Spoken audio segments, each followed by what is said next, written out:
Greetings and salutations, race fans, motorsport lovers, and others, and welcome to the 15th running of the Simola Hillclimb. It is unbelievable to be here.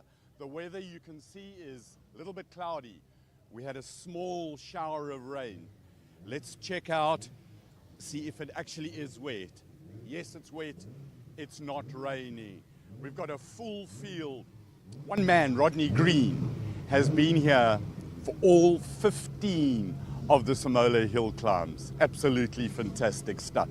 Cars are about to start on their warm-up run. The conditions are a little bit tricky this morning. We've got a full studio anchored by Sasha Martinengo. So guys, welcome to the 15th running of the Simola Hill climb.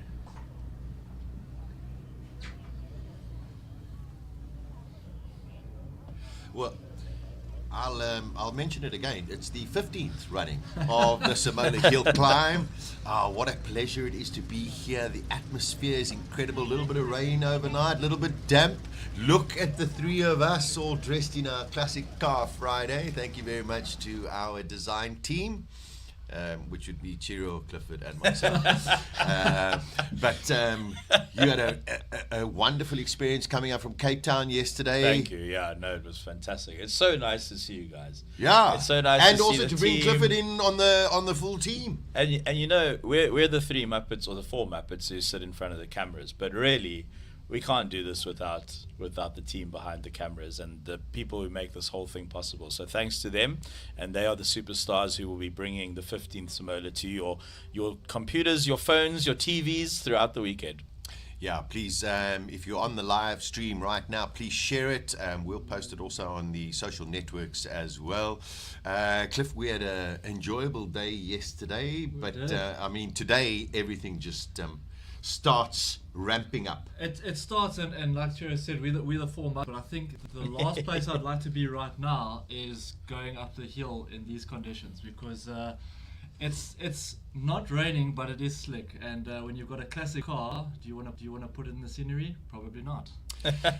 Yeah, no, you don't really want to do that. I think they're going to be pretty tender on the first couple of runs. There are warm-ups, and then as the day progresses, you know, I'm no meteorological expert, so I'm not even going to try and predict. Whatever's out there is everyone has to deal with it at the same time. But we have some brand new entrants this year. There's a look at the pit lane at the moment. They're still waiting, just checking track conditions. You can see Colin on the track there as well. There is Margaret, who's going to be kicking us off. Margaret White in the Austin 7. This is a car that dates back, I think, to 1830. No, okay. I think it's about 80 years old or something like that. I think it's something like 75 years or something like that, and they've got like a whole banner in the pit lane which looks proper, but there's the full history of the car. Yeah. And pretty much the only thing that's changed over the years is the number. Other than that, it looks pretty much stock from when it was created. But what a beast! Yeah, it's something very, very special. Of course, we all get ourselves amped up for the weekend, for the King of the Hill, where the real beasts come out. But to acknowledge the history of South African racing, and there's Margaret going up the hill, South African racing, and still, Chiro, some of the outstanding vehicles that we still have within this country. Yeah, I'm very grateful for the networks and the sort of people who have come into my orbit over the years, and the businesses and all the rest of it. And truly, South Africa has one of the most remarkable motoring scenes in the world. There's absolutely no doubt in my mind. And it's everything from a car that was made long before we were all bad ideas in our parents' minds, and all the way up to the 1,600 horsepower monsters that are going to come out over the weekend. It's just it really is one of the most remarkable motoring scenes on earth. I mean, listen, she's not going to break any records. Margaret, 750cc 4-cylinder, 2 minutes and 5. Just to let you know, we are expecting in King of the Hill a time somewhere in the 34s. Okay, 34 seconds. So they could go up and down 5 times, and Margaret still won't get up. But I mean, listen, it's wonderful to see something like that. I mean, yeah, we've got another Austin 7 as well. Just wonderful. So, I mean, you know, when you see these pictures, it's just something very, very special. Clifford, I mean, you're probably the youngest out of the four of us. I mean, It's my beard throwing you off. I think. Spray. What's happened is my hair no longer grows out the top of my head. It only comes out my nose, my ears, and my chin. Well, I know the So feeling. now I'm just embracing what I have left, you know.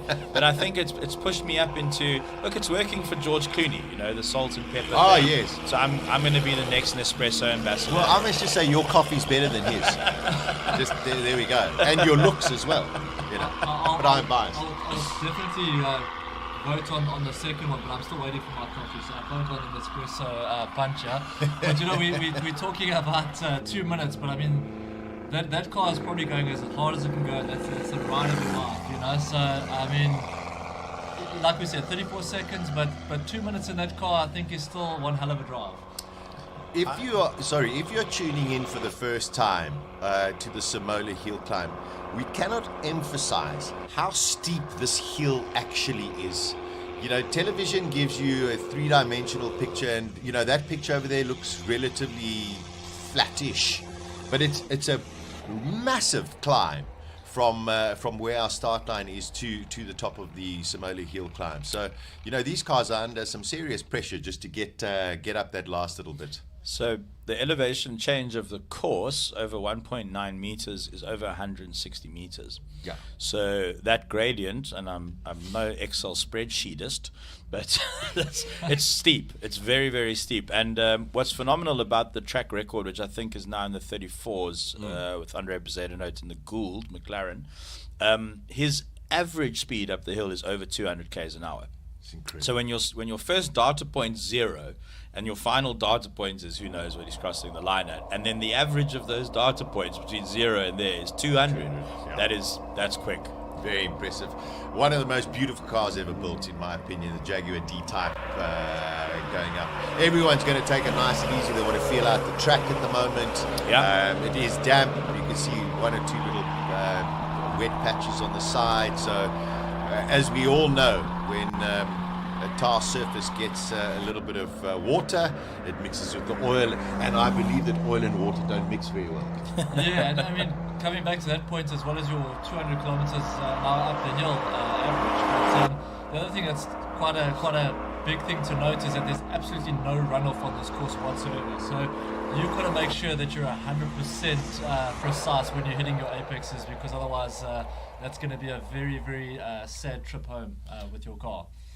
Yeah, it's pretty hairy up there. One of the reasons I'm sitting here in the commentary box is because after my foray up the hill in 2022, I decided that I'd run record holder. Thank you. By the Yeah, way. thank Record you. holder. I've got some cool news about that as well. Actually. Okay. But I decided that actually I had no talent left. This was the limit of my ability. I started scaring myself over the finish line, and I thought, you know what? I'm in one piece. The car's not in the bin. If they want me to commentate, I'm coming back. Take the win. We take the win. The win was, and you know, that i4 M50, you know, it was flown in for Simola. It was the only one in South Africa. Incredible. So when we were starting to get close in good times, the guys from Beamer messaged me and said, listen, try find a balance between going for the record and bringing the car back. And you're just like, I'm going for the record. And you got the record as well. It is classic car Friday here at Simola, the 15th edition. Expecting massive and record crowds. It is a little bit fresh, temperature-wise. And of course, don't forget, in Classic Car Friday, nobody is allowed any heated rubber, and it doesn't really help much in any case. You have to try and generate that heat as you're going up the hill, and then of course, the warmer the tires get, the more grip they get, then the braver you've got to become as well. Yeah, cold tires, cold ambient temperature, cold tarmac. So, and then one of the trickier aspects of hill climb, especially if you're sending a rear-wheel drive GT40 up the hill, that's probably Brian Bruce in one of his GT40s, local hero Brian Bruce of Knysna. You do not really have an opportunity to. By the first corner, you kind of have to have a feel for where your tires are, really. And there we see him struggling off the line a little bit, but this is just a shakedown. But hill climb is particularly tough, and that's why you'll see when the monsters come out over the weekend, they are allowed tire warmers in some of the classes, and it does help. It helps a lot. By the time you get to first corner, you have a sort of an idea of how much traction you have. So, of course, they're all categorized. These cars are in the H2 category. Peter McPherson in the GT40 going up. Beautiful car. Beautiful car. I saw a drag race on YouTube with an original GT40, then the GT from 2006 and the GT from 2017. And even though this one was left behind, it just still is a very, very impressive car for something that came out in 1967. It's nice to see that particular car back on the road as well, because if I'm not mistaken, it is Brian Bruce's car. He usually lets someone else drive one or two of his cars, and I think pre-COVID he did go off in the first corner. It wasn't too bad, but the car did need some work, so it's nice to see it back on the road, back up the hill. And the GT40 also has a storied history with South African car culture. The Superformance or the high performance cars built in PE are so true to the original that Ford gave them chassis numbers. Incredible. Yeah. So the best GT40s in the world are built in South Africa. Yeah. The Evergreen, an amazing Jennifer Abbott in her fabulous Porsche 911. It's a 914. Yeah. She loves this event. That family is just steeped in Porsche history. Not just Porsche history, but I know Jen is also like a pretty fast bike racer as well. She can really hang loose on the track, so and horses. And horses, so she's an all-rounder. Yeah, out in the back of Kailami there, they've got a lot going on, but she can definitely hang loose. But she's been pumped for Simola. When I've chatted to her, she's been ready for it for a couple of months. So good to see her out on the hill. Yeah, magic. So that little magic Porsche there on, I think, the first S last year. Do you remember, Sasha Clifford, do you remember that entry into, I think, the second or third S at the top caught a lot of people out last year? We saw a lot of oversteer moments. I think Miss Abbott was the first person to actually experience that oversteer moment in that particular car, but she did extremely well. She kept it on the black stuff, didn't go farming in any way or description, but that's going to be interesting to see if that particular issue is back this year on that corner. Yeah. That Anglia just looks so well prepared. Beautiful. Yeah. Known to the youth as the Harry Potter car. Yeah, incredible. Incredible. So here's Advocate Bezuidenhout's son, Jean-Dre Bezuidenhout, in the Porsche 944 Turbo Cup. Great to see father and son, although we do have a little bit of disappointing news, and that is that Mr. Bezuidenhout's Gould for King of the Hill, the engine is still being rebuilt, as far as I have heard, the latest from the pit lane. They might fix it tonight. Is it? I heard a rumor that there is a second Gould. Yes, there is. On the way. There is. Which means that, because, look, the Gould is about as special as you get for a hill climb car. Correct. I mean, that the only thing you could pitch up with, I think, faster than that Gould, could go faster, is an F1 car. Probably. I mean, it's literally built for this. The tires are so soft and sticky on that Gould that when they wheel it out to the start line, it still has not cellophane, shrink wrap on the tires, because if you just put it on the ground, little stones will stick to the tires. So it's the tires, it's the car, it's the lightness, and that's why Andre Bezuidenhout has the record. And also, all credit to him. The car can't go up the hill without him. So very brave to push that car up the hill in 24 seconds. But we do have a second Gould this year, which is very, very impressive. So Jean-Dre Bezuidenhout setting a little bit of a benchmark of 1:01, 1 minute and 1 second. These times are not really significant, but I suppose everyone wants to see where they are. The classic Fiat 131. This is the car actually I learned how to drive on. Hey. Funnily enough, with this car in its original form, these spark plugs face down. Oh. Yes. So if you drive over puddles, because it didn't have a plate at the bottom, if you drive over puddles, all of a sudden your car stopped and you didn't understand why, and you went, oh, they just got the spark plugs just full of water. possibly the most Italian thing I've ever heard. Oh, it's just and it's classic Italian, just classic Italian. So, Sasha, this means if that was the car you learned to drive in, right? Yes. And it's available. Next year, Classic Car Friday, you got to get in that car up the hill. Well, I'll go chat to them in the pits. Just I think it's also one of those sort of talent things, Chiro, where you go, you got to do it. know your ceilings. I think Sasha's cutting himself short here because I saw what he could do yesterday in a rental and I was blown away. Ah, there you go. You know that old saying though, nothing handles like a rental. Ah, incredible. And Sasha definitely reiterates that saying for sure. Yeah, thanks, Cliff. Yeah. Thank you, Sasha. No problem. I'm so glad you enjoyed the experience. Was it a Vitara Brezza? It was a hybrid, but I've never heard it squeal A hybrid. so loud. Yeah, there we go. So living the life. So Sasha was just practicing for next year. It's just getting in the zone. Cobra. It's a brave choice up the hill. I think traction's going to be an issue here for sure. Yeah. Is that a Fiat as well? That's also the same another Fiat. 131 as well. That's there's two of them. Screen, So wonderful to see two Fiat 131s. One is a 131 Abarth, the other one a 131 Racing. Listen, a Cobra is probably one of the scariest cars to drive in normal conditions, dry conditions, sunny. I mean, to drive it in this. Yeah. As you can see, taking it rather gently. That's tentative, man. A Cobra, so you can. It's like me in the rental.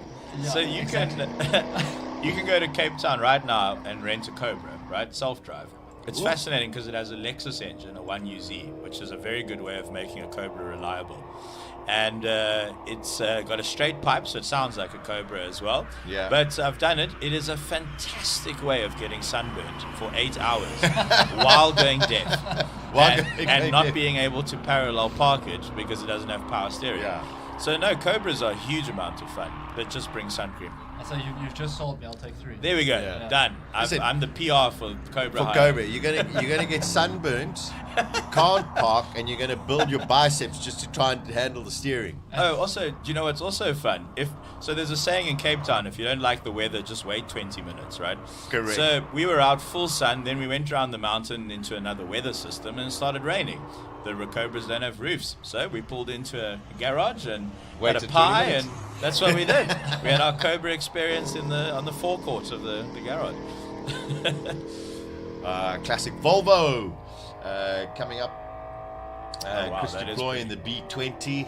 That is cool to see. Also, it's incredible the value of these Volvos over the last couple of years. They've really become, a really well presented, well looked after B series are really fetching some impressive numbers.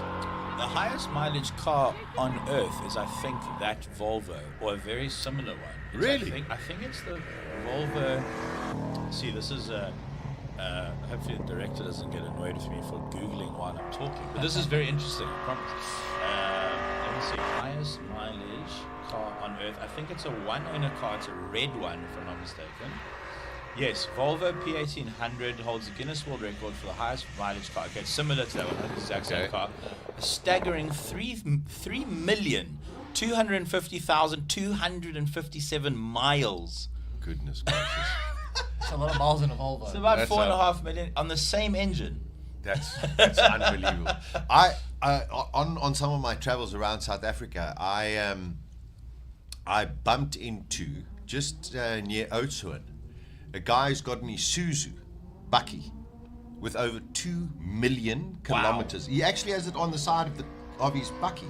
Wow. And I stopped the guy and I said, no. And he there we go. He's got legitimate records. Over 2 million kilometers in his Isuzu Bakkie. So that Volvo in good old metric has done 4.23 million Ks, and unfortunately the owner did pass, but the car's still on the road. The car's still on the road. That's a testament to Volvo, you know what I mean? He drove it for incredible. 50 years. That's incredible. And he drove it a lot. I mean, incredible on one hand, but quite sad on the other that the only car you've probably ever driven is a Volvo. It's quite sad. That's my phone ringing. That's Volvo head office. Offering you the new electric. No, they want you to test drive I'll their say car. that's the last call that they'll make. You know what I mean? All right, we've got classic Datsun. We've got an Alpha Julia Super on track at the moment. Doesn't seem to be any spitting Oh, of that's a rain. That's a beautifully presented Or car. oil. Are you saying that just because there's tough alphas crowd. on track? Yeah. Yes. I'm just trying to see where you're going with this. You know what? There's nothing in the world unpleasant about anything about Alfa Romeo. I think And that is not even a bias. That's just straight fact. I think the broadcast team should just quickly put what our director just said in our ears out onto the live I think we broadcast. should. So then everyone knows we're being held hostage. Yeah. There will never be an utterance in this conversation about anything negative about Alfa Romeo. Absolutely. and just to add on that, I thought you looked very handsome in your Alfa Romeo jacket yesterday at the Thank airport. you very So kind, there's no buy-in in this team No, at all. not at all. But We'd yeah, like to thank Alfa Romeo for the coffee station. yes, and Broadcast the trainers. You know what? Genuinely, some of the best. Hey. Okay. Okay, there I we go. did that on purpose. Sure. That's, you know what? All credit to him. But genuinely, some of the best cars I've ever driven are Alfa Romeos. They have. There's that cliche: a car has soul more than the sum of its parts. Alfa Romeo, it's just one of those brands. It always will be, always has been. Yes, long may it continue with the world of motoring. Look how beautiful this Datsun is. That was properly off the line. yeah. But he's looking determined. I mean, this looks fast. I mean, Yeah. faster than anything we've seen so far. I don't know if it's going to get down to 101s, but it looks like we're starting to find a bit of pace. So I think the weekend is starting to kick off now. The GX Coupe, and it's only 1400 in there. Right? He's giving it a little bit of beans so far. I've learned a very interesting thing about, they say you soup up a car. Yes. I've Is it? I've learned where that term comes from. Is it spelled like soup de jour? SOUP? Yes. Soup up a car. Soup up a car. I need to know. I shall during the course of this weekend. Remind me at 4 Okay. o'clock on Sunday. That's a little bit too much smoke That's for my looking liking. very smoky. yeah. Especially on Please, round one. Please don't drop oil. There's a lot of action happening underneath that undercarriage right now. That's making me a little bit nervous. This is not the time you want to be dropping stuff on the track with the conditions where they are. Do you remember that a couple of years ago, that rotary bucky, the Mazda bucky? Yes. That literally dropped oil from the moment it turned a wheel to the finish line. That was exciting. I think Pretty this- sure. this could be a black flag. Yeah, this is not looking good. And so far, I mean, he's been absolutely dead accurate in hitting all the apexes. So if you want to yes. find the So fastest people way are- around the track, just follow the line on the Yeah, next he's run. not going to make it up. Yeah, again. that's I feel That's like very unfortunate. we called that. Yeah. We did. I think we pointed that out. It is Yeah. just so, there's so much preparation that goes into Yeah. preparing a race car, and you can imagine the hours that have been done. No, it's tough. You And- never want to see it. And Neil Stephen in this Opel, you can just see that something has not gone right. No, you never want to see it. It's a huge amount of effort, and I don't mean to be flippant about it. It's always tough when something goes wrong after years of prep. Yeah. We don't like to see it, and we wish the car well, and it looks like he is going to get it off the course. Yeah, So the competition can continue. What, Yeah, what's he's the been likelihood that they're carrying a truckload of spares to get that thing running for the second heat and on a classic I'm car sure. Friday? I'm sure. Listen, the wonderful thing about Classic Car Friday, we're going to go to Colin in a couple of moments, but the wonderful thing about Classic Car Fridays, and also actually the whole of the Simola Hillclimb, is the camaraderie, and everyone will chip in and try, especially on Classic Car Friday.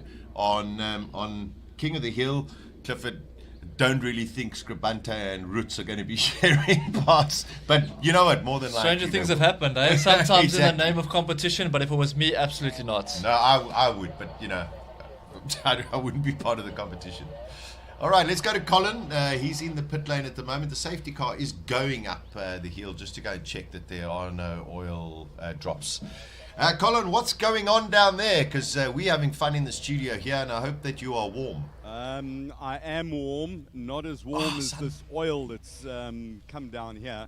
Now, Ow. there I'm we gonna go. smell it. That's engine oil. Let's just see how sticky it is. Yeah, it's definitely engine oil. Sadly, that Manta It's really a cool car. It's probably the only racing Manta in South Africa. Neil Stephen, who's built it and prepared it, has made it as a tribute to the great Walter Roll, which he started racing in a Manta. So there's lots of oil. There's going to be a sizable delay. But let's go and have a walk down the pit lane, because the oil stripe continues.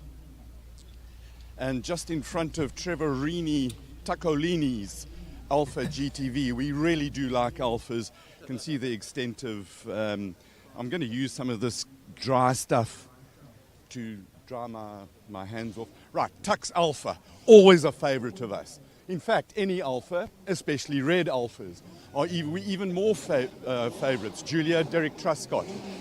And then the oil continues. So hopefully Neil can get his Mantas sorted out. Always love a good Porsche 911. The flat six sounds absolutely glorious. And then James Temple, Cobra. It's lots of V8s. It's really exciting. James is always a favorite of mine because he's quick. The car is quite spectacular. Lindenberg Racing are the only Ford representatives here, which is pretty good. Peter Lindenberg over there. And then Rui Campos in his Martini Porsche. Awesome sound. And for I think the first time, we've got some Nissan Skylines. 2 of them. Big competition about who wins the right number of doors. We've got a 2-door and a 4-door. There's 6 cylinders. Lots of Weaver carbs inside there. Farouk Dangor in the Super Touring M3. Got a camera on it, and hopefully we'll bring you some of the footage from inside the car. First time out, Roy Aubrey in his 924 Porsche. Of course, I think it's absolutely sacrilege to put Haval on a Porsche, but such it is. Uno Turbo. Lots of turbo powers. Remember them in Group N racing. And then Davi Joubert. No, it's not King of the Hill shootouts yet. It is a Lotus. It's got Davi Joubert in it. This was actually raced in England in 1999, I'm led to believe. So it does fall into the proper historic past. Let's have a quick word. Davi, it's a Lotus? It's a Lotus, and it's with me. So what more do I want? You happy man with all your Lotus? I am. Now, it's a completely different car to what you're going to run tomorrow and Sunday. What's so fun about it? I want to see the lines. So you actually... At this speed, I think I will see the lines. Well, it's going to be a little bit slower than the other one. That's why I can look at the lines. At my age, I do need to look at it a little bit slower. You've done a lot of work on your car for King of the Hill. We did a lot of work, but not most of them. A lot of work, but not all of it was successful. But yeah. At least when you don't get success in the changes you make, you know that you need to go in a different direction. Correct. But yeah. You did make more horsepowers and more grip and more wing and more carbon fiber. Everything. The whole bang shoot, as they say. Love it. What sort of time are you going to do in this thing? I don't know. Got no idea. Fine. 62. About to find out. Yeah, 62. I don't know. What do they do? I don't know. We'll see. I'm as excited as what you are. Have fun, Darby. Thanks for chatting to us. Always good. Paige Lindenberg in the Galaxy. Let's have a quick word. Jandre? Jandre Bezadnot, how was your run? Hold on, Paige. We would love to talk to you before you go. How was your run? It was good. Came back safely, even though it was a little bit wet. But no, just checking out what's happening there. A little bit slippery, not the fastest time, but very comfortable. Awesome. Got to have a word with Paige. Paige, always a favourite, your Galaxy ship, Fairlane ship. Yeah, it's an amazing car. It's my track car. We're winning the championship, so it's been a good start to the year. Just hope there's no more rain today. We all hope that there's no more rain, but now we've got a little bit of oil on the track, which will make for some nice sideways driving. Entertain us. Yeah, I mean, oil and water don't go well together, so not going to be a fun start, but we just want to go sight this lap and see what's going on up there, because there's often streams coming down from the mountain. So we're going to take this run easy, just go check what's going on the track, and then give it some horns a bit later. Awesome. Thanks, Paige. We need to go and find Rodney Green, who's a little bit further up there. Man who's done all 15 of the Simola Hillclimbs in the 16 years that it was running. 2009 was the first time. Now, we'll just work that out, because remember, we did skip a year a long time ago. And a new car again. We love the sound of rotaries. Dave Kopka from Cape Town with his Mazda R100. He hasn't warmed it up yet. I think he's going to sit this run out, but glorious sound. Another Julia. Ian Kilburn. Nissan, there's a fleet of Nissans here. Let's have a quick word with Ian. Ian, how's it going this morning? Great, thanks very much, Colin. All good. Car all good? Everything 100% perfect. Weather great. Yeah. Oil on the road? No oil on the road. It's just a little bit cold, but it's not too slippery or anything along those lines. We had a set of inters on now, which are not the right tire for. I think the slicks will be good for today. Awesome. Good luck. Have fun. Entertain us, please. Thank you. Love their entertainment. Fiat 131. There's Jean-Ray Bezuidenhout's car. Jen Abbott. Let's have a quick word with her. Let's see what's for what you got for breakfast, Jen. Bacon and egg roll, standard. Always good to have a bacon and egg roll. How was the Porsche this morning? The road's very slippery. Just feeling it out, testing, going easy. But yeah, no, it is very slippery. Grip is not there yet. Hopefully it dries up and later on we'll be able to push it a little bit more. Awesome. But yeah, the first one's always just feeling it out, seeing the track, testing. Love the breakfast. Awesome stuff. The breakfast of champions. Right, it looks like we've got some action on track. Cars are going to go sipping and siding, but I can see things happening over there. We'll go back to that now. I just want to show you the oldest car, Austin Special. Margaret's Austin 7 Special. But for now, we'll go back to the studio and listen to the cars. There we go. Track action is back. Trevorini Tacquini. That's a tribute to Gabriele Tacquini. Trevor in a 1750 GTV, but with a 2-litre engine, just trying to get some heat into the tyres. Definitely a favourite. It was only last year that he came in the Giulietta Sprint, where he didn't actually claim any of the honours, but you always got to believe that he's going to be a bit of a favourite.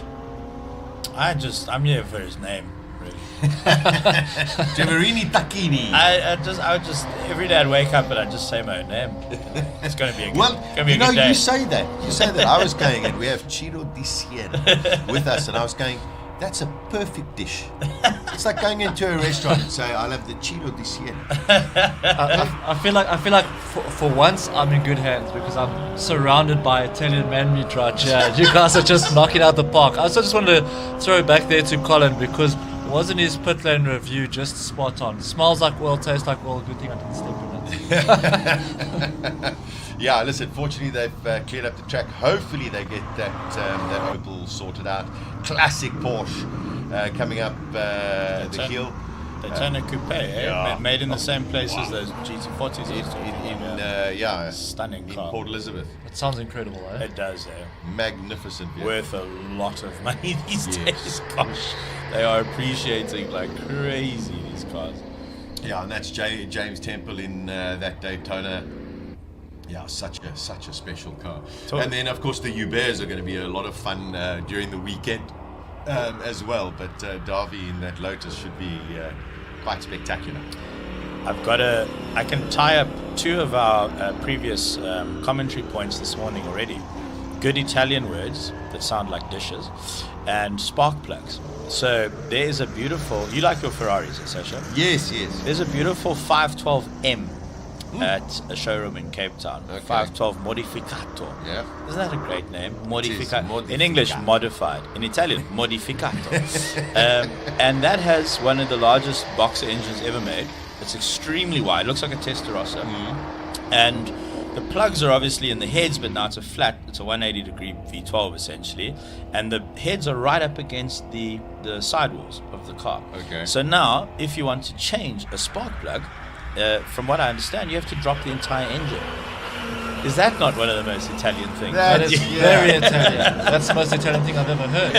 We just want to change the spark plugs. Terribly sorry, it's going to cost you 150,000 rand just because we have to take the engine out. And the only guy who knew how to do this moved back to Italy 10 years ago. Okay. So good luck with your 512. Oh, look at that Capri. We got the monster vehicle with Paige Lindenberg, and then of course the sleek lines of the Ford Capri. Beautiful. Wow, you gotta love Classic Car Friday. There's a company now that has licensed this design from Ford. That is a Mark 1 Escort, eh? Yes. No, that's a Capri. Sorry. Yeah, Capri. I left my spectacles broke yesterday, so forgive me. That is a Haval Jolion. No, Fiat Uno Turbo. Sorry. Very close. Very close. No, there's an incredible company in the UK now making full carbon fiber Mark 1 Escorts. They've been given basically the design and the chassis numbers. They're just not allowed to use the Ford badge, and you can spec it to around £500,000 for a Ford Escort. Yeah, full rally spec. How much do you love an Escort? £500,000. Puff of smoke there as well. Big puff of smoke coming out there. A little bit of smoke coming out of that Fiat Uno as well. So let's play a game, gents. Yeah. Who of us has a Fiat Uno story? I do. There we go. I also do. There we go. Well, I figured Sasha would, and it would somehow involve the Italian club in Bedford View. No.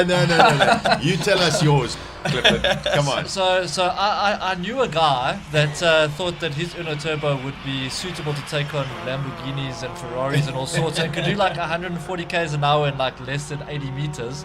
But it never ran because they always had to make fuel for it. So wherever they went, is where they fuel for it. Make fuel for What it. does that mean? So that's exactly it. Because I was visiting my cousin. He said, "I'm coming now. We're just gonna go put petrol in." They were gone for 3 hours. Either they gave me the slip, but then they were like, "No, it's taking longer than they thought." But wherever they went is wherever they stayed.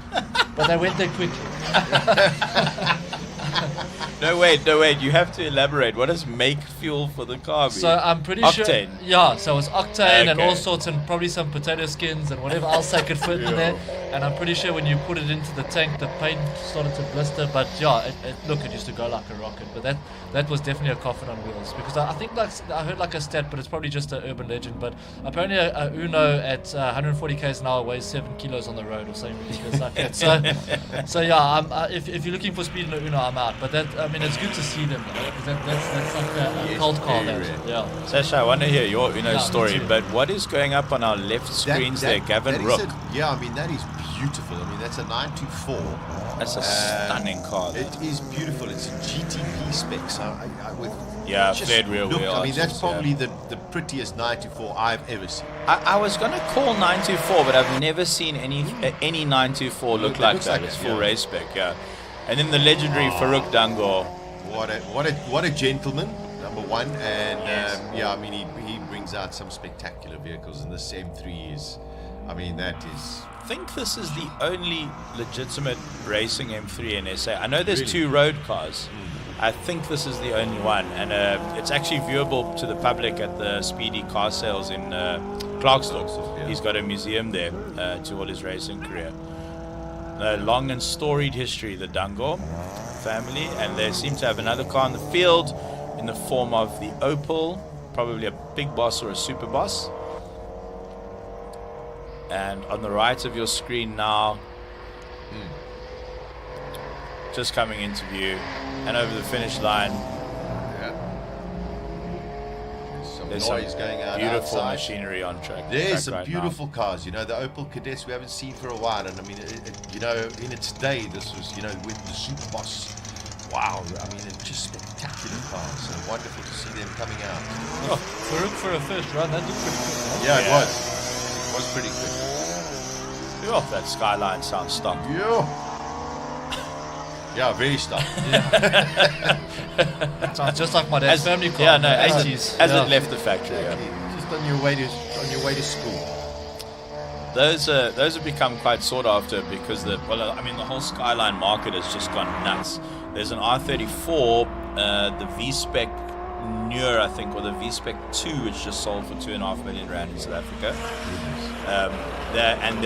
If I'm not mistaken, Rosper Imports is sending an R34 up the hill. Last year, it was one of the most exciting cars up the hill. To see an R34 driven like that was in competitive racing was spectacular. I would argue that there aren't many hill climbs or any races anywhere in the world where you can see an R34 compete like that. And another one of the reasons why Simola Hillclimb is so special. But this Skyline on the right screen is fun to watch, right? Yeah. I mean, it's going, but there's a lot happening in that car. There's a lot of body roll there, but looks like a pretty good car. Well, it's driving modern cars, I think, will make you appreciate old cars, and sure, modern cars are safer and definitely faster, but you just know that in that cabin, that driver is doing all the work. There's no ESC, there's no traction control, there's no ABS. It's you and the car on the road, and that's the joy of classic motoring. Oh, is this Mr. Campos? Oh, That is Rui Campos. that is a nice rear end view. 911 RSR. Multiple winner. Oh, there's a bit of movement there. Listen, I think you can drive this car blindfolded. Cold tires for what?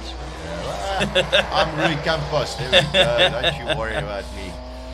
Wonderful guy as well. Still a bit of standing water on that first corner there as well. Yeah. So, I mean, it's not ideal conditions just No. yet, but that Martini livery just looks amazing.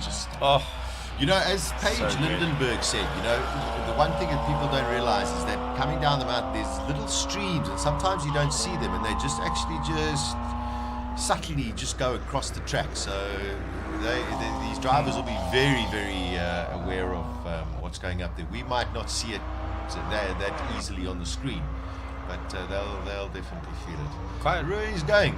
quite an interesting development in road cars. If you note that the latest GT3 RS, I'm not good with my Porsche codes. I don't know why Porsche codes also start with 9 and then the car starts with 9. Couldn't they have called it like the Fred 911? Anyway, so I think the 992.1 GT3 RS has what's called a gooseneck or a swan neck spoiler. So if you look at the previous GT3 RS or an old Porsche like Rui's, the spoiler is supported from underneath. Then at some point they realized that if you support the spoiler from top, you get more downforce, you can make it lighter and all the rest of it. So we've gone from those giant ducktails, which look super, super cool, to these sort of very finicky kind of gooseneck, over the top of the spoiler thing. But I've got a much simpler solution. What you do is you let your girlfriend pack whatever she wants for the weekend. You put it in the back of your car, and that is all the downforce you need. Now, way simpler. okay, there's two fascinating cars on the track. On the left-hand side, you've got Nico Nicolaisen in a Toyota Supra. Oh, Nico! Okay. He's a very good friend of mine. And on the right-hand side, you've got Scott Temple, who's in the Davy. And during the course of this morning, we'll go through. These are both fascinating stories of each of these cars. But I'm going to pose out the question, and hopefully you didn't read your notes. The car on the left, Nico Nicolaisen. Yes. That is a Supra. Okay. You got to try and tell me a little bit later in the broadcast, what do you think he spent from purchasing the car to getting the car to actually run up the hill today? Okay. I think that's the car that he just ran in the Lemons, in Yes. the Lumina. Yeah. Yes. That's the so, one. So Nico is a very dear friend of mine. He's a wonderful guy. Yeah. Probably one of the kindest, nicest, biggest petrol heads you'll ever meet. And his dream over the years was basically to make enough money so he could start racing. Stunning. And you will love this. I think he owns 5 cars, and if I'm not mistaken of them, 5 of them are old Alfa Romeos. Oh, wow, okay. It's not my new best friend. He dailies a V6. What's that beautiful Julia?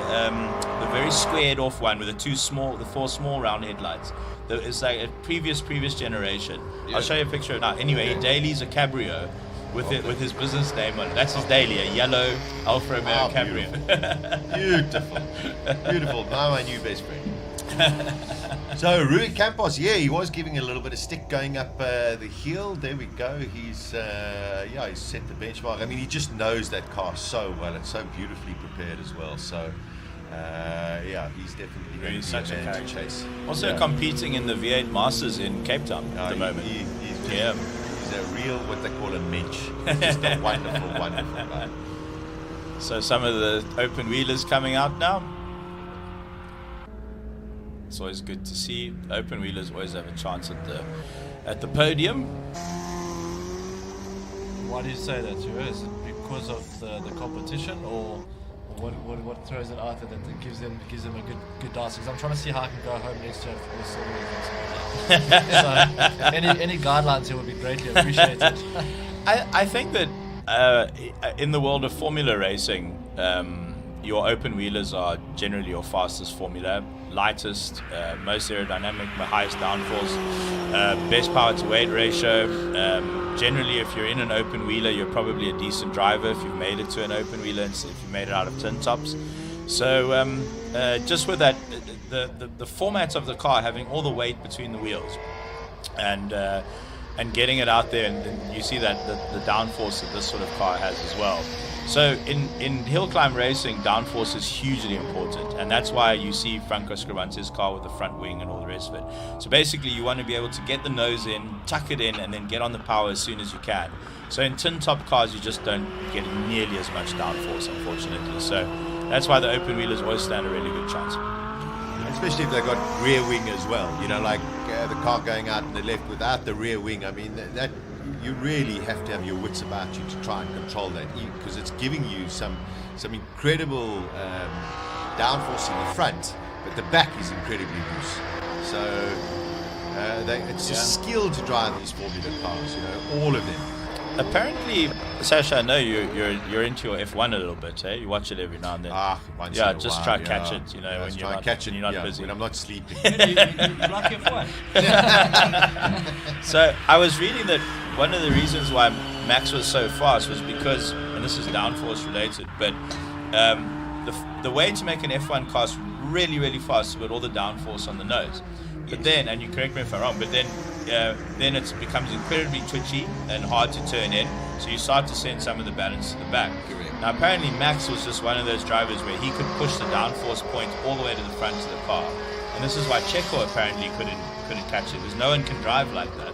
And now apparently, now that this has all sort of been figured out, it's sort of being distributed, you know, everything runs through the pit lane and all the teams sort of start to work on this. But apparently that's what Max was so brilliant at, was using that sort of quirk of Formula One downforce. So I mean, there's certain Formula One drivers, you could go through the annals of Formula One drivers, and those who want what you say a front-loaded car, where they want that sort of oversteer feel, and the likes of Max Verstappen, Mika Hakkinen, Schumacher, Kimi Räikkönen. Were they all similar? All just love really? that kind of feel of a car. And yes, that's probably the most trickiest to drive, but it's the fastest way to do it. That's why Max is just so brilliant at racing. But this is Classic Car Friday. Charles Arden, fastest man so far, car number 3 in the Cosworth BDG. I think this is, could this be Walk? Easiest way to steal Sasha's coffee is to bring up F1. Yeah. When he's not looking, you can just nick his coffee. You can nick anything. Some epic single-seaters going up the hill. And again, and when we're joined by Rodrigo tomorrow, I'm sure he'll tell us, but single-seaters are they're expensive to pilot, and you don't see them in a lot of hill climbs around the world, except for the very premier ones. So. Yeah. And this, of course, is now one of the most premier hill climbs in the world, and that's why we get these incredible machines. 108 notes out there in the Lola. I think Andre's, he's not scared to turn a wheel. He's done this a few times. When you look at his tyres, they almost look like they're intermediates because there's a bit of tread on them. So I don't know if you guys can probably speak to this more than me, but do you think it's more for conditions, or do you just think that he's running what he's bringing? Yeah, just probably, you know, if he's got one set of brand new slicks, don't waste them now. Use the inters, just get a feel of the track. Everyone probably coming back and saying it is a little bit slippery. Just feel it out. He knows how to drive the car, and then, you know, put your brand new rubber on when it really counts. Throwing a little bit of spray there out of turn 3. As Paige mentioned, and one of the scary aspects of the changing weather conditions is sort of where the car is on your screen there. You get a stream that comes down off the mountain and runs across the road. And at that point, you are moving. You're buried on the throttle and all the weight's on one side of the car. And then you come around the corner and you just see the silvery bit of road. And then you know it's water. And now you've got all the load on the outside. You're flat foot. And you just have a small heart failure as you go over that stream. So it's tricky out there. It's tricky when the weather's like this. But I think that, if I'm not mistaken, the forecast is pretty good for the weekend. Yeah, it does seem good. I mean, you wanted to go either way. Either it must rain or the sun must shine. But these conditions like this are the most tricky. You know, like, I mean, wind and if you're racing in the wind, it's a bit tricky. But conditions like this, like you said, with streams running across the track, do you have grip, don't you have grip? So I would obviously prefer either very dry or very wet, but we've been watching the weather forecast now for weeks, and I'm hoping that this was the last of the drizzle and we're going to see the sun for the rest of the weekend. Yeah, let's hope so. But I agreed, you know, either it must rain or either it must be dry. Cold is something that we have to deal with, but you know, rain or dry. We'd rather have wet, or we'd rather have dry. Clifford, you're a bike guy, hey? I'm a bike guy. You're a bike guy. Well, I mean, I try. I mean, I'd say he's a proper bike. I say washed up, but we try. Yeah. But anyway, I see you. I feel like you're gonna interrogate me. I'm gonna do my best to answer as bravely as possible. Make myself sound good. You know. No, I was just you commented on tread earlier, and forgive my ignorance, but if you're in a race condition, right, and the rain comes out, now obviously to get a bike off a car. To get a tire off a bike is much harder than getting a tire off a car, right? So what do they do in a race condition to get onto treaded tires? You have another bike. Yeah, 100%. So I mean, no, that's how wealthy they are. Yeah, I mean, that's the. You just have a whole other bike. That's the whole South African budget. But no, what normally happens is I mean, they try and run it for as long as possible, but when it starts to get a little bit too slick and it's been declared a dry race up front, they normally red flag it. If we've done a percentage of race distance, then they declare a result. Otherwise, they sort of postpone it to later on. And most of the time when I've raced in Extreme Festival, when it does rain, they always try and push the bike guys further back, because where the strain is that if you've only got one bike, some guys don't necessarily have spare rims, but at some point you've got to change from dries to wet. You've got to take your wheels off your bike, get them put back on, but that just cues the tire fitter. So they normally try and push it back, but yeah, I mean, I've raced in the rain on slicks just because I didn't have another option, and I was a moving chicane, but and it was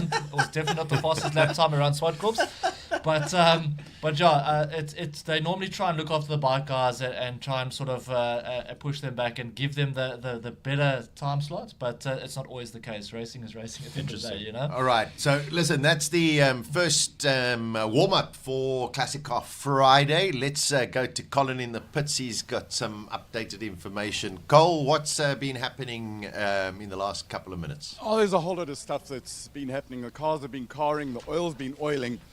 But we thought we'd come down to the slowest car, Margaret White. Absolutely fantastic. 1937. We wanted to put a camera on the car, but it doesn't have a flat surface, Margaret. Yeah, too rounded. Not only is he the oldest car and the slowest car, but he also bakes cookies. So there for you, some bespoke Austin 7 butter cookies. It's absolutely magnificent. Every year we see you in this car with that absolutely glorious smile of yours. It's is this a highlight of your year? Absolutely. No question about it. I might be slow, but for me it feels plenty fast, and I enjoy every moment. At least I get to see, I get my money's worth. I was about to say Down that. the road, yes. You spend double the time that most people spend on this hill. I do, but I'm enjoying every mile, so it's good. Awesome. Margaret, thank you very much for the cookie. I will savor them, and with a special heart on them as well. We love Austins. I do too. Let's have a quick word. Patrick, just look at this here. 1937.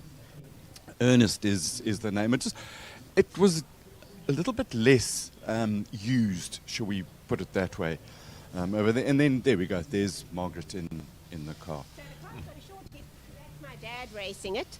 So that's 1956 handicap win in PE, and that's my dad in the car. So it's spent a lot of years in two families, Bob Acton, his family, and Billy Gilbert is a guy who built the car. There's Billy Gilbert racing it in 1952. So this year we've got 73 years of history. Absolutely amazing.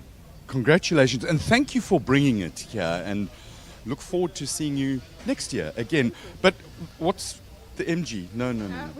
We've got mixed breeds, all British, but we've got a couple of MGs as well. I'd love to bring an MG maybe in a year or two's time. Awesome. You're about to get going again. Yes, Good luck. thank you. Thank you, Margaret. So much.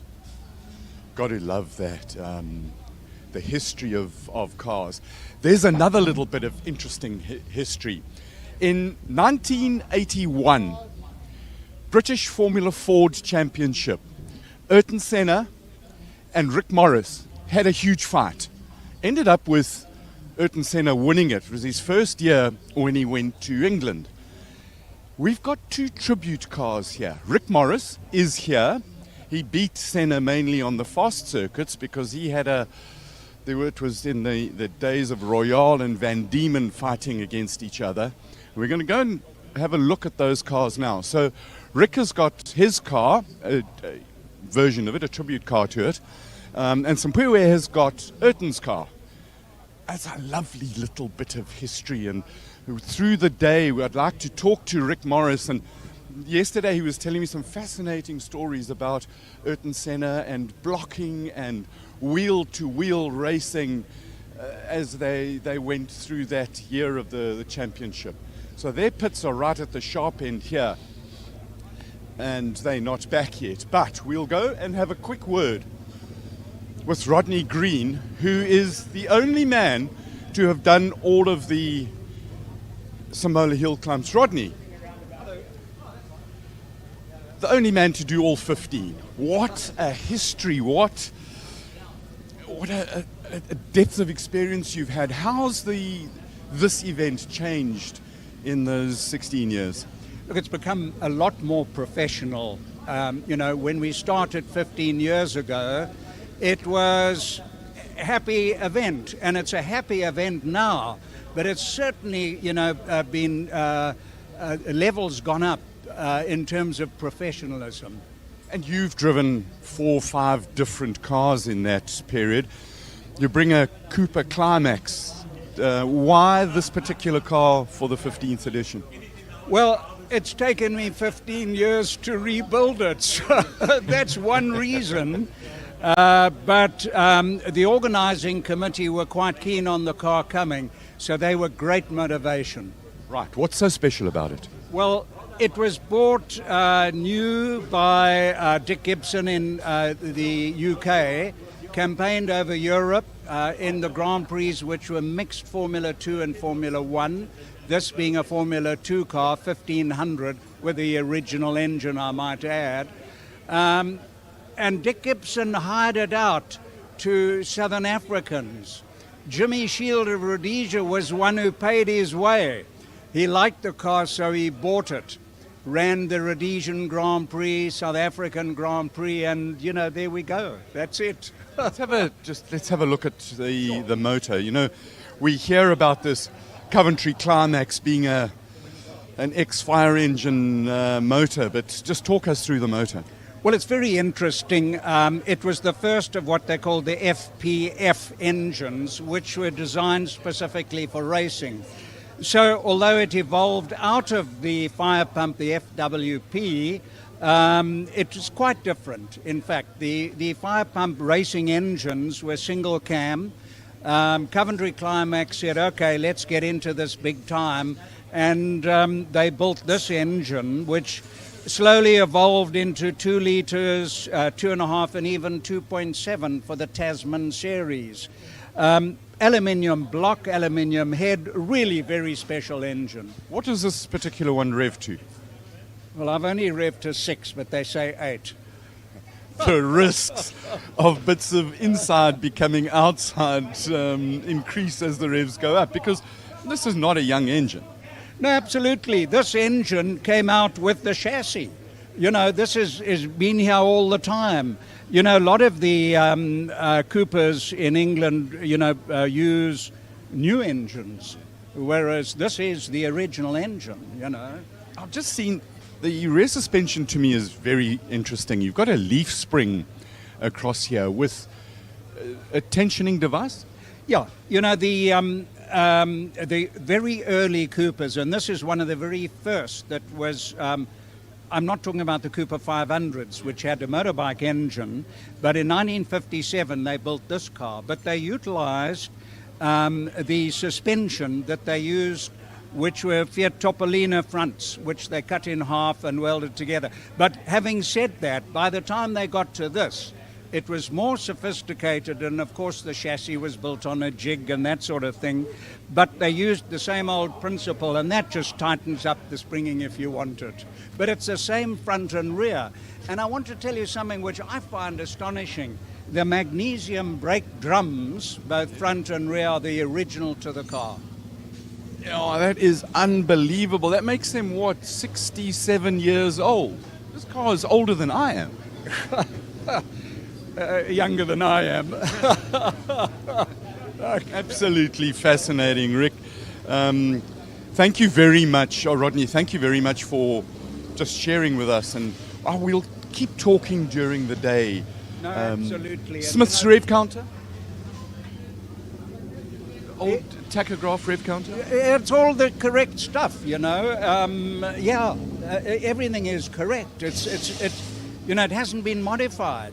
This is the most, well, of course we had to rebuild everything and check everything, which is painstaking. But I will add that Ken and Stuart and so many people have had a hand in this that I'm eternally grateful. Absolutely beautiful. Thank you for bringing a little bit of history, a little bit of love, and a lot of passion with you. It's this, in fact, is my first aggressive drive, and I didn't even get out of second gear, but it goes like a train. Lovely. Thank you, Rodney. We're about to get some track action going. One of the cars that we didn't see going out earlier today was the Chevron of Franco Scribanti. He sat it out in the pits. He's not here right now. His version of it was that it was a little bit slippery and messy and untidy. So he didn't want to take the Chevron out. But we did talk about Rick Morris and Ayrton Senna. But we're starting to get some car action back on the track. We'll just show you the Senna tribute car in the back over here, past Rui Campos. And here we have the replica of Ayrton Senna's 1981 championship, Rick Morris's 1981 championship. There's Rick. We're going to talk to him a little bit later. But for now, let's let the cars do the talking and the action on the track continue.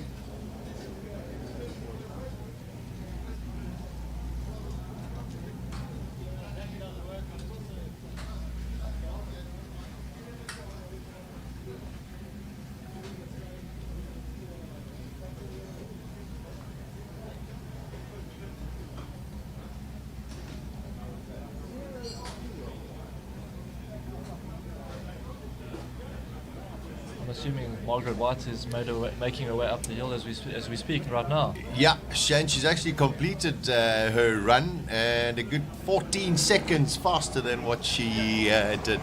So it is another warm-up session for Classic Car Friday, the 15th running of Simola Hillclimb, the King of the Hill Festival of Speed. What brilliant insights from Rodney Green about that Cooper climbing. So much history, and you just feel the passion Clifford coming out of him. He's so passionate about every one of his cars. He's been at every single event, and I mean, that's what you love about, whether it's Classic Car Friday or whether it's King of the Hill. Everyone is just so passionate about what they're doing and what they're driving.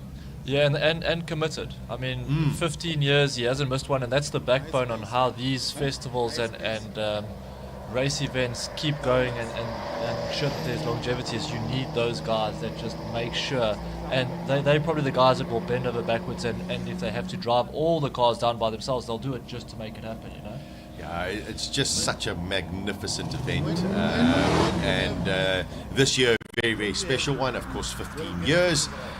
We did miss the 1 year due to the worldwide close down back a few years ago.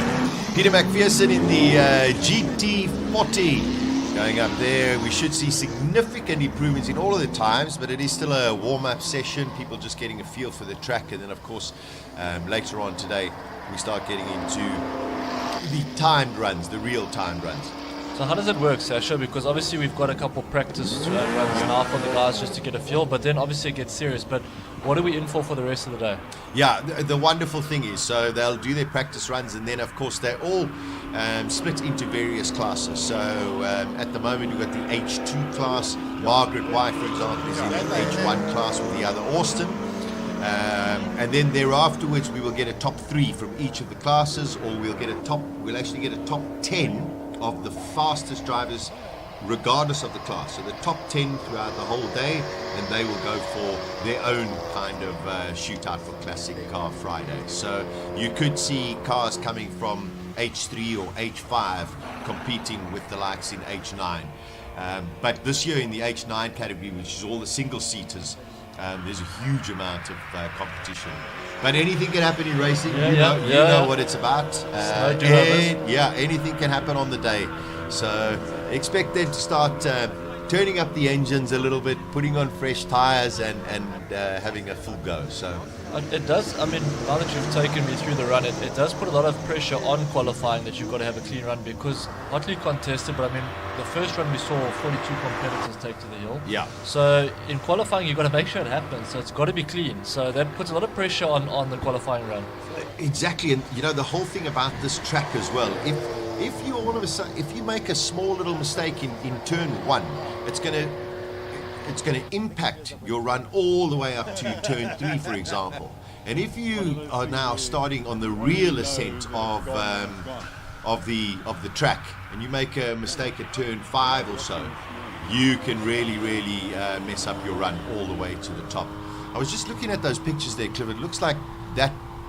Is that rain? Yeah, I saw windscreen wipers running on that Porsche, and that makes me quite sad, because all the hopes and dreams we had have just gone up in tatters. But the amazing thing is, on the start line it's dry, but on the middle of the hill it's raining, and here it's dry again. Yeah, that's just another amazing thing about motorsport, is that it's never necessarily the same. But I think if you were like Margaret White and you got a dry run in this one, and if the same like it works in qualifying, that could work in your favour, because it's definitely going to slow the times down. I'm going to try for a rain report on the. Luckily we're just in the practice runs, but I was really hoping for it to start drying out, but obviously the weather has other ideas for us right now. Yeah, very, very peculiar. I know that maybe, I mean, this part of the track is incredibly wet. You can see there Jennifer going up in the beautiful Porsche 914. And then all of a sudden it dries out again. So this is what you call isolated showers in Knysna this morning. Lots of people getting in touch via the WhatsApp. Hello, Rainer, one petrolhead to another. He's enjoying the broadcast already this morning. Share the love. Now it's raining on the start line as well. So, these are difficult. So I mean, there could be, Clifford, that a lot of people will sit and say, "Whoops, okay, you know what? I might not go out for this warm-up run. Might not suit them." They might be sitting and saying, "You know what? In roughly an hour from now, the weather should change and dry." Alternatively, they might have the prediction that the rain is going to continue. Then they've got to go out. But it could be frantic work in the pits now, changing tires. A lot of cars go out in slicks, and some of them don't have intermediate tires or road going tires. So some of them are going, well, I've got to go out with what I've got. I mean, that fits right into my race budget, is not having wet weather tires. And I can tell you right now, if it was me, I mean, obviously you want to have a look at the hill. And I mean, if it's a year since they've last competed here, so you want to try and find a line and shake the cobwebs off. But the other side of the coin is you don't want to have a little whoopsie and it costs you money. But you also don't want to sit back in the pits and think, oh, it's fine, it will dry. And if it doesn't, you've got to find pace somewhere. Exactly. And I mean, you hear for this specific day, you have in total probably 6 runs. And if you make it in the top 10, then you'll have a 7th run. Yeah. So, you know what, just go for it. Get your money's worth. Yeah, get your money's worth. Like Margaret, she's seeing the whole of Knysna as well. Colin, if you are listening, Clifford hasn't had his coffee and he'd love that biscuit as well. Yeah, I'm always keen on a biscuit, but he's standing there. It looks like he was in the dry. enjoying his biscuit with his umpire uniform. But what was quite interesting with that car of Margaret's, and I was actually watching in the pits this morning when they were checking the tires, etc., is that they've almost got like a paddock stand that the superbike guys use, that they wedge underneath the back wheels and pop it up. But she lifts the car by herself, one snap, one click, and it's up and away they go. But it's just so incredible, like how cars have evolved over the years. But these things are still accessible to people that are walking through the pits of Simola. You can see some of the heritage there, which is great, you know. It's so special, and I mean, if you are one of those who are only getting up now and you're going to be coming through to the hill climb, and you do have the opportunity to walk through the pits, go and spend a good few minutes and just read up the history of Ernest, Margaret White's car. That Austin 7. All right, Colin, it looks pretty damp down there. It certainly is moist, Sasha. I can tell you officially it is raining. There was wind coming from there just now with the wind blowing across this way, but now the wind is at the weather broadcasts and the forecasts, and it just does not make sense. But I can confirm it is wet, it is slippery, and it is raining. Most of the cars that have gone up now are on road tires. Probably the best tire to go up here is a European spec Michelin tire, but they are on road tires. Some of the single seaters are going back to their wet tires. Whatever you do, you've got to be very, very careful.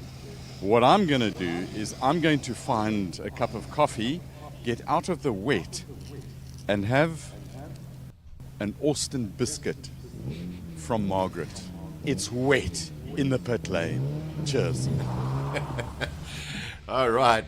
Well, sorry, Clifford. You're definitely not getting your biscuits. There's Maybe Margaret's got another There's one. no chance of Margaret's cookie for me today. I did hear some wheel spinning, so I think Jean-Andre Bezuidenhout going out there. We've got the 2 Fiats 131s making their way. Also just trying to get a little bit of heat into the tires for their run going up the hill. It is practice at the moment. Jean-Andre Bezuidenhout with Bertha on the front, which is the family wine farm. Oh, that's... Yes, and they make a magnificent wine. Do the Bezuidenhout family, and it's lovely to have father and son both here this weekend. Fiat 131 Abarth. Yeah, good sideways movement from Jean-Andre. So also just giving it beans. Not hanging around, eh? Not hanging around at all. Going, okay, you know, he's learned, he's had a good mentor in his father over the years, that's for sure.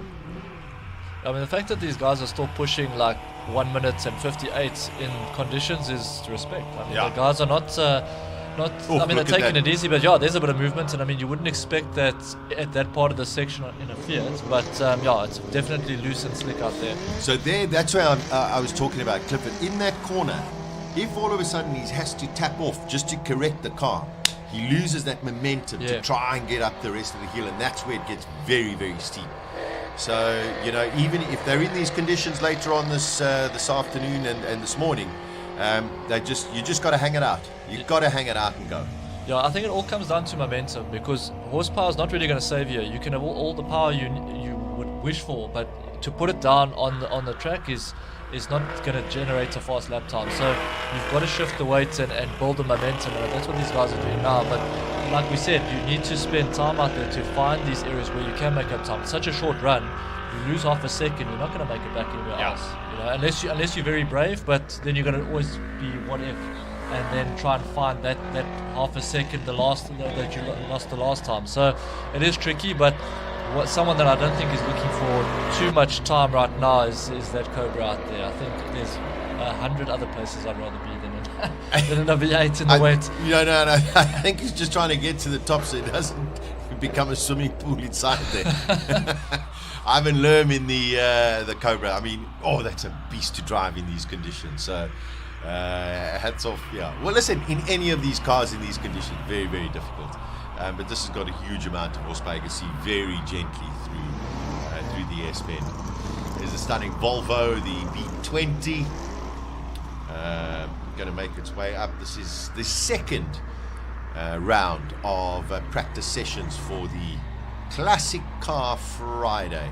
That Volvo is going ominously slowly. Yeah, that's not looking for time anywhere at this stage. You think it's a problem, or you think he's just I'm hoping enjoying it's the never scenery? a problem. Maybe just enjoying the scenery. But yeah, that doesn't look too good. Let's see when we get to the speed cam what we're pushing up there. But yeah, it's not looking particularly fast. Although 104, so I mean, not too slow. Maybe and you can see there's a lot of wind as well. So there's so many elements that these drivers have to deal with besides the rain. He's being pretty gentle. Yeah. Just wants to feel it.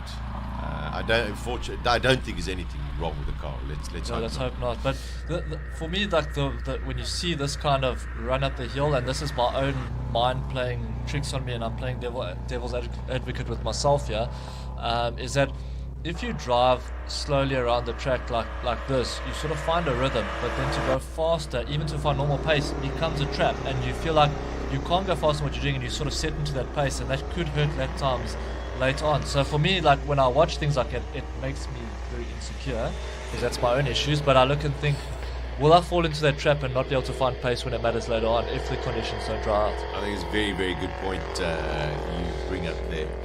Car number 36, John Bronner in the Alfa Romeo 512, the Giulia Super. Also beautifully presented car. Fastest at the moment, Peter McPherson. That is in the 4GT. 58.8 seconds. Our fastest in the first run, I think, was a 51 or 48. It was a 48 yes, by one of the Formula cars. Yeah, that was Josh Dovey in the Chevron. Got some Datsuns coming out. And the Datsuns are going sideways on the start. So love it. Nice and aggressive. Let's see what they've got in store for us here. Because feeling conditions, but trying to find out where they can make a time when it starts to dry out. So let's see. But for me, this Classic Car Friday is super cool, because I mean, in the old days we were all playing Fast and the Serious when I was in my 18s and 20s, and everything was about turbo cars. But as I'm getting older, I'm starting to appreciate the older cars, and I'm starting to enjoy the classics now. But there's so many different cars that you come across in pit lane when you walk through here, and each one of them has a story, which is super cool, and a good history lesson and a lesson in cars all in general. It is wonderful, and the attention to detail on so many of these cars is wondreful. The Yellow Beast, the Alfa Romeo Giulia GTV, Trevor Tuck. Last year was blue, this year is yellow, and his previous, I think he's won it 5 times, have all been in red cars. So a change, but looks stunning in the yellow colours as well. But very tricky out there, Chiro, with the rain coming down. No, especially between here and the Luz. Honestly, this is the most harrowing journey of my life. You're gone for almost a week. I'm lucky I'm here. You guys are lucky to see me again. We nearly sent out the search party. We were a little bit concerned, and we thought, no, it's just the rain. It's Genuinely speaking, if top piece of advice: if you guys need to run off to the Jets, leave about 10 minutes. I'll say and don't slip to get through the Yeah, mud, and take a change of pants. Yeah. Top tip of advice: if you need to run to the loo, don't run. No, don't run.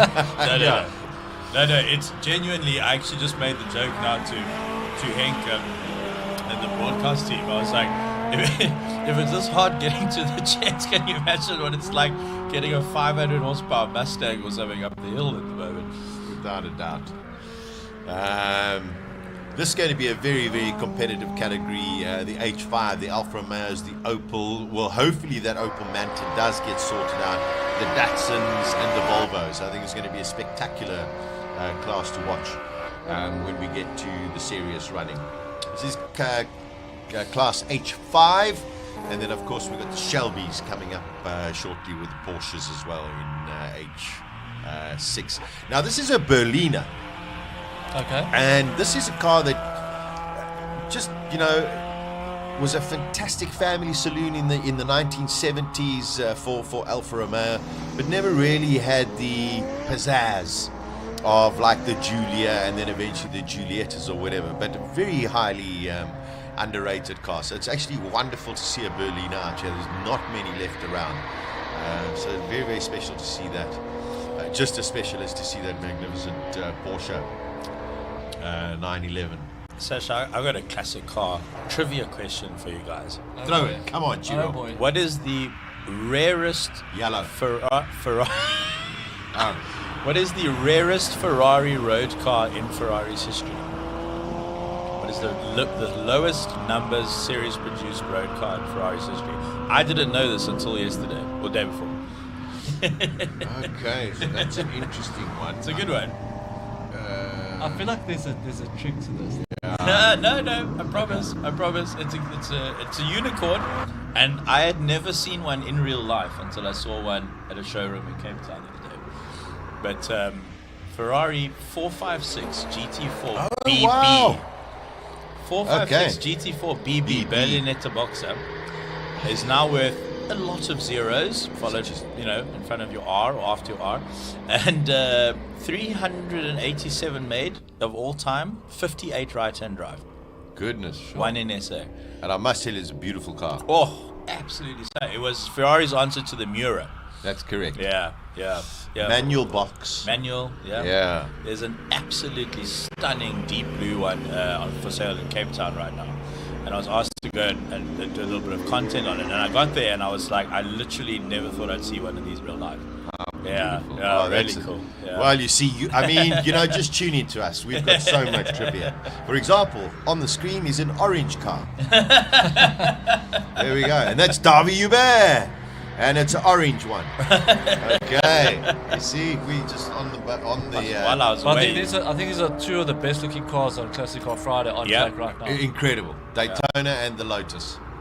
I see while I was away, you guys stole my notes.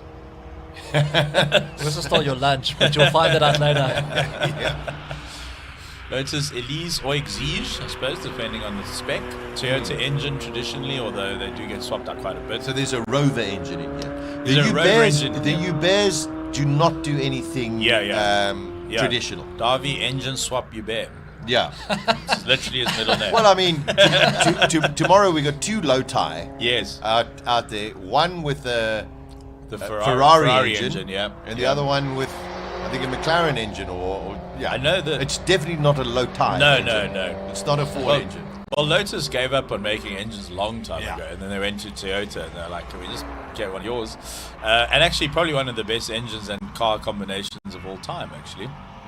But no, always lovely to see Lotai on the pitch. Oh, there's the Uno Turbo. Yeah. So the Uno Turbo is still spewing out a little bit of smoke. So that is a Uno Turbo, but a 1700. So I don't know if it's born out because I don't know of a 1700 Fiat engine. But but apparently it's a 1.7 litre. This 924, I cannot wait to go down the pit lane and actually look at this car because that it's is quite spectacular. That's a fascinating car, though. It looks like what was throwing me off about it when I saw it earlier was the face looked 924 to me, but the rear looks nothing like a 924. Looks sort of 944-ish from a distance, and then all of a sudden you go, no, it's... Yeah, I think it's stunning. Quite interestingly, the 924, was it the 944, was actually developed by Volkswagen. No, it was the 924. Was the 924? Yeah, and that had the Audi engine. Yeah, and it was going to be badged Volkswagen until the last minute, where they put a Porsche badge. Yeah. Lovely car, very nicely balanced. Not particularly fast, but good to drive. I mean, nowadays, the Lamborghini is VW. Yes. Or, some of it's VW and some of it's Audi.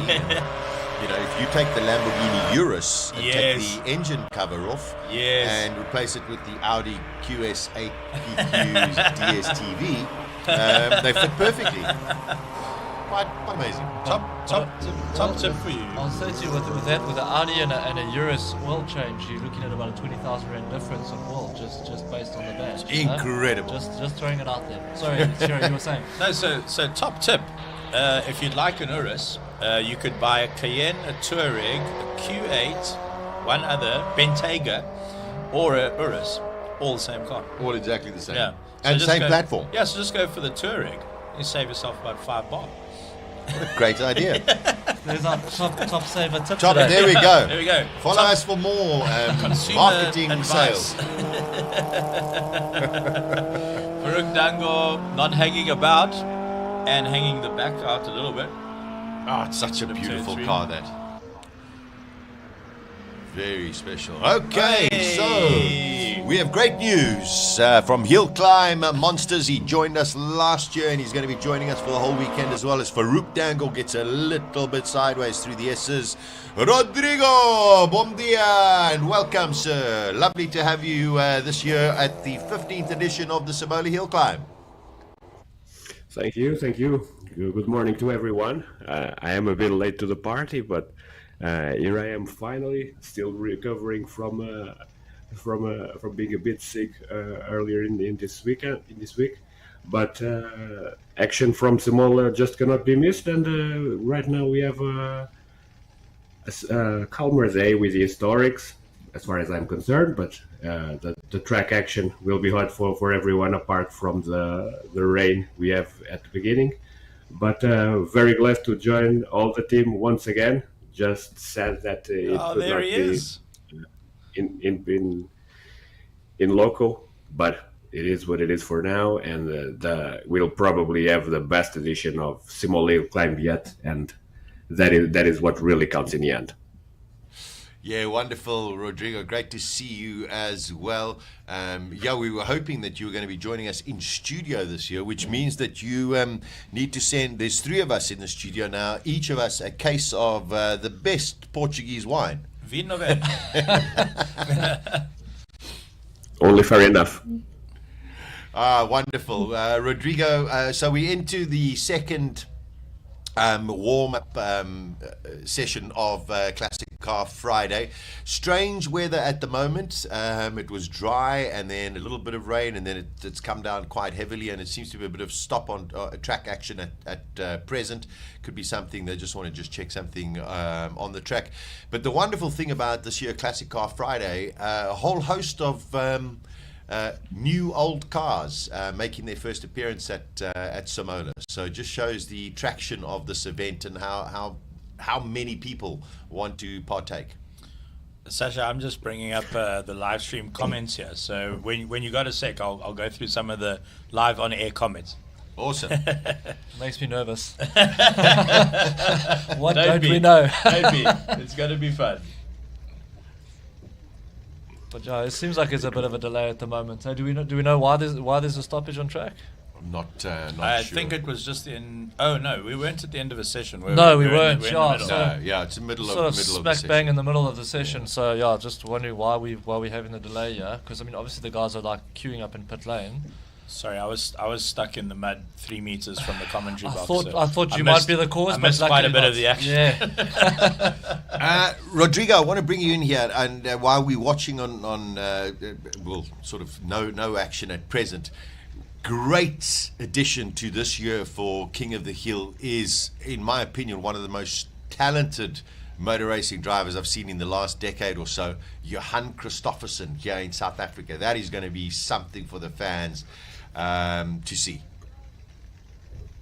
For sure. I think I have done this comparison in the past, but I put Johan in the same bracket as Max Verstappen and Kalle Rovanperä in the same way that they are sort of laboratory drivers. They were created from the moment they were born to be special on their own motorsport discipline. So we have someone who is the son of what was already a sort of a legend in rallycross, and all his life was dedicated to be the best rallycross driver, and that's what he accomplished. And if people are not aware of how good he is behind the wheel and how efficient he can be, people are going into be for a rude awakening during this weekend. Yeah, he's a very, very special driver. I mean, we're going to talk at length during the course of the weekend on him. And you know, guys, looking at the track conditions now, Cliff, it looks like it's dry again. Yeah, there's a bit of spray and some standing water in certain places, but also it depends on our camera angle. If you look on the start line there, it still looks pretty wet, so traction is an issue, but certain parts it looks better. So again, it's playing with our emotions here. We hope it gets dry so we can see faster times, but yeah, guys, we can drive the conditions. I'm glad I'm sitting with you handsome chaps right now. I'm not out there in the car. I'm so glad you used the word handsome. Flattery will get you everywhere. Yeah, it will, especially amongst us two, Taylor. That's my meal ticket, boys. 141 Ks through the speed trap. Oh, leaning on that. Whoa! I say, watch it roll there through Yeah. that sector. And I mean, if you get it wrong on the first corner, you've got so much to do on the second one that you're just going to lose so much time there. But I mean, he's still going, but it did get a bit elusive. Yeah, and you know, it's something we've only touched on earlier on. Is saying, well, you know, you don't have really runoff areas. Oh, again, Look at that, incredibly slow. That's really the pushing. fast and the serious right there. Yeah. So you know, the thing is, if and again, that's cool to watch. That's I mean, brave. that's why I'm here. No, I'm just going. Okay, he's going to be part of the demo drifting team just now as well. Rui Campos going up, but there are no runoff areas. I mean, unfortunately, and that is, I suppose, also the appeal of a hill climb. Yeah. This is, you have to. I mean, if you make a mistake, it's, you know, as long as you as the driver are okay, the rest can be done. But it's going to be unpleasant. And I'm pretty sure like all of us have done some sort of racing at some level, and the thing is though with runoff is that you don't realize how fast you're going and how much runoff you need until you need it, and then all of a sudden things get a little bit puckered, you know. Okay. Jeez, but when I drove around slowly, it really looked like a lot of runoff. Exactly. It's yep. Here is the Nico Nicolaisen. Sorry. Nico Nicolaisen. Okay, this young guy paid 25,000 rand for this car. Okay, and he ran it in the lemons, and he has spent a total over the last year to bring the total, including tires, everything or whatever. His total spend on this car is 70 grand. 70,000. Rodrigo, just to put that in your kind of money, that is 3,000 euro.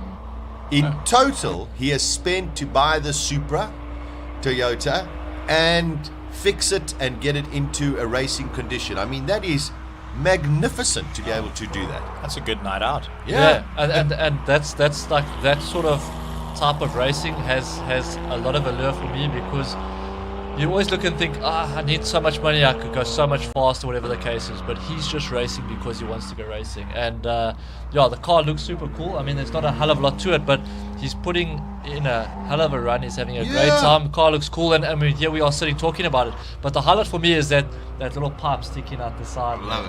Love it. Rodrigo, what could you buy for 3,000 euro to go on a hill climb? Hopes, dreams, and a lot of touch tape, maybe.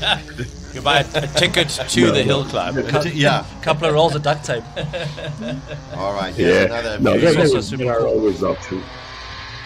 There are always options when you. Oh boy. We might have a proper. downforce. Yeah, the ejector barrel. seat has been activated. That is the Davy bread basket. Wow.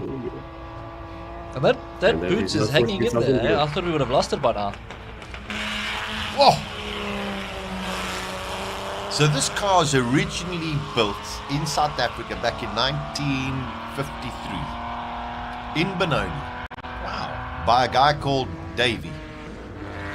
And it's called a 626 because it's a 6-cylinder, 2.6 litre. The car's been sitting in sheds for most of its years. Then the Setonich family decided, no, come on, let's do something with it. And Vickers Rust has rebuilt this car fully aluminium. Those body panels are aluminium rolled. It is just something to go and it's a spectacle. It's just something very, very special to see that car. Also, it has been approved to go to Legends at Goodwood. Oh wow. Yeah, so if they decide to, they actually can go to Goodwood with that car, and it's a one of one. Spectacular. So well done to everybody concerned to find this car and rebuild it and bring it here to Simola, number one. Just magnificent. There's sunshine. You know, it's something that you mentioned earlier, and I heard it a lot yesterday at the parade when they were doing scrutineering in town. But Sherry, you could probably talk a bit more on this. But how many of these cars have been lying around in a shed somewhere? Because I interviewed like 2 or 3 guys, and the consensus was just speaking to a lot of people around there. Oh, this car was lying in a shed. Oh, we dusted off the tires and that kind of thing. But it seems like with Classic Car Friday, there's a lot of cars that have been found somewhere and then now brought to the track. Is this something that happens all over South Africa and is a common thing?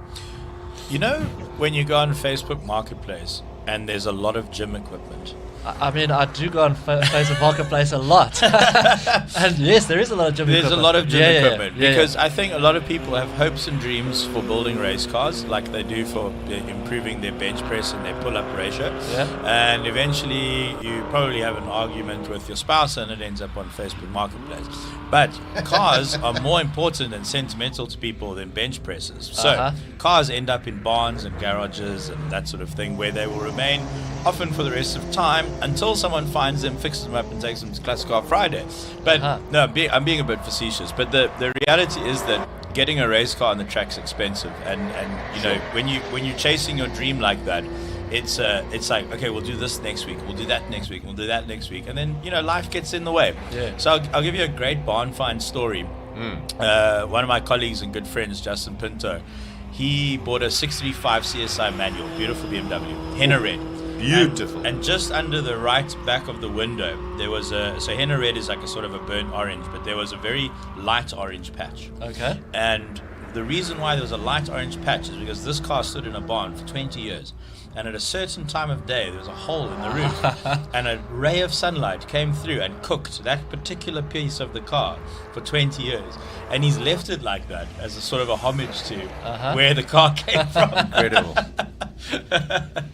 Brilliant. Okay, there we go.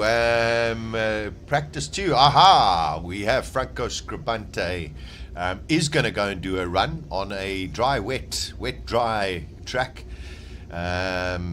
And I mean, yeah, this is just a very, very special car. That Chevron B19, just a classic car. I used to have a slot car track, and the first little slot car that I ever bought was the Chevron B19 because it was just so beautiful, absolutely stunning, immaculately prepared car as well. Going to be interesting. You're probably running on wets. Yeah, I think I would make that call if that's the car you're running. But also, like you said, he's going to start running out of session soon, so he needs to go feel the conditions pretty quickly if he's going to start putting in times in the qualifying session. So it's sort of now or never, it's time to get out there and start running with the big boys. Yeah, trying to clean up the track. I don't know if you guys saw clearly some very special fluid. Yeah. From Scribante, wouldn't expect anything less. He's using some brake clean. Judge, I don't know if you guys saw, like, when we look down pit lane, like looking at the starters, there's like a windscreen wiper that comes across the camera. Have you guys noticed that, or am I seeing things? Because I saw it earlier now, and I thought that's pretty cool and pretty novel, but it also just makes me sad about the weather. But I'm gonna stop talking about the weather now because I'm starting to sound like a broken record. It's time for these guys to get on and do things, and for me to do the same. But yeah, this is gonna be cool. Sasha, what sort of time do you think he's going to put up there in these conditions for a first run? I think he's going to be in the 50, 53, 54, 52, 52. Okay, so he's going to go fastest, huh? I think he's going to go fastest. I mean, the pull-off looked pretty clean. Yeah, I mean, that car is just, I mean, look at it. Woo, look at a little twitch there going into turn 1. So every now and then, if I see a good comment on the live stream, I'll just throw it at you guys. Yes, please, throw it. Here's my favorite one so far. Where is this? Obviously a non-English speaking country. That's just because I'm here and I'm from the hood. No, it's probably because we're speaking in kilometers and kilowatts. I see. They want old imperial. Okay. I grew up in the south, guys. Give me a break. Yeah, no, exactly, yes, because it's miles per hour, because that makes a lot of sense. And the track is just under 1 mile, because that also makes a lot of sense. Yes, we're talking kilometers over here. Okay, 52. What did I say? On the bracket, but that was go. Smooth and clean, eh? Oh, not bad, eh? Not bad. Hey, you know a few things about cars, eh? That was such a good guess. Nice one. That was a good run, though. It was a very good run, yeah. And if you sit there and think, Campos earlier on did a 51, he's done a 56. Yeah. So the track is probably 5-6 seconds off the pace. Robert Walker 53. That was also his first run. So it's interesting to see what Josh Dobie and the boys now do in the Formula cars. The gent who left that comment heard us saying the comment, and he says just funning with you. So thanks, Barry Kuda. Barry Kuda. That's what a dodgy chap. We like you, Barry Kuda. We do like you. Oh, there's off. Oh, slow down. Oh, okay, I mean, it could be worse. It could be worse. As long as I get the yellow flags out. Yeah, yellow flags will come out. That's in an awkward spot. You just mustn't move right now, otherwise that could be hairy. That car needs to be Are there flags yet? Because he's still going. There we go. That's got yellow. I won't lie, I got a little bit nervous there because he wasn't slowing down up that hill. No, listen. Well done to the marshals as well. They got they've got a hairy job as well. But yeah, it looks as though everything. Hopefully, that needs definitely some 4-wheel drive to get out of that hill. Bit of farming there. Yeah. So what happens now to the run? If you're going up the hill at pace and then all of a sudden you have to back off because someone's gone off. Yeah, that's it. So you lose your run, eh? You lose your run. And in qualifying, same thing, eh? No, in qualifying, the stewards will make a decision. Okay. And maybe because I mean, if you have a guy that's over enthusiastic or a clown, for lack of a better word, that could really affect your qualifying. So that would never happen in motorsport. I mean, everyone all is respectable guys. Everyone's so respectable. They love the rules. They always adhere to the rules. Come on, Clifford. What sport have you been watching? You are right and I am wrong. I watch soccer on the weekends. Oh, there we go. Okay. I've come up with the most amazing way to never be upset about your favorite soccer team. Don't watch soccer. Yeah. So also works for Formula One as well. Yes. Same technique. Yeah. So there's a process I went through when I was a lot younger, and what I ended up eventually doing to sort of help me cope with life was I stopped playing the lotto because I just couldn't handle more than one disappointment on a weekend because I support Liverpool. Well, now we're going through good times. Oh, there we go. But when I was younger, it wasn't good times, and so if you have 2 disappointments on a weekend, that's a lot to deal with. So I just stopped playing the lotto. But yeah, this could take a bit of time, eh? What at the time? What had a better chance of winning, your lotto ticket or Liverpool? The lotto ticket, eh? But yeah, we've gone through that. But this looks like it's gonna take a bit of time to get out there. Yeah. So interesting comment from Charles. How do I turn down the talking volume and the car's volume? Charles, don't worry. When we get into the qualifying, we're going to have the cars a lot louder, and we will let the cars do their runs so that you can enjoy the sound of the cars as well. So we just want to try and get as much information out as possible about the vehicles that are going for Classic Car Friday, and of course anything else that comes to mind. But once the qualifying runs start, believe you me, the three of us will be more silent, and you will enjoy the sound of the cars. So here we're looking at the replay of our little off earlier, and if you see in certain parts of the track there are drops flying, but I just want to see where this all gets out of shape. But I'm pretty sure it's Sasha's earmarked area. Yeah, into the S. Just starting to sort of step away. Exit of turn 3. And that's a long way off, eh? You're not going to bring that back. Oy. And this is the complication of running a single seater like that. That's SMP, where you basically don't have any kind of mechanical down. Well, the only mechanical downforce is engine. Okay. The rest of it is just your skill, and it doesn't have rear wings, and it's not going to push you to the ground. You've just got to try and maneuver it as best as possible. And that's why the youngsters start in formulas like that without wings, so that they learn the skill of catching oversteers and understeers. And then eventually, once they get to the wings, they are much more proficient at it. So, I mean, that's a very difficult car to drive. Downforce is an interesting phenomenon because you get in, your tires are cold, but the faster you go, the more downforce you get, the more grip you get, the faster your tires warm up. So it's a sort of like, this is, you kind of damned if you do and damned if you don't.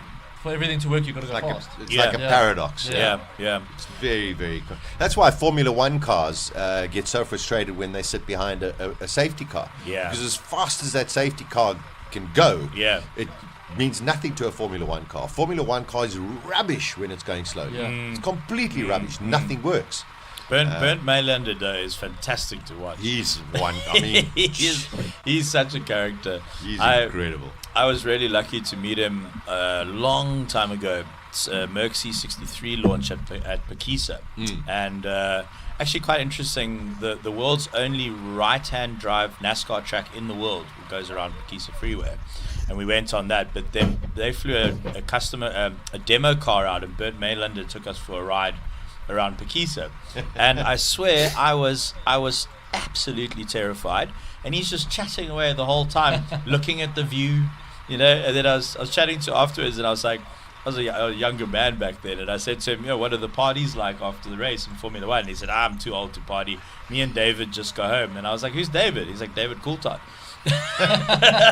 We just fly home in the jet, as one does. He's actually, Bernd Maylander is actually a really lovely guy. There is something special, driving a racing car or motorcycle, and then going in a car as a passenger with a true sporting great. And I've also had that opportunity with Bruno Spengler. Nice. And Christian Abt. And Christian Abt, I was in Dubai and I went in his DTM car. And that was the scariest I've ever felt in a car. I've been in a Formula One two-seater with Johnny Herbert, which was great fun and a lot of fun. A Formula One two-seater? Two-seater, yeah, with Johnny Herbert, which is amazing, and did an 8-lap race with him. No way! Yeah, it was incredible. Which cycle? At Kyalami. No way! And by the 6th lap, going through sunset at Kyalami, my neck could not hold up. So now you're just banging your so I'm helmet just on the... bouncing around. But let me tell you, going around the Autodromo de Dubai with Christian Abt in that DTM Audi of his from back in the mid-2000s or whatever, was the scariest I've ever been in a car. Scarier than the two-seater. It was, oh my goodness, I don't know if I'm going to... And the way that these guys can drive, I mean, we all think we can... Well, I think I can drive a little bit. And then you realize, yes, you're right. A very little bit compared to them. A very little bit.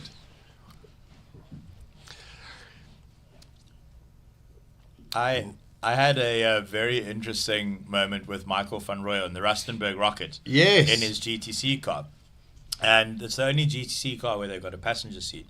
So he takes me for a demo run, and I get out, and I'm a bit speechless. And then, I've been around some tracks in some fast cars, and we're having lunch later that day. And I said, Michael, I just want to thank you because you've sorted out a big problem in my life. I had this ambition to be a racing driver, and now I know I'll never be one because I know no matter if you teach me how to drive, I still won't be able to drive like that. No, it's a wonderful skill, and every person who is either doing a hill climb or doing circuit racing or rally racing or whatever, it's a proper skill. I did some fantastic rallying this morning.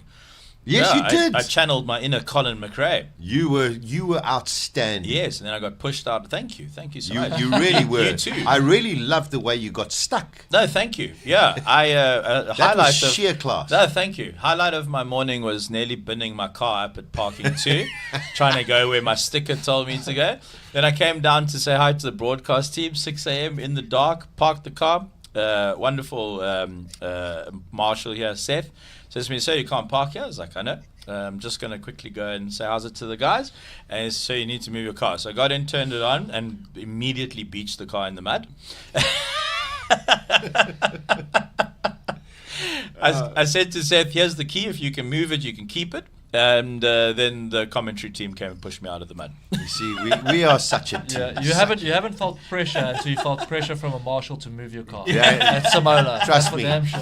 A bit of a warning if you are coming through to the hill climb. If you do not have your parking ticket, don't try and mess around. All right, let's go and have a quick chat with Colin. He's in the pit lane. We're getting ready, I think, for... Is there one more free practice, Colin, or are we going into qualifying?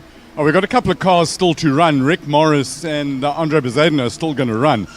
But Simpiwe, you had a rather bit of a moment. Yes, it was a slow motion spin that I had there, but it was quite fun.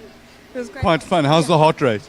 It's pumping. I was a bit scared because I'm like, oh, where am I going to go? But once it started spinning, I was like, you know what? It's beyond me. Let me let it do what it's doing and just put my foot on the brakes. Awesome. Now it's quite special because this is a tribute car to 1981 Ayrton Senna car. With Rick Morris next to you, and to try and follow that story, what's the emotions that you've got driving a car that is an Ayrton Senna tribute? I always say this is bigger than me. Being in an industry that allows me to race and I can be in cars like this, it's an honor, to be honest. The emotions are quite high. I got the story and the background of the car yesterday, and I'm like, oh wow, these are big moments for me. Big moments for you, and your car had a big moment. Keep it on the road, and thanks a lot. Thank you so much. Let's go and talk to Rick, who got out of his car now. They had a little bit of overheating in it, and there is also a clutch bearing release problem. Rick, it's almost lucky that there is a bit of a break now so the guys can have a look at the car. What was the issue? The issue was that the engine was getting too hot in much too short a time. There's something wrong with the water system, we think. Awesome. Hope you get it fixed. Thank you very much. Right, that noise you can hear is Andre Bezuidenhout going out. I can confirm the rain has stopped, but it's wet. Watch the start. It's going to be really interesting.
Wow. That is a very impressive time from Andre Bezuidenhout, considering he didn't even launch it off the line. He just revved it and then carried on going. So Bezuidenhout right up there. Just going back to the Senna tribute cars. I mean, yesterday it's 31 years since that tragic weekend, that we lost Roland Ratzenberger and, of course, Ayrton Senna back in Imola. So, it's always such a... 31 years ago. 31. It's always such a beautiful weekend at the hill climb, because it's over that weekend where anybody who followed the world of motorsport will recognize what a tragic time that was. So wonderful to see those cars. Glad to see some Piwes okay, and also just the livery, the colors of that car. The Senna, all of the Senna colors. Very, very special. I remember that moment. I was 8, 9 in my uncle's house, and the accident happened, and then sort of time stood still. Bizarre. For a while. Yeah, it feels like yesterday. Yeah. And it's now 31 years. Amazingly, an hour and a half ago, that's the Knysna heads. And it was clear earlier, Clifford, what have you done? I give up. It's just, I just give up with this weather, because, I was looking at after we got back on track now, and in certain parts of the track, you're looking at it and say, like, the start line's very wet, and then there's less overspray midway up the hill, and then, then the rain, it's very wet at the top again. And if you look now on our camera, looking up pit lane, and there's that windscreen wiper. Did you see it? Yes, I saw it. There we okay, go. So I did see it. I'm not seeing things. Okay, so because I've had a lot of sugar today, so I thought anything's possible. So we looked down. There you go. We looked down pit lane now, and there's drops again. So now we need to know if that is an automated wiper or Canon. So Peter says that it's from Canon and it's automated, but I'm pretty sure he's paying his nephew $50 a day to wipe that camera hanging off the pole on the start line. Listen, the fact that there is a camera with its own windscreen wiper, I find very impressive. Speaking of windscreen wipers, that's the highlight of my day. Yes, so Chiro and his gang of friends made this wonderful road trip from Cape Town to Knysna, and I recall a Top Gear show a couple of years ago, Chiro. I don't know if you remember it, where James May was driving a Lancia Monte Carlo. And within the first 3 miles, he was driving the Lancia Monte Carlo. It was beautiful. He says, listen, this car is just spectacular. Everything's wonderful, blah, blah, blah. And it started in Scotland, by the way, where apparently it doesn't rain, as far as I've heard. And it started raining, and he turned the windscreen wiper, and it did the first operation, swipe, and then on the second swipe, the right-hand windscreen wiper just decided to go off the edge of the car. Now, yesterday, not Scotland, however, it was raining. All the way from Cape Town to Knysna, and you were in a car and you had an issue, I believe. We had a fantastic adventure yesterday in the Car Joy and Cars of Koza Cars. So I just bought a E46 M3 manual, Phoenix Yellow. I know I'm one of only 4 people on earth who likes Phoenix Yellow, but it was the launch color. And what I've done for you guys is brought up a picture of what we went through yesterday. So at about 100 and I just got this car, and it's been standing in a deceased estate for 4 years. Shame the young guy died of COVID, actually. So we got it out of the deceased estate, and we're busy fixing it up, and this is its first proper trip, but it's been really well looked after by the guys at BMW. So yesterday at about 100 and something, I wasn't in the car, but the driver's side windscreen wiper made a break for freedom and is now somewhere between George and Wilderness, or one of the other towns. We then stopped at the George Airport, and we realized we could potentially switch the passenger side to the driver's side. But because it's German and it's over unnecessarily complicated, you can't really do that. But anyway, we made it work. And then now we had the issue of the windscreen wiper arm, which is just a bare metal thing when it doesn't have a wiper blade on it, scraping up and down the glass window. So I thought we need something soft and we need something sticky. So, got my lovely better half to go get a pair of socks out my bag. And I got one of my film crew to get some film tape. and there is a picture I can of see my it. socks with some film tape on the windscreen arm stalk. I can vouch for it. I can vouch for it that There's a sock there, but what I want to clarify is that was the sock sticky before you put it on? Because you said soft and sticky. Was the sock sticky? Absolutely not. Okay. That's what the film tape That makes me was feel for. better. Yeah. So and that is how we got from George to, because it rained, literally rained for 12 hours yesterday. The 12 hours we were on the road, it rained, and we're in 5 old cars, oldish modern classics. But anyway, that was probably my favorite moment of in all my years of motoring, was that moment. I've got all the footage. Maybe we'll play it tomorrow. I've got all the footage of us sorting out this problem and taping socks to the front of an M3. I mean, maybe it's something BMW can look at for those guys that like playing squash or paddle. Yeah, what a terrific idea. Yeah, you can have your socks strapped onto the front of your car. Look, it was a massive improvement on what was there before. I'm pretty sure. Yeah. You've got to love the world. You've got to love the world of motoring. That's for sure. But isn't that what cars are like driving cars and doing this sort of thing is about? It's these adventures and that, and that's why you just can't buy a boring car. If you bought something off the showroom floor or whatever, you wouldn't have had this adventure. Imagine if our Canon camera had a sock going across the lens. I'm gonna sit here and use our fantastic broadcast Wi-Fi. I'm gonna mail this to Henk, and let's see if we can get it up on the screen quickly. Hang on a second, Henk, you got an email coming. Yeah, we've got something. Maybe we can get that posted out. If you're just joining us, thanks for joining us. It is the 15th running of the Simola Hillclimb. Clifford, move a little bit to the side. Then everyone Which can side? See. Just move your head. Move your head. This side. This side. More. There we go. Oh, there you I can am. see it on the screen. 15. Simola Hillclimb 15. And it's oversubscribed as always. And that's the wonderful thing about Simola. It's basically fastest fingers first to get your entry in, because it is limited in space. And as many pits as they've got here, Clifford, that is the maximum that it's going to be. So it can only ever be this size. But every year people go, I've got to try and get in. I've got to try and get in. So every year we're getting new participants, new cars, whether it be in Classic Car Friday or in King of the Hill. So if you say that there's only a set amount of entries that are allowed, what are we looking at on a Classic Car Friday and what are we looking at on King of the Hill? Do you know offhand? In terms of numbers? Yeah. So in Classic Car Friday, I think we've got 52 or 53 entries. And then tomorrow, I think we're up to about Saturday and Sunday, probably close to 80. Wow, it's incredible. 80 odd cars tomorrow. Could be a little bit more as well. But all in different categories. But then, of course, on the weekend, eventually Sunday, it doesn't matter what category, it's about King of the Hill.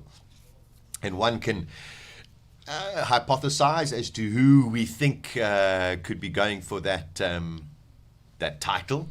But, let's rather let the weekend just unfold. It's going to be a very special weekend, and hopefully a bit drier. Check the weather in a little bit. This time of year, though, Knysna is known for its changeable conditions at the best of times. So we always do prepare for rain. 2022, my first time up in the hill was in the rain. Very happy to be an all-wheel drive car at that point. So the monsters, if it does rain tomorrow and Sunday, the monsters with all-wheel drive will definitely be stronger contenders for titles this weekend. Rear-wheel drive, no one's running a front-wheel drive, so rear-wheel drive is where it gets particularly tricky. Look at that. Sure, they're back. Look at that. Sure, let me ask you, because you're talking now, you did some time in the wet. So if we're looking at tomorrow, King of the Hill, and Sunday, Sasha was mentioned earlier, potentially fastest time, you said about a 34? Going up the hill? I think the record's 34.1 at the moment. And every year we always strive to go faster. How much time difference would there be for a similar car in the wet? How many seconds do you think would we knock off there on? If we're looking at record pace in the dry, what would we be looking at record pace in the wet? On an estimate. All-wheel drive cars won't lose too much time. Okay. Second or two, I'd say. Rear-wheel drive, you're losing a lot. If you can get it up in anger, if you can really get it to the top and keep it on the black stuff in the wet, and also if there's those silvery streams we spoke about earlier, if you can get it up there, you're probably looking at, I would say, a 3-second delta. Yeah. That's not a hell of a lot. Huh? Yeah. I mean, if you think of like track circuit racing, that you lose quite a bit. But on a short sprint like this, it's not a lot, but that just shows you the margin for error is so small. I stand to be corrected, and maybe that's something Colin can actually chat to the guys tomorrow about, is what do you expect, or the competitive guys today, what are you expecting in the dry and what are you expecting in the wet? Yeah. And then we'll see what the competitors have to say. But I think from previous years, you generally your all-wheel drive cars, especially on the right tires, you won't take too much of a hit in the wet. Yeah. Okay, that's impressive. Yeah, I tell you, it is beginning to warm up. Let's go and cross over to Colin in pit lane, and he can give us maybe a rundown of if we're going into the first of the qualies. Colin, can you confirm that for us? Well, all I can confirm at the moment is the wet stuff stopped falling out of the sky and it's lying all over the ground. But there's another run to go before qualies, and I got Nicolas and Nico, the guys are talking about your car that comes from the Lemons. What did you spend to get it here? So all in all, purchasing the car and everything that you see on the car, roll cage, seats, everything comes to a total of about 70k. Not bad. And why did you decide on the Supra? Look, we were looking for quite a while for something that's going to be good for the Lemons, and this was not one of them. For Lemons you kind of want an NA car, something a bit more reliable, but I mean it's still Toyota. So, and I just was scrolling Facebook and I saw this guy saying, I've got this car in my way, I just need it out by today. And I thought, well, let me just go have a look. Everything starts with that first look. Yeah, that's the sucker in you. You look at the car, you sit in the car, and boom, buy it. Exactly. And I went to it, and I spoke to my mates from our podcast, from the Induction Noise podcast, and I told them, listen here, what do you guys think? Should we go for it or not? They said, how does it look? I said, well, it's full of dust. It's got a lot of parts in the car, but I think it should work. And I made a guy an offer of 25k, and he said, come and take it. I want it out of my way. And from there, it started about 6-ish months ago. Yeah. And every nut and bolt on this car has been done by me or Stephen McCarthy that helped me build the car. And everything's been done in-house, no outsourcing, and we just put a lot of hard work into the car. Finished about 2 nights ago when I was panicking about scrutineering. And yeah, I have not driven the car until 2 runs ago, so it's actually not feeling too bad. Laying over a little bit. Enjoying it? Oh, I'm loving it. I love the traditional TRD colors out of America. It works really well. Well, you just have to, right? We can't run GR on here. We had to go for the TRD, and I just think it throws the homage back to the real 80s liveries that they used to make as well. Awesome. Good luck. Have fun.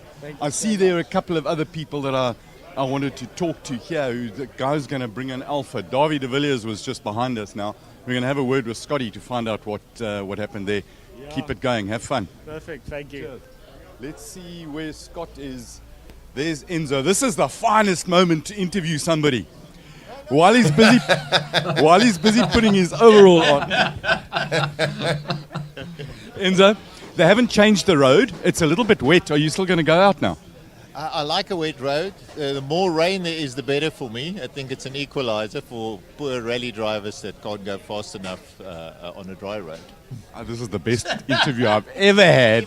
Interviewing somebody with his jocks on. Enzo, thank you very much. Okay, bye.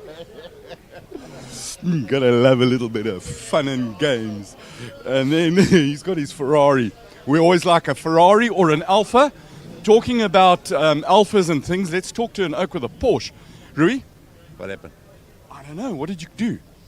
Well, I don't know. I went out in wet. Which is sensible. The thing was wet, but I don't want to buy a farm so early in the morning.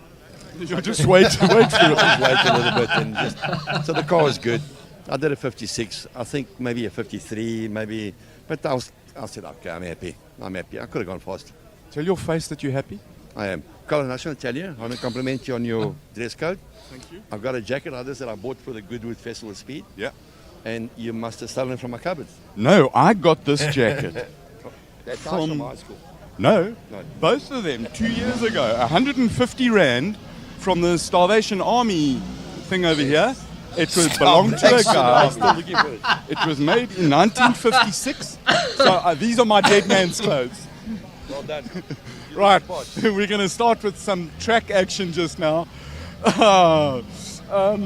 Bredenon, let's just have a quick word with him. Pitt, you building a whole lot of chevrons. When are we going to see a chevron here? When he's negotiating with the driver. He wants to drive it. He's going to pay to get it here. Well, he's got a transport company and, you know.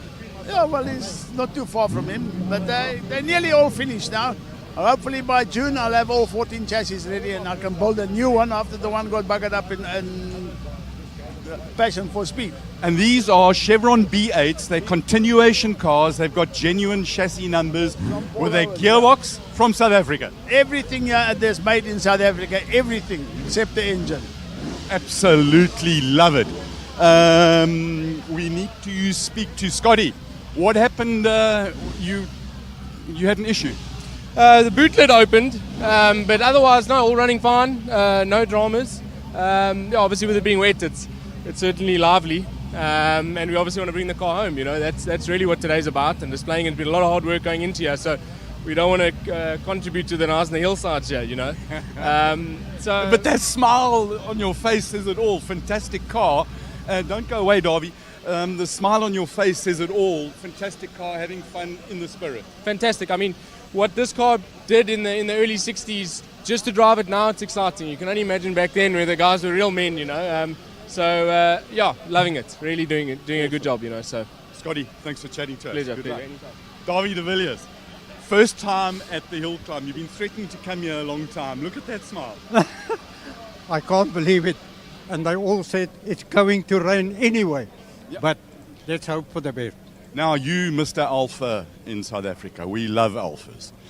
When are we going to see a proper GTV come up here with lots of valves, lots of capacity? What have you got in mind? A lightweight GTV6 with a proper 3.9 litre 24 valve engine in it, normal aspirated, proper close ratio gearbox, and with a driver with big ones, and I think we can put up a show. It'll be one hell of a show. Now, which driver has got the right big ones that you trust with your car? My number one choice is Lee Thompson. He's got big ones. He can do it. There's several other guys, and Stuart Kidgel, who will be with me, can also do the job. Lekker, we look forward to that, Davy. I'm going to hold you to that. 3.8. Margaret White is going up the hill. We go back to the studio. Thank you. Thanks, We're Davy. going to try. The legend Davy de Villiers, incredible. Here we go. It is the final practice session for the Classic Car Friday. Margaret White going in the Austin 7. If you're just tuning in, this car has got a history of over 70 years within her family and another family. She prepares the car. She makes cookies. She just loves everything about the Simola Hillclimb. You cannot take the smile off this lady's face. I mean, it's just stunning to see this vehicle out there. I'm not sure if it's raining out there at the moment, because if you look at the picture, it looks a bit like there are spots coming down, and she's driving with an open-faced helmet, so that would definitely take the smile off of her face. I would imagine. It stings. Yeah, it's not pleasant. Just magic to see. So I mean, very difficult conditions for all of the drivers. Where do you go on the slicks already? Do you stay on your wet weather tires? Very, very difficult, because Chiro going up that hill at the start line looks very wet, but halfway up it can be dry. It is very changeable, and one of the greater challenges of hill climbing is that you have to get every single element of your lap, let's call it your run, perfect. So it's quite disheartening. Well, first of all, you're sitting there and you're preparing for the launch, and then you get onto the line, and then it's adrenaline, and you get into that kind of focus, and you launch it, and it's quite disheartening going from that pressure to knowing you didn't get your launch right, because then you're not going to be able to be competitive once you get to the top. So it's a big mental challenge, hill climb. I think on circuit racing, which of course is a massive mental challenge as well, but if you make a tiny mistake in lap 4, you can make it up for the rest of the race, kind of thing. Hill climbing, every single element of your race has to be absolutely perfect from the minute you line up on the start line. The second of the Austins going up, naturally aspirated. This is a 1500. Margaret's only a 750cc. And then, of course, you know, the guys, Clifford now, they've got to push it just a little bit more, because if these are the conditions that they're going to do their main runs in, they've got to see where part of the limit is. I couldn't agree more, because I mean, the thing is, if you look, we've got like three qualifying sessions after this, but the last qualifying round gets done at around 1:30. How much will the conditions change before then? I don't think a hell of a lot. So you need to have a good idea on where you can make up time and where you potentially might have to back off. But we should start seeing the pace tumble now. But the thing is, though, is that in the second, or towards the end of the first run and the second run, the time started to go a little bit quicker. Are we potentially going to see anything quicker than that today? That's the sad thing, because I want to see guys just go fast and break records, but in these conditions it's completely different, and you've got to just do what you need to do to take home the trophy. But I was hoping for records to tumble, I mean, if you look at Margaret's time, she did a 2:05, then she did a 1:38 or 1:48, and now 2:03 again. So, look at that, sideways from the D-type. But then there's that, there is excitement. And now there's some V8 muscle going up the hill, so we might see a bit more sideways. So there's also that element which makes it exciting. GT40, Peter McPherson. On your left-hand side, that's Brian Bruce in the D-type Jaguar. So last year, gents, the time to beat was set by Franco Scribante in his 1970 Chevron V19, time of 41.937. He was Classic Conqueror. Last year it was his 7th Classic Conqueror title. Incredible. So he's had to increase cupboard space at home for all of the trophies.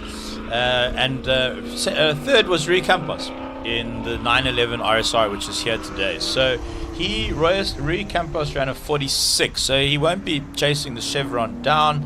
But Charles Arton in the 1979 March 79A ran a 43.5, and we think there's potentially a bit more time in that car. So 41.937, the time to beat today if you want the all-time record for Classic Car Friday.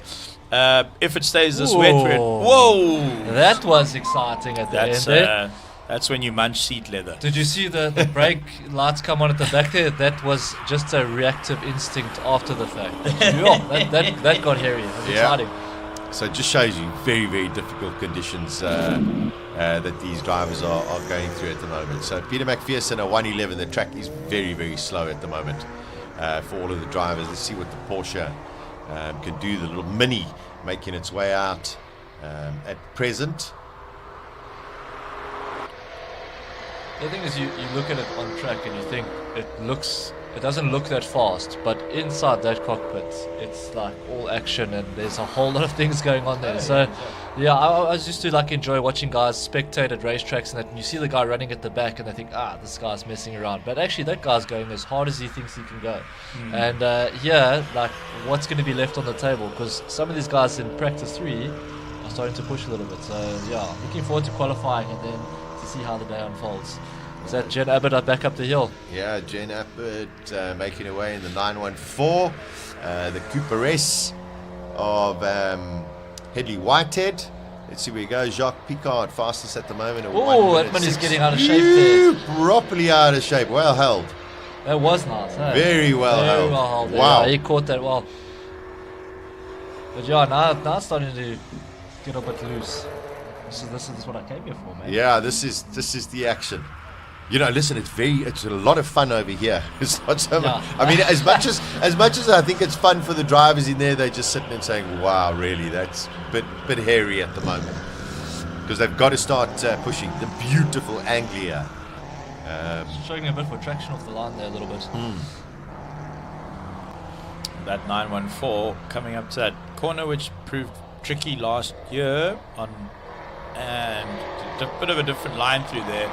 I think the wide line through there was problematic last year, and again, as I mentioned, Miss Abbott in the Porsche 914, that's where she was the first person to spin there, and that sort of set off that that quirk of the track last year, which the drivers said was always there. So it was quite an interesting thing to watch. But she took quite a bit of a more conservative line through that corner there, probably remembering last year. Well, that's what I'll ask you. Do you think her line was more conservative because she backed off because of what happened last year, or do you think it's because it's wet? Because last year was dry when she's yeah. So maybe a potentially a different line because it is wet. Good What do you points, think? Yeah, good points. It could be. It also, I think a lot of these early laps before lunch are just sighting laps. Yeah. So maybe trying a different line and seeing where she comes out. There's not too much time to be found at the top. At the top of the track, you basically just keep it on the black stuff and keep it pinned really, and hope you go over the line in a straight line. But most of the times at the bottom actually. Sure, that Fiat's sliding. Yeah, all over the no place. grip there. Do you think he's gone out on slick semi-slicks? Yeah, or must be. slicks. He's really, I mean, first and second, wheel spinning all over the place. The young Bezuidenhout there pushing. Yeah, he's going. And he's running it using all the track on the outside there. Hey? Yeah, he's gone fastest, 58.2. That was a good run. Yeah. He's found 3 seconds in these conditions. So just that's brave. Yeah, that's going. Wow, 3 seconds on his previous run. Yeah, Oh, fantastic. Yeah. Porsche 944 Turbo Cup, that red car that just went fastest in the hands of Junior Bezuidenhout Junior rather. So where do you think, Cherry, where do you think you make up, or where do you think the race is won and lost? Down at the bottom end of the track? Because obviously the momentum is on your side at the top. Yeah. So it's all done in the earliest part of the run, right? And it sounds like I'm a seasoned campaigner. I've done this twice, but what's amazing is when you're in the pits and you're around the people who know what they're talking about, the Dion Huberts of this world and Willie Hepburns and all the rest of it. Willie Hepburn actually taught me how to get through turn 3 because I was getting it completely wrong. So I would say, and according to Dion as well, is where I learned sort of where to find the time. So he said, don't... Whoa, there we go. He's off. Oh, well held. What a save. Well held. The launch... probably good for a second or two depending on your car. Yeah. Entry into turn 1, the braver you get, the faster you get through there. I always not panic, but I went cautious into turn 1 and got on the brakes a little bit. Apparently you can go flat in certain cars. The hill you're flat out, right? This long stretch that we're seeing on the right of the screen. There's nothing to do there, just hang on. I went into the braking zone here where this Cobra was. I was braking at 184 k's an hour. And the turn into turn 3, the exit is completely blind because of the hill, and then it tightens on you. And that's the last opportunity you've basically got to make time. Okay. From the exit of turn 3 to the top of the hill, you basically just pinned. Little bit of a lift off here where this Cobra is going through. Tiny lift off there, maybe a dab of brakes, and then pin it if you're in an all-wheel drive car. Yeah. Yeah, so margin for error is small, right? Oh, It's all at the bottom. So I mean, if you get halfway through a lap and you've made a slight mistake, that's your run pretty much down the dust, which is soul destroying. What you do is you just tell yourself that this is a practice run now. Yeah. Not a competitive run. I'm just getting my eye in. Yeah, I'm saving it for the third run of qualifying. Volvo seems to be going pretty slowly. Chris deploy. Yeah. It's definitely some kind of issue. I would like to. I need to go speak to Sparky or in Shaftesbury, but to my eye, those bumps which caused hell last year for a lot of competitors look a lot smoother. Okay. So, but it doesn't look like roadworks have happened, and also these cars they're not really the monsters we're going to see over the weekend. But I wonder if because last year one of the reasons why we lost the Scribante monster, the Hillclimb monster, was because over those bumps, the rear wheels over-accelerated, and as they touched down, all the stress just went back through the gearbox, and the gearbox exploded and shredded all the teeth off the gears. Yeah, I think it was Rickard's car. And Rickard. Yeah, both of them. He broke a prop shaft on the bumps. Yeah. So the front prop shaft, that was actually, you're right, that was fascinating because they were considering going out rear-wheel drive. So those bumps caused quite a bit of pain last year for the competitors. And then also the one, I think Peter Zeeley's one of his runs was was sort of ruined by something popped off, a hose popped off over those bumps or something like that. So these cars are highly strung, and those bumps. Look, this is road racing. Yeah. You take what you can get. But it just looks to me like there's been some modifications there on the surface. Yeah, that Volvo sounds like it's running on probably 1 or 2 cylinders. But hopefully it gets to the top, and then they can wheel it down and then have a look at it before the quali runs. This Volvo first hit the road in 1967, this particular one on your screens, which makes it 58 years old. It's 58 years old. Yeah. That's crazy. And he's managed to, Chris Deploy's managed to get it off the track. So I think this is going to be the run for the ages, because this so far, it's been all action through the first few sessions. So I'm looking forward to seeing how this goes now that it's gotten a little bit wetter out on track. So, and then there's the sun. It's looking clear out there. It is a gorgeous day in Knysna. Here we go. Yeah. Stay like that. Freeze that picture and just show it to us every 15 minutes. Gosh, the hotel I'm staying at, that's the view from our room. Yo. Yeah, no, it's let me maybe just check if I can give them a punt before I do. But no, we found this lovely place up on the hill, and that's the view. Yeah, it's stunning. The Knysna heads. You and I, we're not running on the same budget as this. Yeah, we had to bunk up with some old gals at the retirement. At the retirement home. It's not about budget, it's about connections. Clearly we have the wrong ones.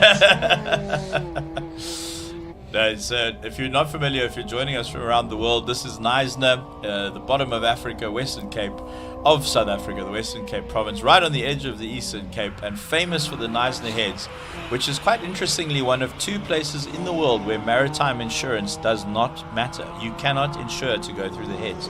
It's an extremely dangerous sea passage. Yeah. Oh, wow. So you learned something listening to us. No, it's there's a lot of people who just they say either you know how to get in and out of the heads or you don't, which is interesting because learning must be fun. It could be rather expensive as well. Yeah, that's a beautiful part of the world. Woo! Oh, stepping out there a little bit. Yep. And that's also the challenge, that last little corner coming up to the line. Yeah. Can especially when you're really on it. If you just don't get that apex correct, you can find yourself pretty sideways. So got a bit of a treat for you guys tomorrow, a little bit of a throw forward. The world's fastest and only soft top roadster with scissor doors will be competing tomorrow in the hands of my esteemed colleague Ashley Oldfield. Wow! Who still currently holds the SUV record for the hill and has won 5 times in his 5 campaigns, so he's got a good run. But just a little sneak peek there. Maybe get on your Googles if you're listening. The world's only soft top roadster with scissor doors will be competing in Knysna. Wonderful. That's out of shape there at the bottom. Is that the? That's the little. Is that the Manta? Yeah. Is the Manta back? That was out earlier. The yellow Manta. Yes, it is. It is. Yeah. Oh, it's wonderful! Back. It's back. Woohoo! Well done to the pit team there. Looking a bit healthier, less smoke. Yeah, Neil Stephen in that Opel Manta. You know what's lovely about old cars is you can fix them with hope. You just need like hope, one spanner. Yeah. One guy knows what he's doing. Probably 2 spanners, a 10 and a 13. And the 10's gone missing at the toolbox. Oh, yeah, 10's never found. Especially never if it's an old BMW with a fold-down toolbox. Those are all gone. Be a good business model is making those tools from scratch. Nice gentle pull off there. Traction looks like it's becoming increasingly more difficult down at the bottom of the hill. It's lovely to see the Manta. As Colin said, the only racing Manta left in SA. Incredible. And you're seeing it right here at Simola. There we go. Completes a good run. Good to see. Yeah, I'm sure they must be very, very happy with that, getting it out there as well. So Neil Stephen putting in a 1:08. Here is the Alpha Berliner. He's shaved off a lot there. Yeah, that's going to hurt his time. But I mean, he got it way too deep, eh? Oh. He almost trimmed the inside of the curb there. When Alphas used to make rear-wheel drives. Proper cars. He hasn't backed off, eh? He's still going. He's still going. Trevor finding a little bit of pace, was very, very slow off the line. Didn't really go for his launch, but let's see how he has done. A 106. Yeah, he lost a lot more. Yeah. And then also, I mean, through the third S, he cut it way too late on the first corner. He left him too much work on the second one. But seems to be drying out significantly. Well, I think with the big guns coming now, the bigger guns, we'll be able to see. It looks lighter outside as well, so I give up. I don't comment on the weather anymore, because whatever I say, it does the opposite. But we hope. Where's Mr. Nico Nikailason up next? I think. Where's the running? I've got a treat for you, Alpha lovers. I'll get it up on the screen when Nico's out on the run. In the Lemon Supra. I quite like that he went with TRD stickers, Toyota Racing Development, which is what Toyota Sports was before Gazoo Racing. Yes, yeah. So it's very nice classic homage to the JDM liveries. That sounds good. Oh, that does sound good. You can actually feel that in What's the that, commentary a booth.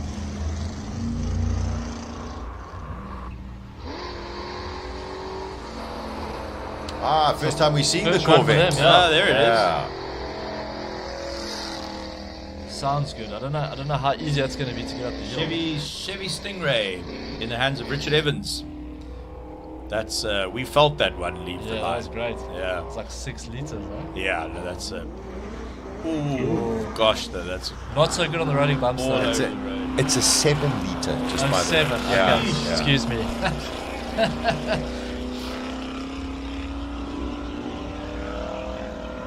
It's like two complete different ends of the spectrum when you look at the two cars on track right now. Like one that's made for handling and precision, and that one just made for sheer power. 7 liters. 7 liters and a little 1800. the Elise with the Rover K18 engine. Yeah, that's such a good point, actually, Clifford. These couldn't be more worlds apart. Yeah. It's like America, left and Europe on the bottom of your screen. Exactly. Colin Chapman versus Carroll Shelby. Oh, no, he was 4. Sorry, but you know. Yeah, I'm with you. Colin Chapman's motto was add lightness, and in America that's just nonsense. America, you add displacement. That's right. You add displacement or fries. One or the other. Sasha, with the Uno Turbo back on the screen, we didn't get to your Uno story. We didn't. Yes. Well, I fortunately over the years had 2 Uno Turbos. You own 2. I own 2 Uno Turbos. I knew it. Yeah. I knew it. Oh, we got stories for days here. Yeah. One was a white one, which then I subsequently sold, and that's the story which relates to it. And the other one was a blue one. And every year I get some guy emailing me and going, Sasha, please, haven't you got a photo of the blue one? And I don't. Isn't that just the worst? I do not have a photo of that blue one. Not a single photo of it, which is desperately unfortunate. But with the white one, I loved it. I mean, it was just amazing. And then I was put in contact with some person in Germiston. There's a hill in Germiston. I forget what the name of the hill is. Is it not Primrose? Yes, Primrose Hill. Yes. And this guy worked out of his house, and he souped up the turbo. Remember the souped up story? And I'm not very mechanically minded, but I just said I need more power. End of story. So this guy made a lot more power, and this thing was ridiculously fast. But not having the budget, it still had the standard brakes. So having lots of power is fantastic, but you also need to stop. So eventually I decided to sell the car, and I sold the car, and within 2 weeks of me selling that white Fiat Uno Turbo, the guy who bought it for me, fortunately he was okay, but wrote it off. Oh no. Because it had so much power, relative to what it was, that unfortunately, I'd been driving the car for a long time, so I sort of got used to it. So he clearly didn't, and gosh, ran out of talent. And It was desperately sad. How did you find out about it? No, the guy got in touch with me and said, "Listen, I just wanted to tell you." And I was like, "Well." And how did you feel about it? No, I was very upset because there weren't a lot of them. Yeah. They were really special little cars. Gosh, I'm sorry. Yeah, and then I decided, no, well, I must get another one, and then it was a blue one. Yeah. There we go. Yeah, and it was a beautiful car, stunning car to own. Didn't you own a yellow Fiat Seicento at some stage, the modern one? The modern one, No. Maybe I No. just saw you test drive. I might have been driving one. Yeah. No, I didn't They were have cool those. little They were cars. cute little cars. That was sort of for me the spiritual successor of the Uno. Yeah, it was a beautiful little, stunning little car. There was a time that I was keen on one, and then I realized it was a little bit too small. I'll wait for the return of the Uno Turbo to regale you with my Uno story. Yeah. So it'll throw forward there. Excellent. Stick around. Well, I was enjoying that run now of Farouk Dango in his BMW. So clean and so smooth up the hill. I'm waiting to see what his time looked like. But I mean, the guys are starting to find a bit of pace now. I think. Yeah, it's all getting there. Just listen to this Datsun. Listen.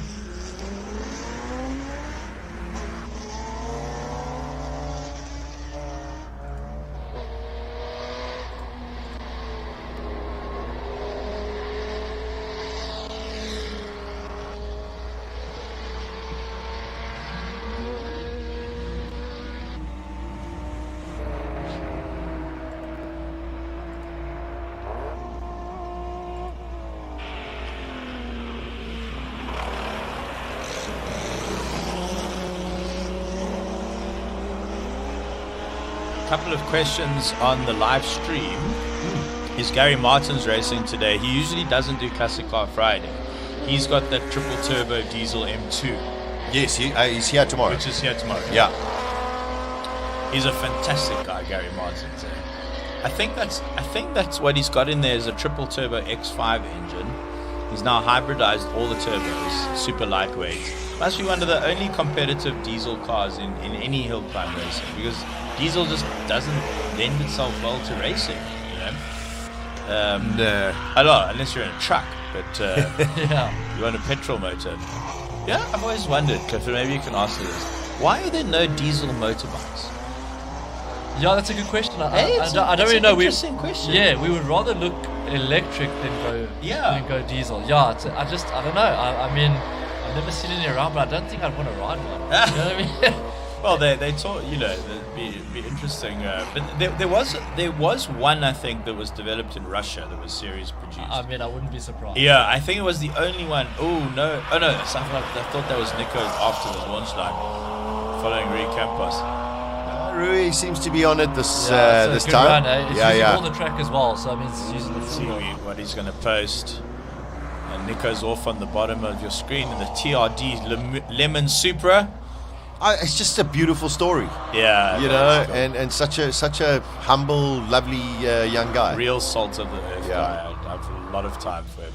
He has and Rui is across the line in fastest 53.84. So they look good, eh? Yeah, no, he looked on it. And when I looked from one of the top cams there, they look like there are drying lines appearing on the track as well. So that might help a little bit, So if we go back, his first run he did a 51, then he did a 56, and now he's a 53. So I think that 53 is probably comparative to his 51, just with a little bit of dampness around. So yeah, I think that's a solid run from Rui Campos.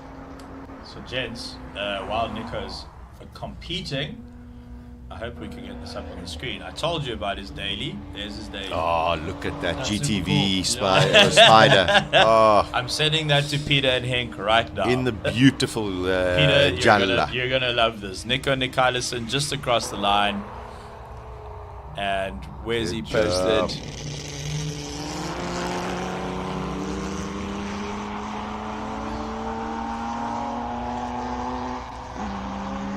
So they have a podcast with one of probably the best motoring names I've ever heard.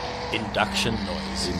I love it. Well, that's getting a bit squirrely at the bottom there. Yeah. So obviously- this is this Davy.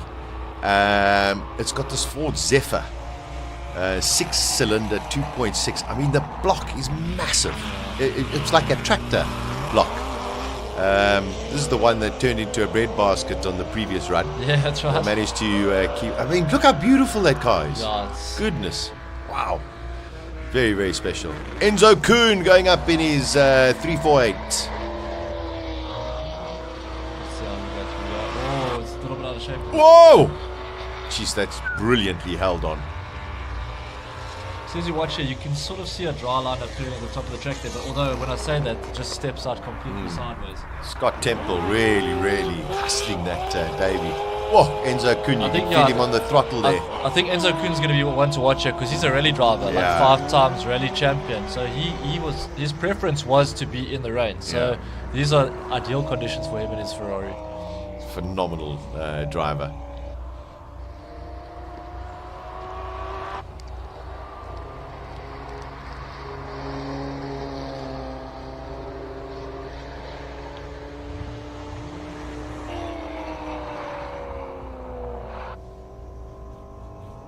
Enzo Kuhn putting it about 5th or 6th. So it's a very, very tidy lap from a man who's these are conditions that he loves. There you go, 6th. Yeah, that's impressive. 59. Just ahead of Craig Vessels. I mean, you're looking at 1/10 of a second, both in the same category. Yeah. So here's the current Classic Conqueror Friday title holder, Scribante in the Chevron V19, and he will be enjoying the fact that there's starting to be less water out there. Wait, as you say that, it just sort of steps Yeah, up. a little moment. He's just had to readjust his line there because he's gone a little bit wider than what he would See wanted these to run. bumps. Yeah, the bumps are still there, I suppose, for the flat cars. Doesn't look as bad to my eye, but I suppose we find out tomorrow. He's got to come in there for the pool noodle. Can't cut the. So interestingly, the early Simolas didn't have the policemen, or as we refer to them as the pool noodles. Pool noodles, yes. But what was starting, bit of moment of oversteer there. Oh, He's off. This is a big one. Where did he go? I think that there's a fair bit of runoff there, I think, and there's a tire wall, so he'll be okay. That's actually, if you're going to pick a spot to go off, that's probably one of the better ones. Yeah, we hope for the best because that's from a that big angle moment. it didn't look like there was a lot of space. But it's, if I'm not mistaken, that's the last turn before the finish line, and then there's a bit of runoff on the right. Stands to be corrected, but I couldn't quite see from that angle. Then there's a big tire wall.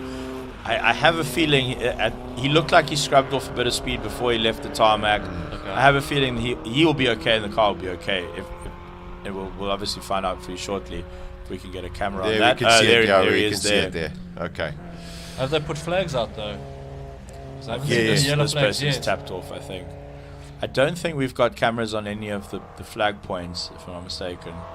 We haven't had in previous years. So this is where that's where he's gone off. Yeah. Yeah, he's gone off. Yeah. There, on the left there, there's what you see as white, that white sort of Yes. block Yeah. on the screen. That's So- the tire wall. Okay. Yeah. Okay. Yeah. And then look at the rain falling And again. there's the rain. So there we go. No rain, like you were saying, no rain in pit lane. Yeah. Look at the but sun, up look at at the top the of the rain. hill. Yeah. Yeah, incredible. Let's hope for the that best for hope for the Franco. best for Franco Scribante, who was definitely on it.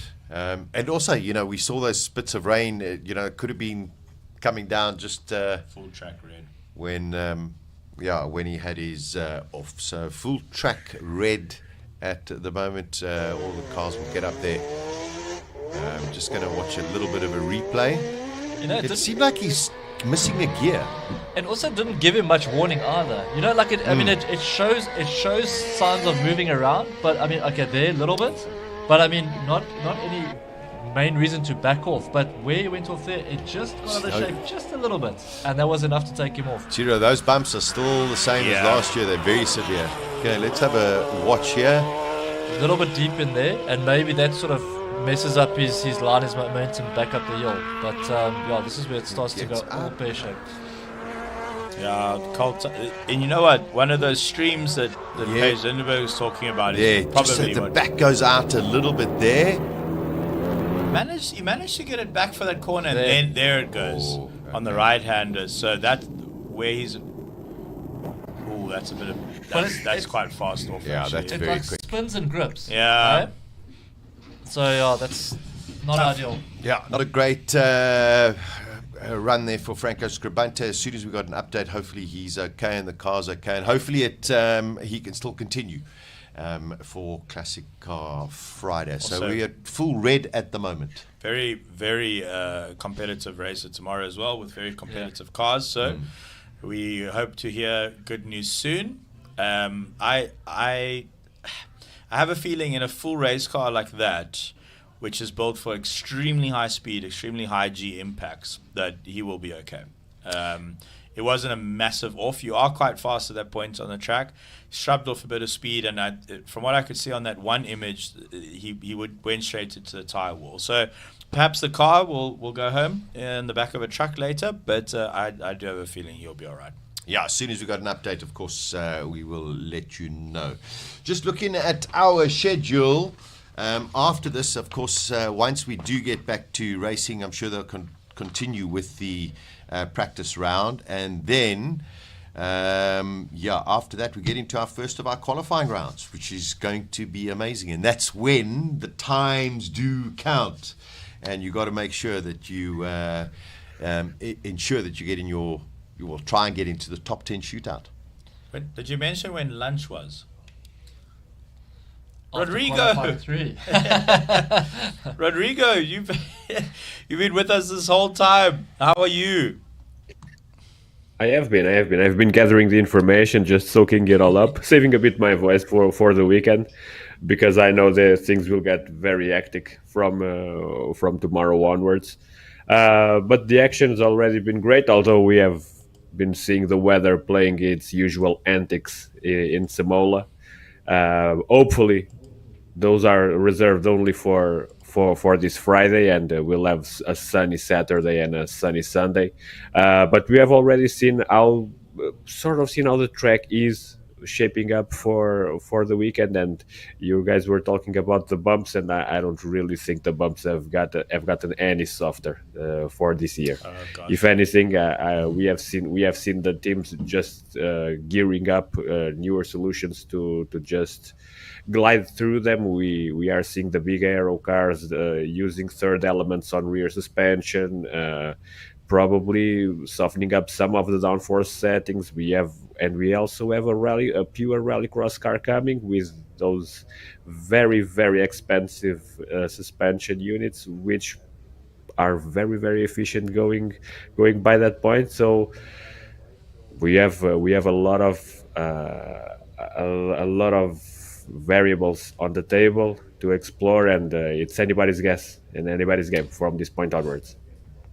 Rodrigo, I mean, you would have seen Franco's incident there. What was your take on it? We have seen similar accidents in the last couple of years, but given the track conditions and when it gets wet and then it starts drying up slowly, we even have to account into debris on track and stuff like that. And we are talking about a Chevron, a truly low car, a proper race car.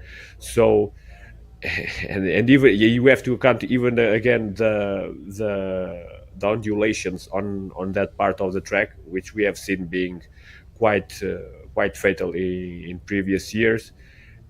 If I had to give a prediction, and given how fast he was still on the throttle when he was going out, I just have a feeling that he tramlined on the way out of the corner. The undulation sort of left him in that direction, and given how wet it still is, from that point onwards there was no recovery possible, and he just went straight on. Yeah, I haven't got any news update as yet on the condition of Franco Scribante or the vehicle. As soon as we get something, of course, we will let you keep you updated. Do we have any other comments that have? Sorry. Estienne says Audi and Peugeot had diesel-powered prototypes they raced in Le Mans. Motorbikes? Bikes or cars? Motorbikes, yeah. And Chart says the HDT M1030M1. That's an easy name to remember. A diesel USMC bike. Okay, thank you, Chart. There we go. Okay, so there we learn. It's nice to learn things. We yeah, learn it. And I mean, you're never ever going to forget the HDT M1030M22. I think I'll name my second daughter that. You know. But what raised that issue or that discussion we were having, Rodrigo, was that Gary Martins is campaigning in a diesel M2 tomorrow, triple turbo diesel M2. He gets more competitive every year. In Europe, Rodrigo, around the world, hill climbs, do you see any diesels? Sometimes they have been more popular than they are now, as it is the reality too in the automotive world. Given since electrics have taken over, the diesel stuff has taken a step back. But there is still a niche for them. We have seen some of the Volkswagen turbo diesel stuff being experimented on through the years. Now, for someone in hillclimb racing pushing big power like Gary is in his one series, yes. No, we haven't seen nothing really close here in Europe. We have right around the 200, 300, maybe 400 horsepower mark, given how long our hill climbs are. Yeah, we have seen some stuff, Volkswagen-related stuff, but when it comes to the 700 horsepower mark, like Gary's car, and Gary's car is massively experimental with the nitrous and the four-wheel drive and the triple turbo setup. It's a pretty complicated engine swap, even on top. No. And that's another big point of attention for Simola, how experimental things get, and how curious it is to watch such a car going up the hill. And now he even has a very, very crazy livery to complement all the build. He's a wonderful guy. And I yeah, go ahead. Yeah, go ahead. No, go he ahead.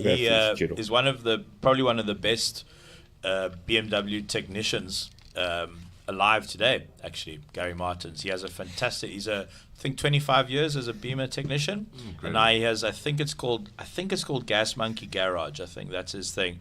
And this what he's racing is obviously he's pushing the envelope as hard as he can, but he's building this sort of stuff for other people as well. There's all these other monsters, Beamer diesels running around South Africa that we don't see. You know, they're quiet. There's a good sign. Okay, there we go. Great there news. we go. There we go. Oh. So okay, the front seems to have been a little bit damaged. We'll get an update from the pit crew in a short while, but Franco is okay, and that's the most important. There we go, there's a brand new front wing already. But the most important thing, Franco Scribante is okay. Sorry to interrupt. And of course, he'll talk to his team now and find out what actually happened. It's great that the car got pulled down on its own four wheels. It didn't come down on a flatbed. That means potentially no chassis damage. So if it's just body, he can hopefully get the car back out. There we go. A little bit of farming. But a land.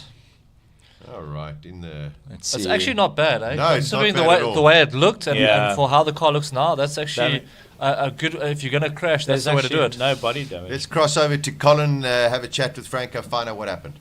Franco, I love how Quibber says this is nothing, you can fix it quickly. What happened? No, look, it's very greasy out there, and I was pushing, eh? Yeah. I can't say it was a stupid mistake. I mean, we're pushing now, so it's where it's at when it's these conditions. So fortunately, it wasn't worse than that, because I saw those trees coming and I thought this is done and dusted. And we managed to stop just before. There's a bit of a ditch, and we went into the ditch, and but it wasn't a pleasant one, but if anybody can fix anything, my team can. It just looks like a little bit of aluminium and clean up and off you go again. Lots of duct tape and off we go. Thanks for chatting to us. I know it's never nice after an incident. Respect. Thanks. Cheers, Colin. Yeah, great news. Franco's okay. The car isn't too bad. Also, just the composure. Yeah. You know, you've just had a big one, and also, you know, accepting that, listen, he was pushing and, you know, just sat there and said, okay, well, you can push, but the track condition's not going to help you out too much. But let's hope that Franco comes back firing in the next seem quite round. unbothered, eh? Yeah. Yeah. Very, very calm. That's what I looked like when I got my tax return. Yeah. It's totally unbothered. Called experience. Listen, great news. Matthew, can't wait to come through later today. My first time attending after always streaming. Matthew, we look forward to having you here because it's a really, really good experience. Whoa, that got out of shape there. Yeah, it's tricky out there. It's yeah, very tricky. Same sort of area where Scribante got caught out. Obviously, looks like there's a few demons there. Yeah. Oh, the S's are quite treacherous. Eh? Yeah, they definitely the trickiest part of the hill right now. And then psychologically, if you've got up there and you've had a good run so far, then you're in your head you're like, I've got to go. Yeah. Like I've got the foundation of this run's been good. It's the last couple 100 meters. You know, it's a lot of it's blind and there could be streams, but in your head you're thinking, I've had a good run so far. This could be a good one, and you just don't tap off. You know, so you're probably at that point willing to take a slightly higher risk to get over the line and set a good time if you've had a good run until that point. And yeah, you know, these are racing drivers for a reason. They're there to go fast and faster than each other, so these things happen. Do you think any of these drivers use like data and telemetry up this hill? Do you think that's something they that do, does work? yeah. So More common tomorrow, yeah. So the guys can sort of figure out what their throttle looks like at certain parts of the area where they can make up time. Well, I mean, yeah. Tomorrow, once we start with the King of the Hill boys, I mean, this is a science. You'll see a lot of laptops. Yeah, yeah. It's fantastic. It's fantastic. Wonderful story. If you missed it a little bit earlier, hopefully we'll have it as a podcast. Rodney Green talking about this Cooper Climax. Stunning story. I've got some information. My very good friend Matt Kochi from all the way from Ireland, streaming us from Ireland. Fantastic. He says, in relation to diesel bikes, the problem is the torque, the cavitation of the engine. So they need serious engine mounts and use either a serious chain or direct drive shaft like the BMW K1000 used to use. Also, the horsepower is rubbish. Unless it gets a turbo or supercharged. The upside is the engines are fuel efficient and reliable. Yeah, I mean, everything you said there makes absolute sense. And like if you look now, like only basically Kawasaki that bring out supercharged bikes, etc. But you would have to run a turbo supercharged, otherwise you're just going to idle along at 40 km an hour. But yeah, that's a perfect answer. I've got some very clever friends. Thank goodness. So help me understand this. He mentions direct drive. Does that mean that there's a drive shaft running to a gear set on the rear wheel instead of a chain? There are bikes that do run like Moto Guzzi used to do it. That used to run drive shafts. That sort of when you gear down too fast, it feels like someone's rammed you up the boards. So not comfortable. But I think like on a diesel bike, because of that lag in between, etc., and with the torque and that, you're just gonna wheelie that thing everywhere. So irresponsible.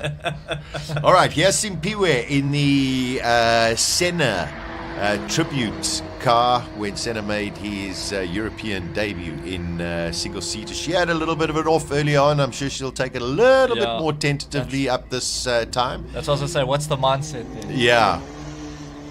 All right. First time we are seeing Charles Arden in the march. Sounds good. Yeah, it sounds unbelievable. Oh, and that Martini livery as well. Let's look at that. I want to see this car going over the bumps. Yeah.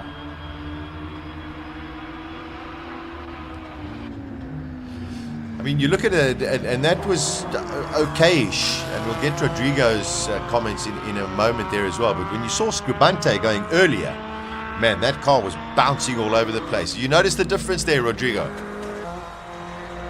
Yes, I did notice that. First of all, we have to take into account just how more aggressive Franco's Chevron is compared to the rest of the field here on historic Friday. This is a bona fide race car, and he, like he said, he was driving it pretty hard at that point, and he has a lot of experience with that car here on this track. So we are guessing that even for a practice run, he was already very on it. So we are starting to discover what are the limits of the track. Now I have to say that I am pleasantly surprised at how unscathed the car looks, given how fast it seems to go off track. That's the biggest plus point here. Because when I saw the kind of speed he was carrying going out of the track, I started getting a bit worried that he would not see the car again today. Yeah, it's incredible from the video footage of what we saw and the outcome afterwards. Quite remarkable that car didn't get much damage. Andre Bezuidenhout out on track. He'll be the last of the runners in this final free practice session for Classic Car Friday. At the moment, Charles Arton in the 48s and Ian Schofield the 49. So it seems, Cliff, that it's definitely getting dry. It just seems to be at the start line that's more of an issue at the moment.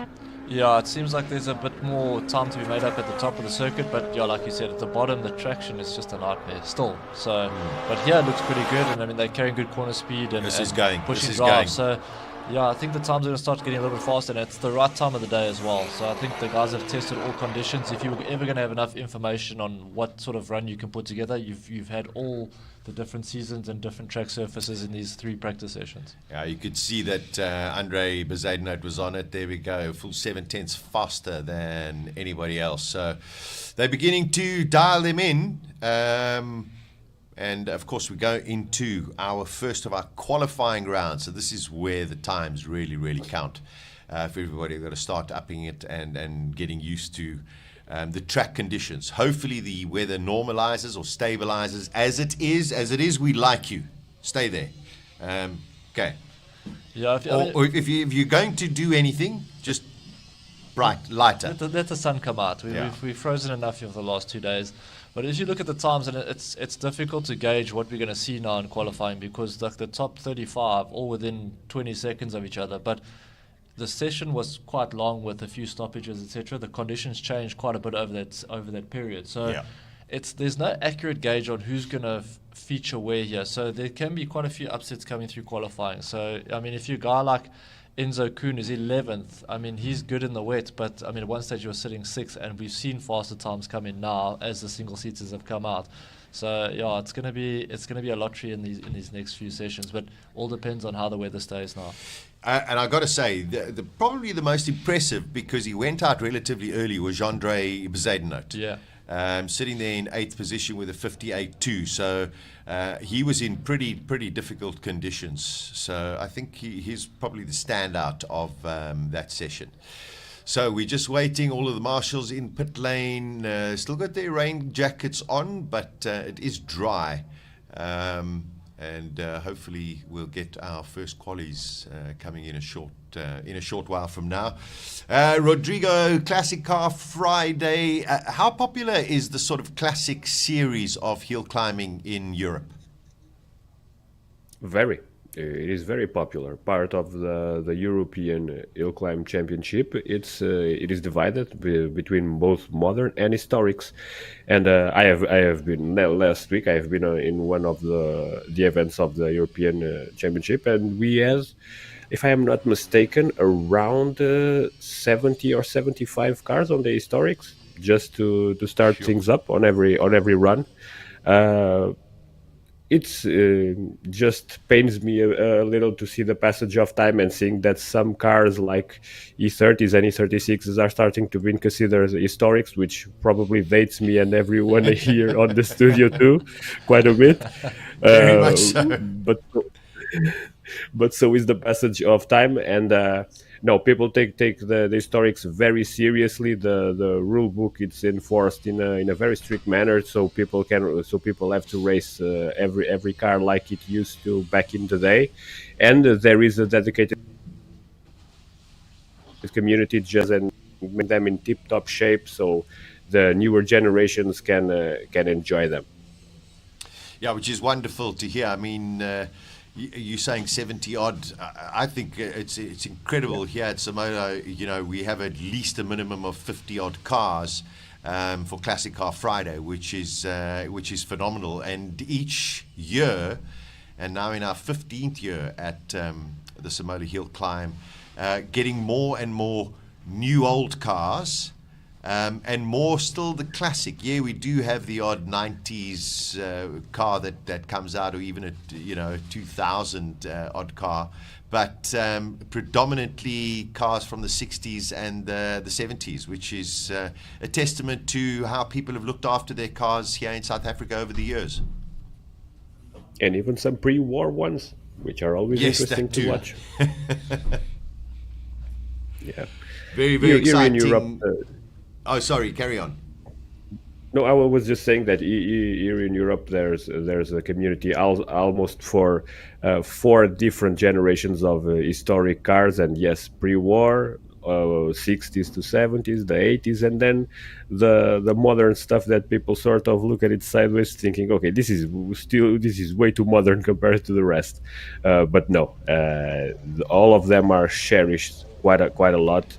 I am a big fan of them, and I was saying that part of the European Hillclimb Championship, it's the historic side, but there are all series dedicated just for the historics in hillclimb racing too, especially here in Portugal, Italy, the Latin countries. They really take their love for the historics to a level above. Yeah, one of these days maybe we'll invite Nick Mason from Pink Floyd. He's got a couple of classic cars. Maybe he bring his GTO. Just come for a little ride up the hill. I mean, something. that'd be super why cool. not? Yeah. I mean, why not? Those kind of things. But it's just wonderful. I love the classic car Friday, just because we have this opportunity, Cliff, to see some of the cars that even people like myself don't remember. Yeah. And it just gives everybody that little bit of education, as that's where cars were, and then of course we get the monsters that will come out tomorrow. And also spoiled for choice, because like we said, we had a Corvette Stingray with a Lotus. I mean, you don't see that normally. Like if you go into some specific car club, it would be one specific genre or range or brand or whatever the case is. But yeah, you're seeing everything, so from Ernest that's 73 years old up to a 1999 race car, and that's what you're seeing. And yeah, spoiled for choice. You can see all of that within 50 meters of pit lane. So it's what just a pleasure. magic. Yeah, very, very, very, very special. The Senna Tribute cars as well. This year, very, very special. While we're waiting for qualifying, Rodrigo, tomorrow we've spoken a little bit about Johan Christofferson coming with this mighty WRX electric car. When Solberg was here 2 years ago, Rodrigo, he came out immediately and set a time that everyone went, whoa, there's not even a warm-up for Solberg.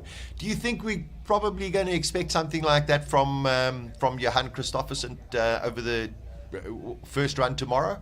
Let's say everything's dry.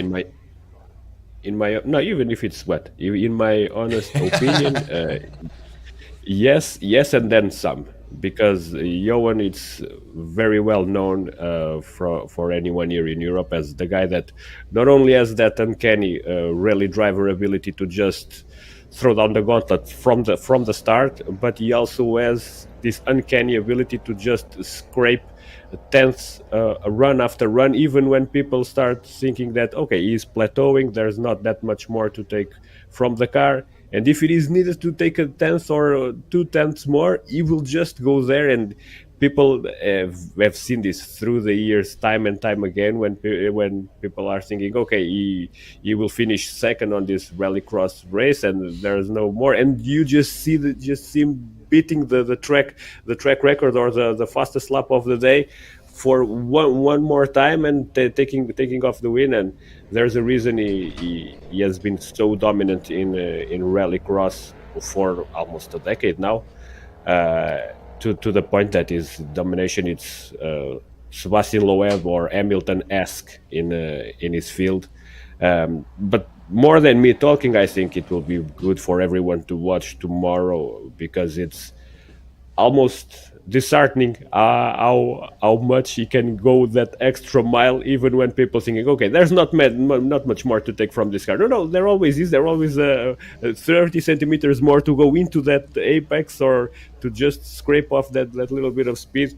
He is a proper natural talent, and I'm very glad that you guys will be able to see it even more with an electric car, just to throw a bit of controversy there when it comes to petrolettes.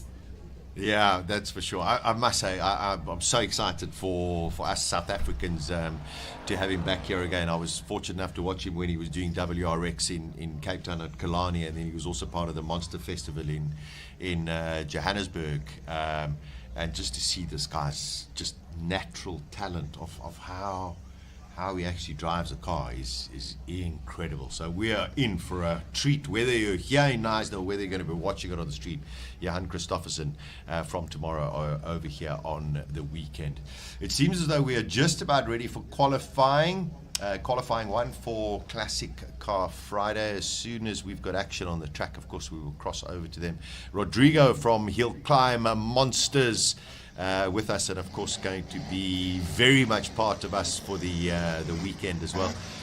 Recovering from a little bit of flu and sickness over the last couple of days. So, Rodrigo, when we get into the qualifying, we will allow you to have some lemon tea and ease up on your voice, and we'll let the action. Here we go. It is qualifying one. Margaret White in the Austin. Let's watch her go up the Simola Hillclimb.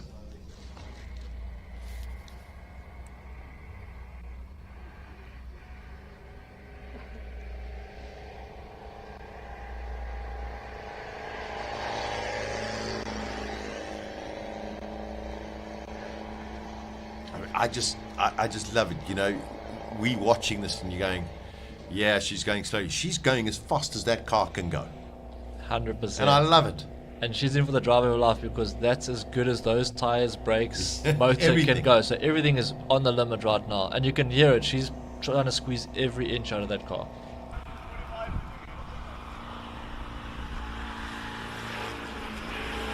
Her best time, I think, was in her second run, and I think it was a 1:48. So let's see what Margaret can do. She's in Class H1, also with another one of the Austins. That's a 1500. This one is only a 750 4-cylinder.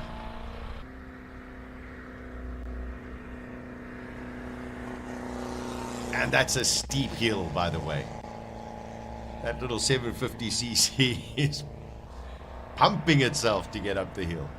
I think this would potentially be her quickest time, because this has been a lot smoother, Yeah. although there looks a little bit offline. But yeah, I think if we're going to find time, this is the right run for her.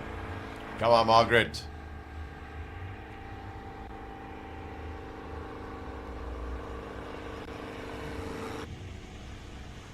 Coming up, crosses the hill.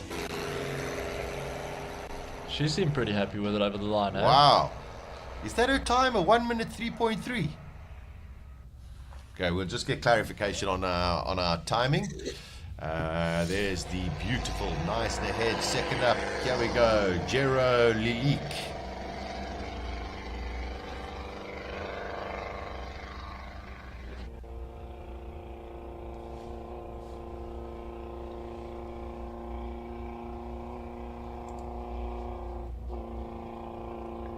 Just backed off there a little bit. Yeah, 1 minute 42. So, I mean, it's 6 seconds faster than what she's done. Brilliant. 6 seconds is a lifetime. Yeah.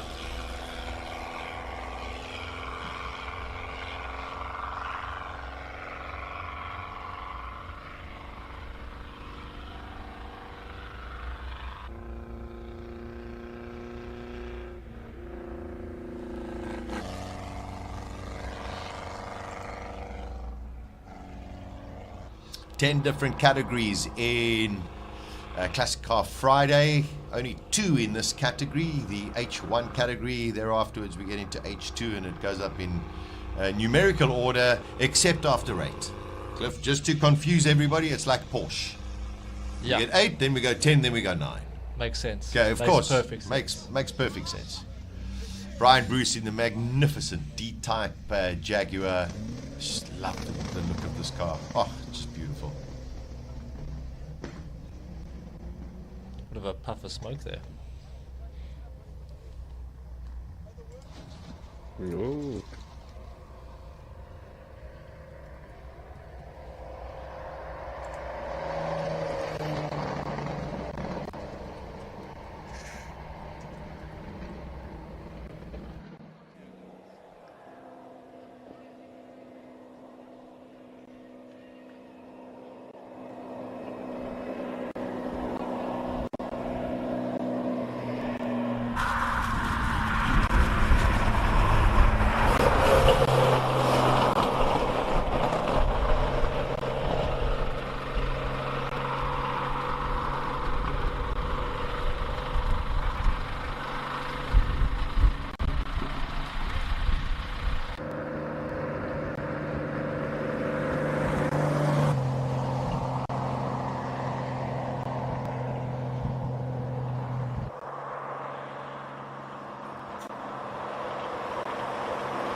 Brian Bruce, fastest in the first intermittent sector, which is, just so that you know, from the start line to the S's. At the moment, Jero with a 120. Well, there we go. Brian Bruce goes a 124.2 versus a 124.4. And Margaret, 142. Beautiful GT40. Let's just hear it.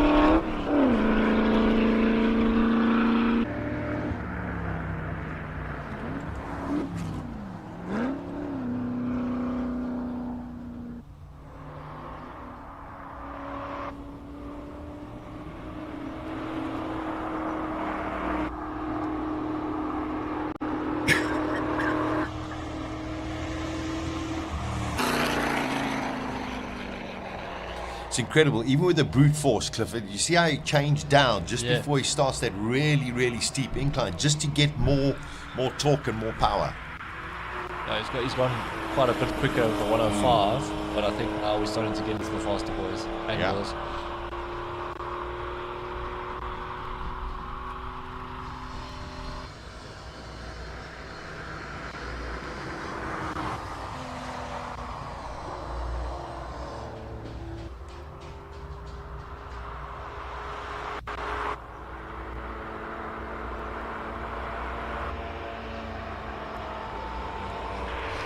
Jacques Picard just 4/10 down on McPherson and losing another 4/10 at the end.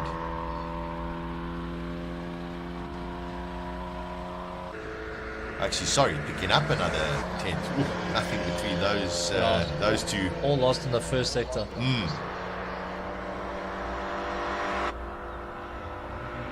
Jennifer Abbott out on track. Headley Whitehead out on track. This is qualifying one of Classic Car Friday. Seems dry, except maybe a little bit at the start. Yeah, look, at the track conditions also be a little bit cold, but it is on the up and up, so things are looking a little bit better for now.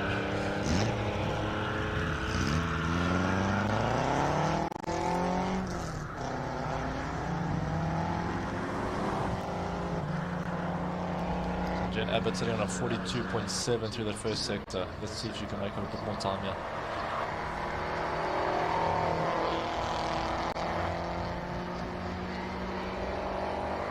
McPherson and Whitehead, only a second between them. Abbott just another 8/10 down as well. So I tell you, H2 very, very tight together. Here comes the Anglia, car number 46, Dave van der Merwe.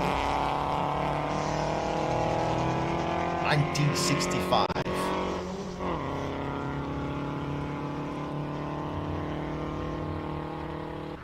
Here comes Jean-Dre Bezaidno.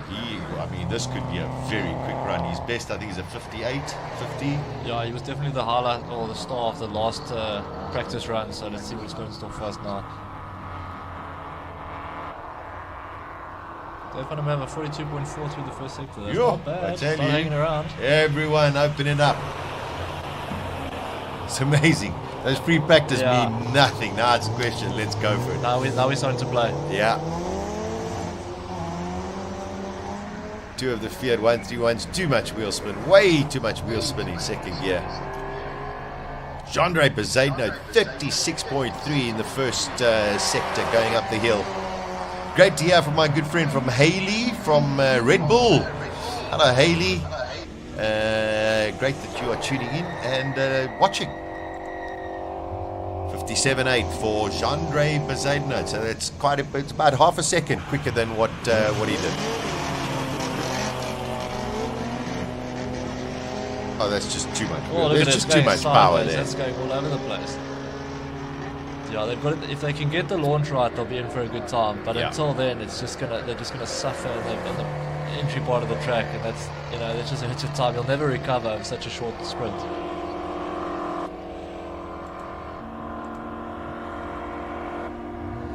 Two Fiat 131s, one Rally, one an Abarth. Let's see what they can do. Francis Cousins of 103. Looking at 6 seconds off the leader. It's a big gap right now. In the same class. Yeah, that's big. massive. That's a very, very big gap. All right. see what the Cobra can do.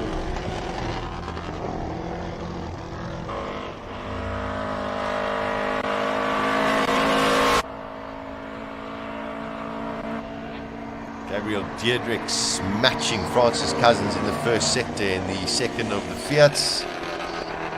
Felt like he was charging through there quite a lot, trying to make up time. Yeah, pips by 0.04 of a second. It's close. Outstanding, the two Fiats. Here comes the Cobra, managing those bumps very well. Look like a Bentley going through this. Rolls Royce with a glass of champagne in the back.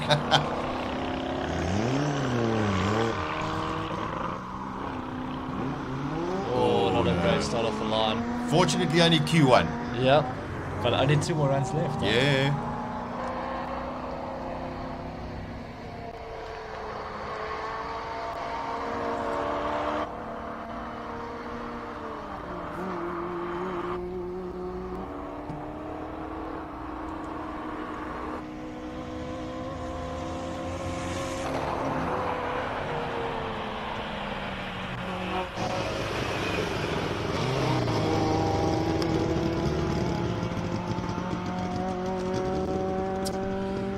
So your eyes are not being deceived. There is sunshine in Knysna.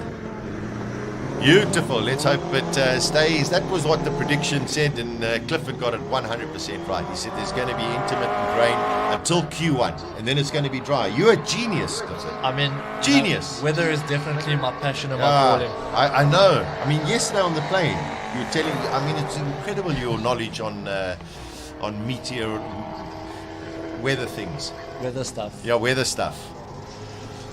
The first of the Alfa Romeos. This is Alfa Romeo Giulia Super. That's at the bottom of your screen. One of the Datsuns. I love the presentation of those two Datsuns as well. Car number 38, Ian Kilburn in the Datsun 1400 GX Coupe. The bottom of your screen, Alfa Romeo. Yeah, they're all getting off the line. Don't forget those tyres are cold. They don't have tyre warmers. They've got to try and get heat into it to get the grip going into turn 1. So they've got to. He's working hard there. Spin it. Yeah, they're going. He's working hard. Oh, they're going. These cars are going. It's incredible when you drop that visor. All of a sudden, it's okay. Let's go. There's the Alfa Romeo John Bronner 104. 178. Still so far only one person under the minute mark. Incredible, yeah. And that's a very impressive time from Jean-Dre Bezuidenhout. This looks good though. Yes, this Datsun looks very, very well set up. Definitely not your standard tyres. Definitely not, yeah. That looks smoother, that looks good. I'm curious to see the time here. I'm pretty angry too. Ian Kilburn, what a time! 57.9, incredible. Here comes the Opel Manta. Now things start to get a little bit interesting. Now it's getting interesting. So Ian Kilburn's time, just to let you know, is roughly 3 seconds, just over 3 seconds faster than anybody in his category at present.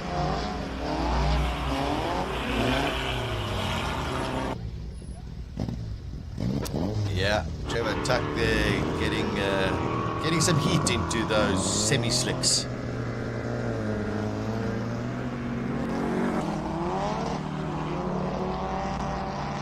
Pretty smooth launch off the line. Yeah. Looks pretty good. Looks pretty good. Great to see this Opel Manta. If you're just tuning in, apparently the only one left racing in South Africa. Its first run this morning had all sorts of problems, but is back out there. So magic to see.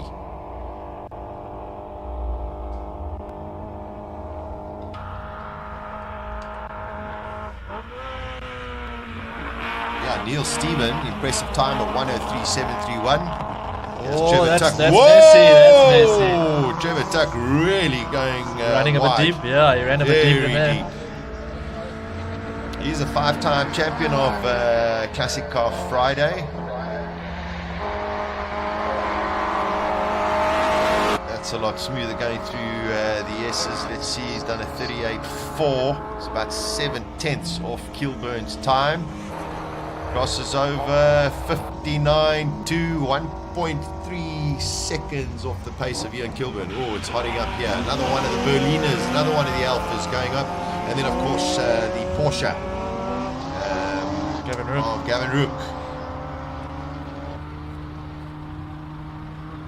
Trevor's like coming in third there, but he definitely lost quite a bit of time. Yeah, I think he would have been closer to that 57 mark, should he have, or 58, low 58, if he hadn't run too deep in that S's there. Yeah. Gavin Rook in that Porsche. I mean, you look at that, and it's 1973. What a beauty, yeah. 52 years old. Stunning. Berliner goes across the line. Gavin Rook at 33.6. Wow. Oh, there's no traction there. He's holding on. Whoa, he's holding on. That's it. Lindenberg finally back out to bring out the big guns. Just listen to this monster Ford. I think it's like one of my favorite cars in classic car. It's just stunning. It's just so massive. And the way that That's she super drives cool. and Yeah. handles it is, it's incredible. No, she's wringing its neck. Oh, she's got it. She's talented, this lady. Through the rolling bumps, it looked like it was actually touching on the floor.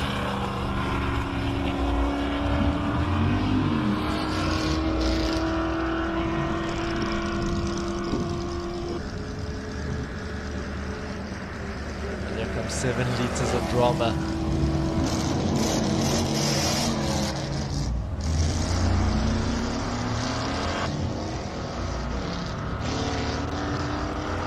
Lindenberg 41.5 through the first sector. Gavin Rook at 53.677. That is a mighty fast time. Just under 20 seconds. Someone's off in the back. Someone's off in the back. I think that's Paige. I think she's run off in the back there. She just kept going. We'll wait to see now confirmation, but definitely looked like there was something going off in the wilderness in the back there. Hopefully the flags come out if that is the case. Paige has posted a time. Has she? Yeah, she has posted Maybe my a eyes were time. deceiving me. It just looked like I was running off in the background there. Maybe it was that windscreen wiper. Maybe. See, a little bit of either lockup or a little bit of water still on the track there. Oh, one of the prettiest cars you're going to see. Ford Daytona.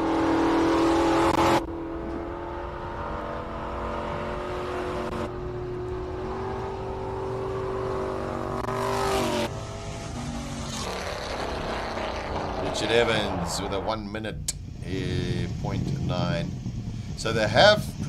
You definitely saw something because I'm pretty sure there was something happening in the background. It just looked like as we were going through the right hand sweep there, it just looked like she'd run off, running wide, like the back had stepped out. But I mean, my eyes are aging, and things things do happen. In my old age, I'm learning to accept. So yeah, I could be mistaken, but yeah.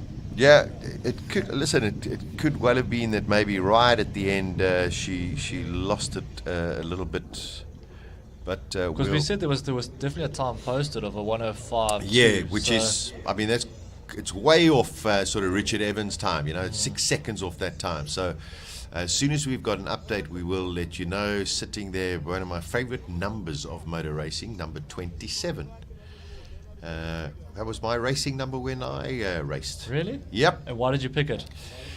Because of Gilles Villeneuve.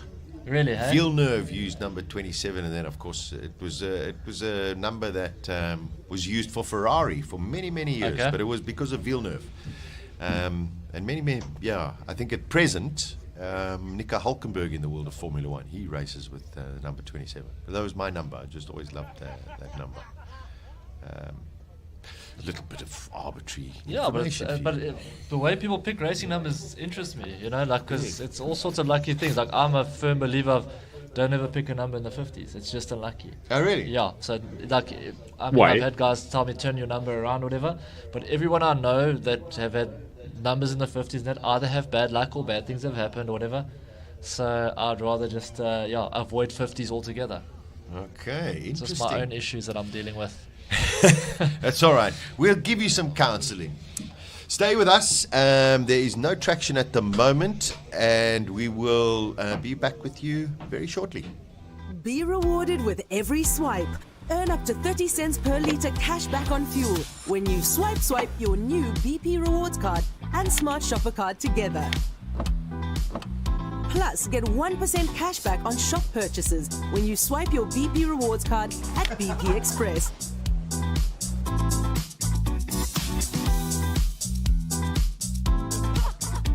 Join BP Rewards quick. BP, everyday brighter.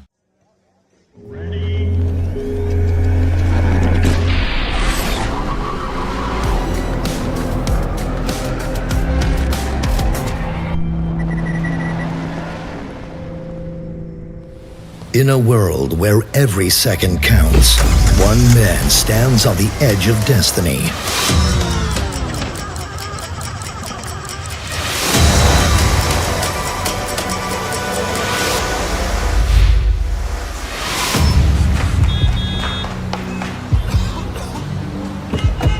Will he make it on time? Out here on the streets, anything can happen.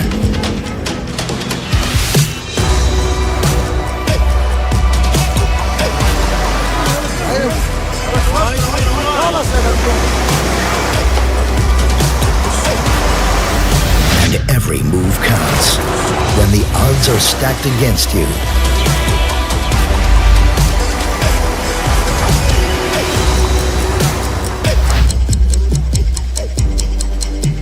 one man finds the will, the drive, the passion to steer his path to destiny. Wow! It's a Swift. Sasha? Yes, sir. Nice hat. Thank you. They're all different colours. They are. Very impressive. Are you able to check your WhatsApps quickly? Of course I am. I know you're using it to keep in touch with our viewers around the world, but just brace yourself for what I just put on the commentators group. Oh my! Can we get a close-up on Sasha's face quickly? No way! Yeah, the Franschhoek Motor Museum have just brought it. Oh my gosh! The Schecter Elf Tyrrell. Unfortunately, Sasha will have to retire now from the Simola commentary box. Yeah. It's been going to fun. need a minute. It's really been good. Okay, I'm just going to ogle for the next GR. I'm sure Colin will. You know, Colin and Patrick will. Earlier on, I walked past and it was covered, and I was like, "Oh my, what is under there? What is under there?" 'Cause I mean, and now it's the shit. Oh, that is special. Goodness gracious. Yeah, no, that's quite something to see. So Sasha, did he win the world championship in that car? No. He won the world championship in the Ferrari. Okay. Yeah. Okay. So was that pre-Ferrari days? Pre-Ferrari. Okay. Yeah. Okay. The Tyrrell. Oh, amazing. Man, that is very special. Okay, so sorry. Okay, focus. Back. We got a Fiat and a VW on track at the moment. It's a beautiful day at Classic Car Friday. If you're just joining us, F1 Sasha Martinengo, that's his full name. Is that what it says on your ID? F1 yes, it does. Yeah. Much to my mother's chagrin, because I changed it myself. Yeah, it's quite cheap. It's like $160. Yeah, exactly. Just do it for your birthday and change it back. Chira Desiana here from Cars Okoza, and Clifford, the superbike racer, who this year dressed properly for Classic Car Friday. I know, amazing. It's stunning.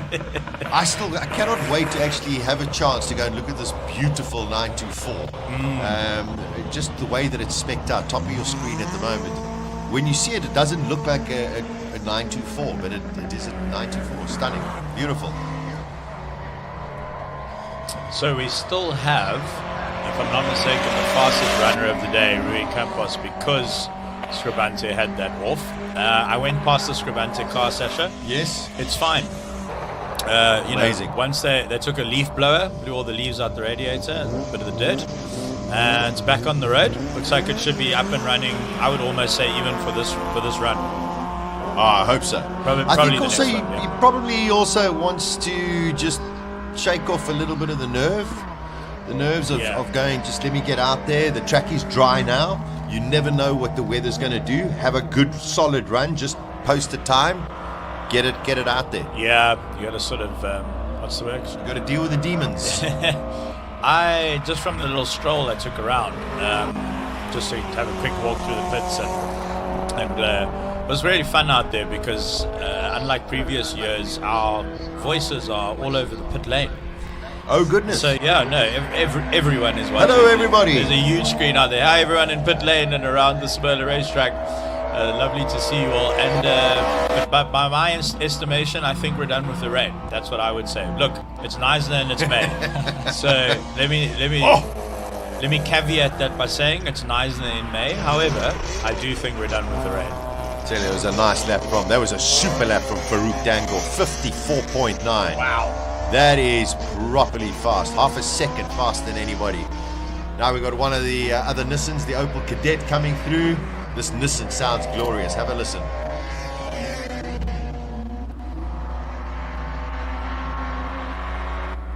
Oh, stop. No, just testing edge. Don't give me heart failure. I had the same thing.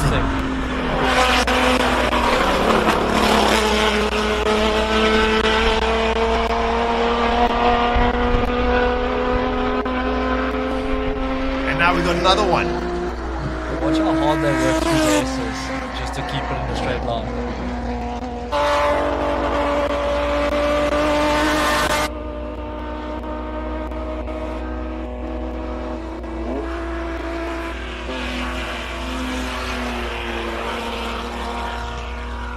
Tell you, here he is. 54.7. Wow. The times are tumbling. Rui Campos. Yeah, there's a certain energy out in the pits right now. You know, sun's out, and let's go. It's pretty electric out there. Actually, I can only imagine. Well, it's internal combustion powered, but for today, but the atmosphere is electric. Huge. Rui Campos definitely on it. That's for sure. He's on it. Across from the running bumps, they got a little bit unsettled, but he's keeping the pace, good momentum. I think his personal best of the day was a 53.2. He's almost certainly going to run that if he can run that or better, if he can keep it on the black stuff, and that's what he's very good at. Through the last S, one more corner for Rui Campos as Nicola Carlson joins your screen in the Supra. And what is Rui going to post? Looks neat, looks fast. Yeah, he's looks fast, good. Fastest in the first sector. Oh, 49. Ooh, 49. 4 seconds faster than his last run. Just shows you the track is basically 4 seconds faster now for the top competitors. That's huge. You were asking about that delta earlier. Yeah. So 3 to 4 seconds seems to be about right. Well, Rui probably got a bit faster now. And they've still got 2 runs. Now it's a question of those who have put in like really, like Rui Campos put in a proper time there. You know, does he sit and say, I'm okay with that time, sit out the second run, and then maybe, you know, I don't know if he's running new tyres as yet. Or maybe that's as quick as he can go. But there's a lot of strategy, even though it seems like, you're just running up a hill. There's a lot of strategy behind the scenes as to when they sort of maybe turn up the engine, put on new fresh tyres. This car has only got one set of tyres, the one at the bottom, the Davy. And for the pure reason that the 4 tyres on that car cost the princely sum of 50,000 South African ones. What are they? Because they're imported Dunlops, and they have to be a specific size, of course, because it's period. And the guys were telling me that, that's what the tyres cost, which is, very thankful to the power of the South African rand to helps. any other currency. Yeah, always helps. Yeah. That's almost what Nico Carlson spent on his whole car. Correct. Incredible. Looking at that Davy from behind. Oh, Ferrari. Yeah, Enzo Kuhn coming on. Looking at that Davy from behind, coming up the hill. I mean, it looks like the Ferrari Roma, the modern Ferrari Roma. Spectacular. So just to play weather forecaster, what was that really cool American guy who was on ETV? He left now. He was very famous for doing I remember him, yes. So I'm not as good as him, but according to AccuWeather.com, we're looking at a little bit of rain between 1 and 3 p.m. So that's usually lunch. Perfect. Which is good. So we can all have a wet sandwich together out in the rain. And then after that, clear. So it does look like towards the end of Classic Car Friday, the sun will be out. it'll still be cold, it'll be 13 degrees, but it looks like no rain from at least 3 p.m. It's so cool. But according to the schedule, our finals start at 2 o'clock. So we're going to have a bit of excitement in the finals, yeah. So I tell you, Enzo Kuhn and Craig Wessels have this little ongoing bet with each other every year. The Porsche against the Ferrari, the Porsche against the Ferrari. And I think up for grabs is a case of Windhoek draft. And Enzo got beaten last year, so I think he's out for revenge this year. So according to our schedule there, Clifford, let's just quickly run the audience through what to expect for the rest of the day. So yeah, we're running. We're at 11:42 now. Yeah, so we're running qualifying 1. It seems like we're a little bit behind schedule. We got qualifying round 1, round 2, and then round 3, which is lining us up at about just between 20 to 1 and 20 past 1. Then we have a break for lunch until 2, and then class final at 5 past 2 until obviously it's done. According to the schedule, prize giving is 5 to 3, but you know, racing never runs on schedule, so let's call it ballpark 3-ish. Racing doesn't run on schedule unless you are part of Bernie Eccleston. Yeah. Then everything runs on schedule. Well, the good news is the prize giving will be in the dry. Oh, that's good. So, listen, we're probably running about 20 minutes late, but fortunately everything that has happened on track that needed to be sorted out has been sorted out so efficiently. So brilliant work from all of our marshals and the track team as well. So here we go.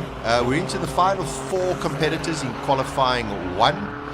All of these sort of Formula style cars will see if Franco Scribante goes out during this session.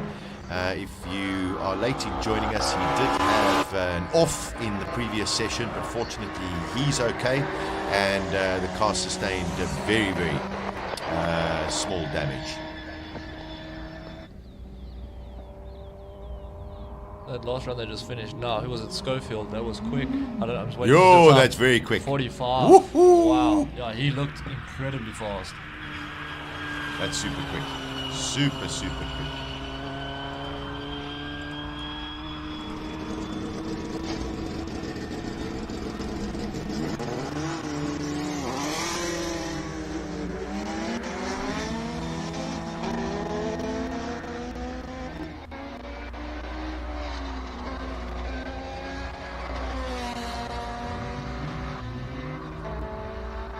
Charles Arton, he was one of the quickest guys in the last free practice session. So, also just holding on for dear life. Just quick speed through the track. Sure, that's quick. So Arton fastest in the first sector now. Using all of the track, eh?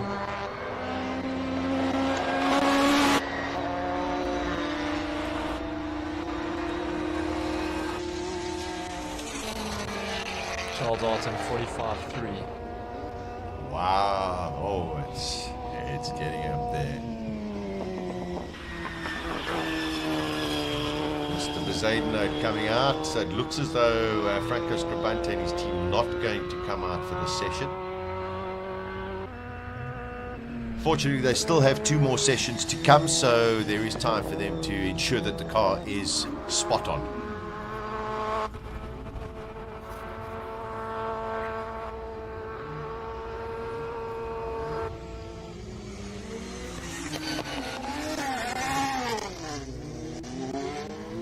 Some monster single-seaters lurking in the pit lane at the moment under wraps. Cut. You know those sort of shrink wrap car covers that you get. Oh, yeah, the guys that have a proper race budget. The ones that buy those. I got a guy, Clifford. Let me know. Chat after.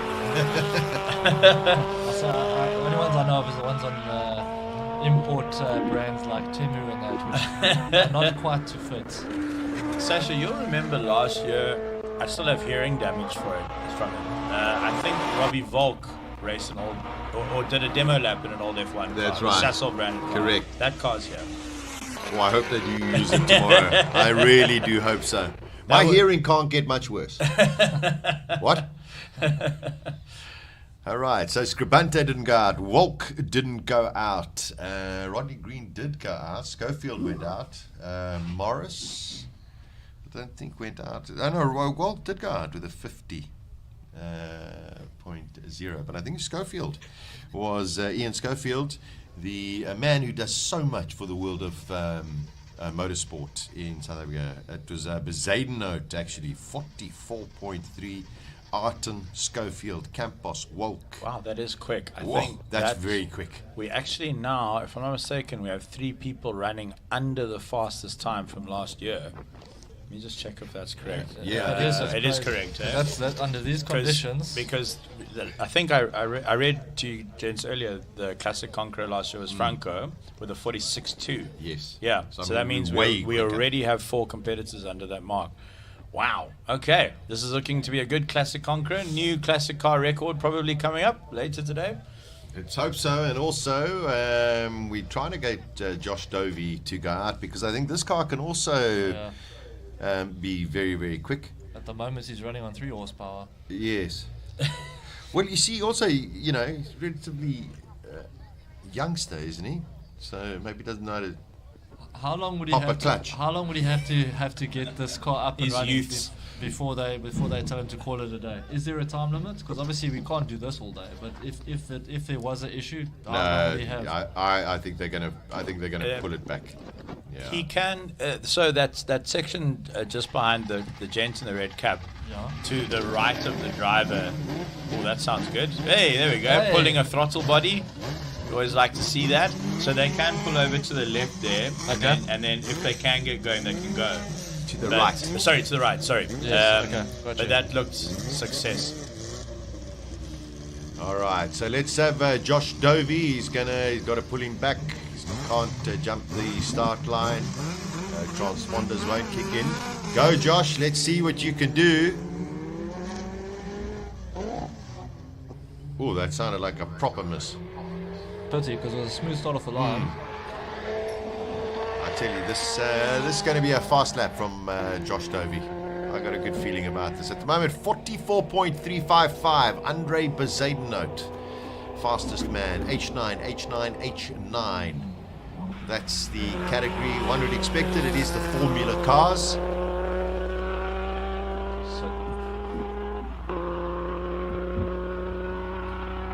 I absolutely love the name of this engine, the Vagantune Lotus TC.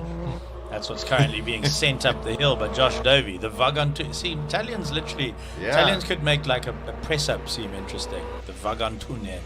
And what can the Vagantune do? Let's see. All right. Well, only in 6th place, so 50.745. Okay, that is qualifying 1. Let's just cross over to our pit man. Oi. That is Colin Hastie. Colin, what's going on with Franco Scribante? Franco, you sitting this qualifying round out while the guys finish the car?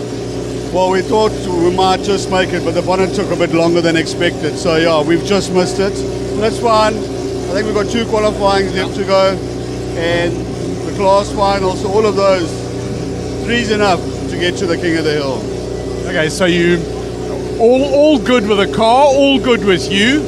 There's calmness, and you can go and get into the class final. Yeah, let's just get a solid time down now, and then really start to push. Awesome. Thanks for chatting to us. Thanks, Colin. Guys have worked pretty hard. You can see it's a minor problem because he's got a minor hammer. There was a little bit of bodywork that's been replaced. They're missing the stone guard in front of the radiator. Lots of vacuum cleaning work as Rodney Green brings his Cooper Climax back in. And as luck would have it, it's raining. If I put my hand out, you know, we were doing so well. So well. I was contemplating taking the 3 layers of other clothing that I've got underneath my dead man's jacket. But then it's an abomination of weather. Right, let's go and have a look at some stuffs and things and what. At the moment, for Alpha lovers, sorry for us, because a Datsun is beating an Alpha. So, and now the wind has come as well. We want to talk to Farouk over there, but Ian Kilburn and Trevor Tuck are first and second. And when I say Ian Kilburn, so Takarini is over there. Ian, you've got a Datsun ahead of my favorite Alpha. What's going on? I think he's just playing the fool with me at the moment, and I see he's got new tyres on, so I think he's just pushing me to see how brave I am up the sketchy hill today. Well, let's have a word. Trevor, Takarini, please come and just stand a little bit closer. Ian says, I mean, he's got a Datsun ahead of an Alpha. You've got new tyres on now? Yes. And what's going to happen here? It's going to rain.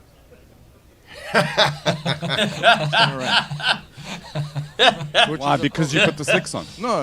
It's just, I mean, I don't know if it's going to go away, and I don't know. Like, geez, now do you go and chance the second quali, or do you wait for it? I know. We'll have to see. I'm dealing with a few issues on it, so she's not in a good mood this morning, but I've got to wake her up. Okay. I've heard reasons. No. I've heard reasons. Well, you call them driver's excuses. I just mentioned reasons. And, she's playing up.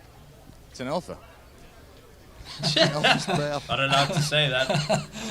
We'd be banned. No. The mafioso will come. No. I think she'll be all right. This run was good with the new tyres. It was better, but I've got like a bit of a fluff high up in the rev range, which I'm trying to fix. But let's see how it goes.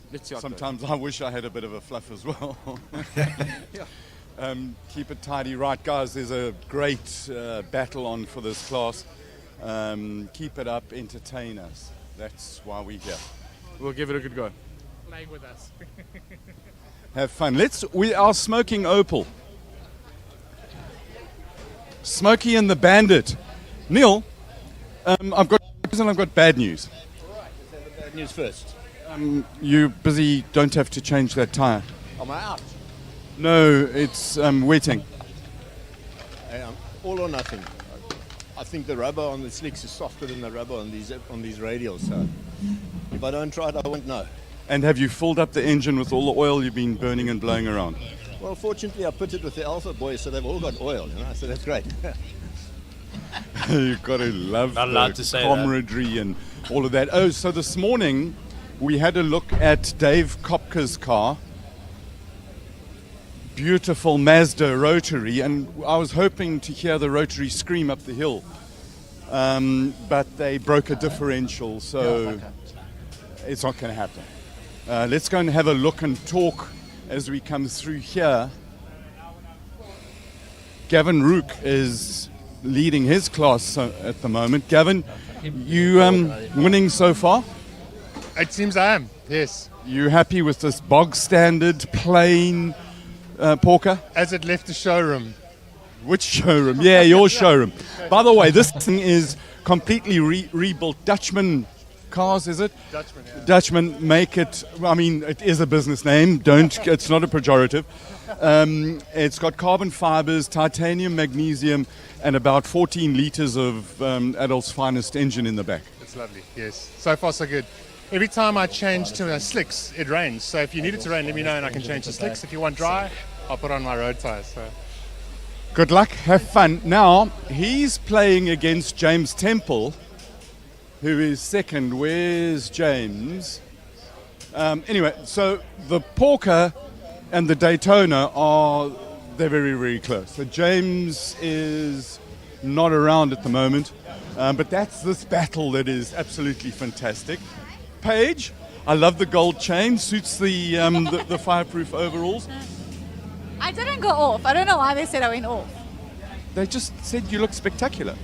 Apparently I went off. Everyone's asking for my K. I didn't go off, guys. I'm fine. Well, we'll have to talk to the commentating guys, because to say that, I mean... Yeah. No, I took it easy. Just wanted to check out and see what the circuit was doing, try and get some kind of a time in the first quali because of this weather, and now it started raining again. So I love that term, this weather. it's so frustrating. Every time we see blue skies, it starts raining again. So yeah, I don't know. It's really tricky. This car's not built for weights. Yep.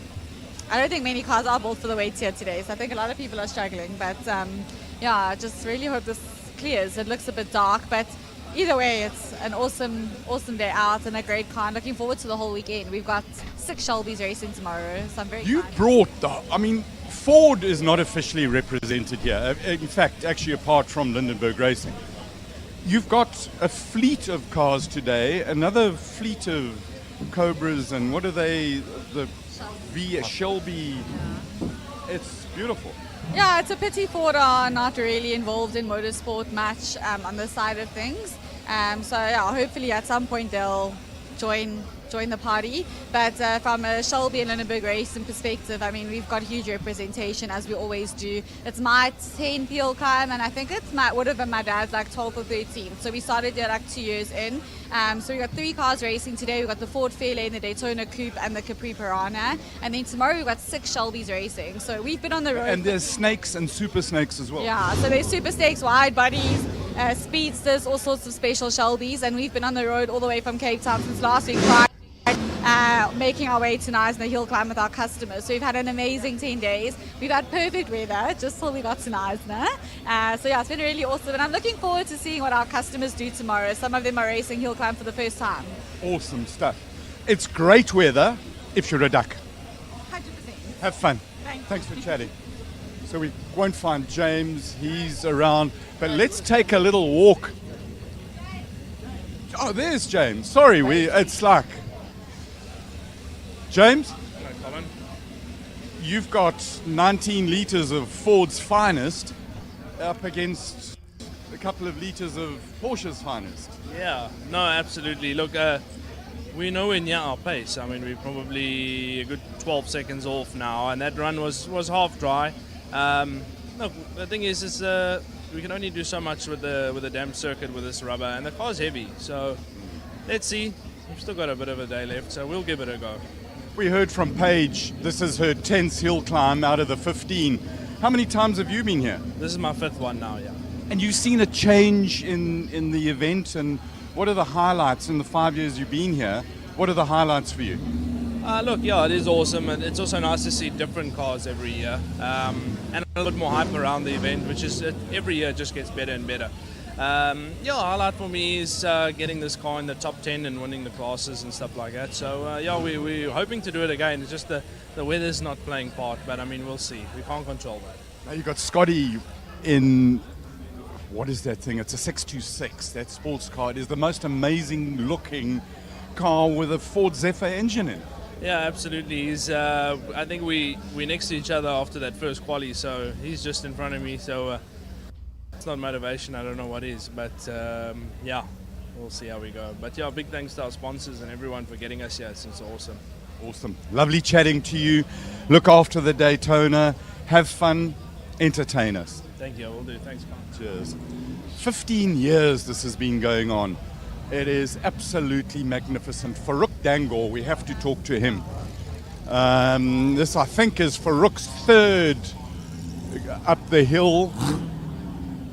And he was right here. We found Farouk's car, but Farouk is nowhere around. Remember these super touring cars. The sound, the induction sound is absolutely fantastic. As part of the team, in a tribute to Farouk's super boss, a man who normally goes super fast with massive tons of power, Craig Zank, this is a little bit different. It's very different. It's challenging, to say the least. Yeah. Are you enjoying it? I love it. It's fantastic. I've never seen so much of the hill for so long in a long time. So it's good value for money. It's brilliant. You get a different perspective with these cars. It reminds us of the way we used to race. No aids, no anything. This car goes up in 3rd gear. It can't rev out. Only makes 80 kilowatt. but the smile on your face at the top, I think, says it all. You know, you can ask more. Back in the day, BMW 320, 323s, Tony Viana, Mike Briggs, Farouk Dangor, and others, it was unbelievable racing. It's very close racing. The cars are exceptionally well balanced. Unfortunately, with this hill being as steep as it is, it's a bit of a horsepower race, so the cars have got big horsepower. I'm going into corner 1, 100% throttle, and it is going to be what it is. By the time I get to the bridge, I'm only revving 6.5 in third. So people don't understand just how steep this hill is. But more fun. We miss that racing, we really do. We miss the door-to-door racing, that aspect of it has sort of wavered a little bit. But this is it's absolutely awesome. And, you know, to Farouk for letting me drive it, and it's a privilege to race with him. He's a legend, and it reminds us so much of the way it used to be.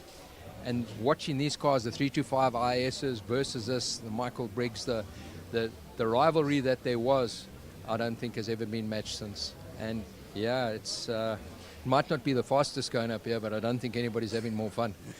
Lovely. It changes tomorrow. Thanks for chatting to us. It sure does. I don't think we'll be using the same brake markers. Definitely not. Thanks, Craig. Good luck. Craig mentions the steepness of the hill. The average gradient is 8%. Now, ask anybody, just over 8%, ask anybody who rides a bicycle or a runner what 8% is. It's a lot. It's sustained. It's proper tough. I'm going to zip here in front of Patrick, past Roy Oberry's car. Roy is nowhere to be seen at the moment. Zip up here and along to the Skylines. Can we come in quickly and have a 6-cylinder Skylines? Got to love it. Who's winning the Crater beer so far? I'm winning, Colin. I'm winning. Because you've got the right number of doors, only 2. Yes, yeah. So maybe my car's a bit lighter. It's burning rain a bit, I'll have you know. Yeah. But I don't feel sorry for him. You know, I can taste Windhoek draft. Can you taste it? Brent, it's not over until it's over. Quite right. Yeah, no. We're only in one round of qualifying. Teasing him. Yeah, I'm just teasing him. But I love the rivalry. How many Simolas have you done? I think this is my 6th or 7th one. And what have the changes over the years? What have you noticed, and what's a highlight for you? I think every single one, I think being part of the whole process, watching it grow and develop, you know, from the beginning. I think my first one is 2013, and then just watching it getting better and better and better and better. It's been phenomenal. You know, if you look up and down the track here, there are novices like myself, and you've got proper racing drivers that are here, and we don't get a chance to share a track with them, and we have the same amount of fun. So it attracts a lot of people that really enjoy this. And the adrenaline that you get in one run, it's like 20 qualies, you know, in one go. It's just absolutely incredible. So I love it. It's phenomenal. Awesome. Thanks for the entertainment. Keep it up. Let's see how sideways you can get it up the hill in the next one. Thanks a lot, Colin. Thanks, Brent. Porkers, love them. We've spoken over here. We've spoken to Scribanti. Let's see if we can talk to Scotty. Where is he? He's not here at the moment. Ford Zephyr. We've got the Scribanti car. They've got the nose back on it with a little bit of tape. Always need a bit of tape and help from your friends. I want to go and talk to Rick Morris, who's just around here. The next round of quali is going to start now. In fact, they're about to get going. This is absolutely beautiful timing. Let's have a quick word with Brian. Brian, it's second round quali. It's a little bit wet. How are you doing? Yeah, we're doing okay. I mean, I had a bit of a trouble going up this last time, but my times are good for the wet. Awesome. Have fun. Be safe. Rather than not safe. Yeah, right. Margaret's on her way to the hill, and we're going to go back to the boys in the box.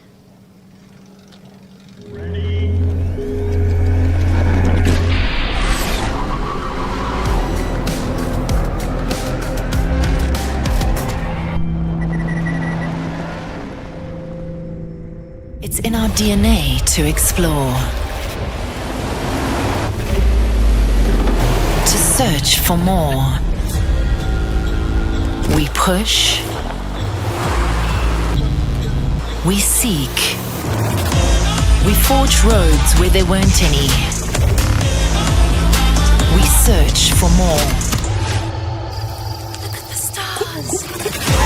Find your more. We weren't born to stand still. We were born for more. More adventure. More freedom. More.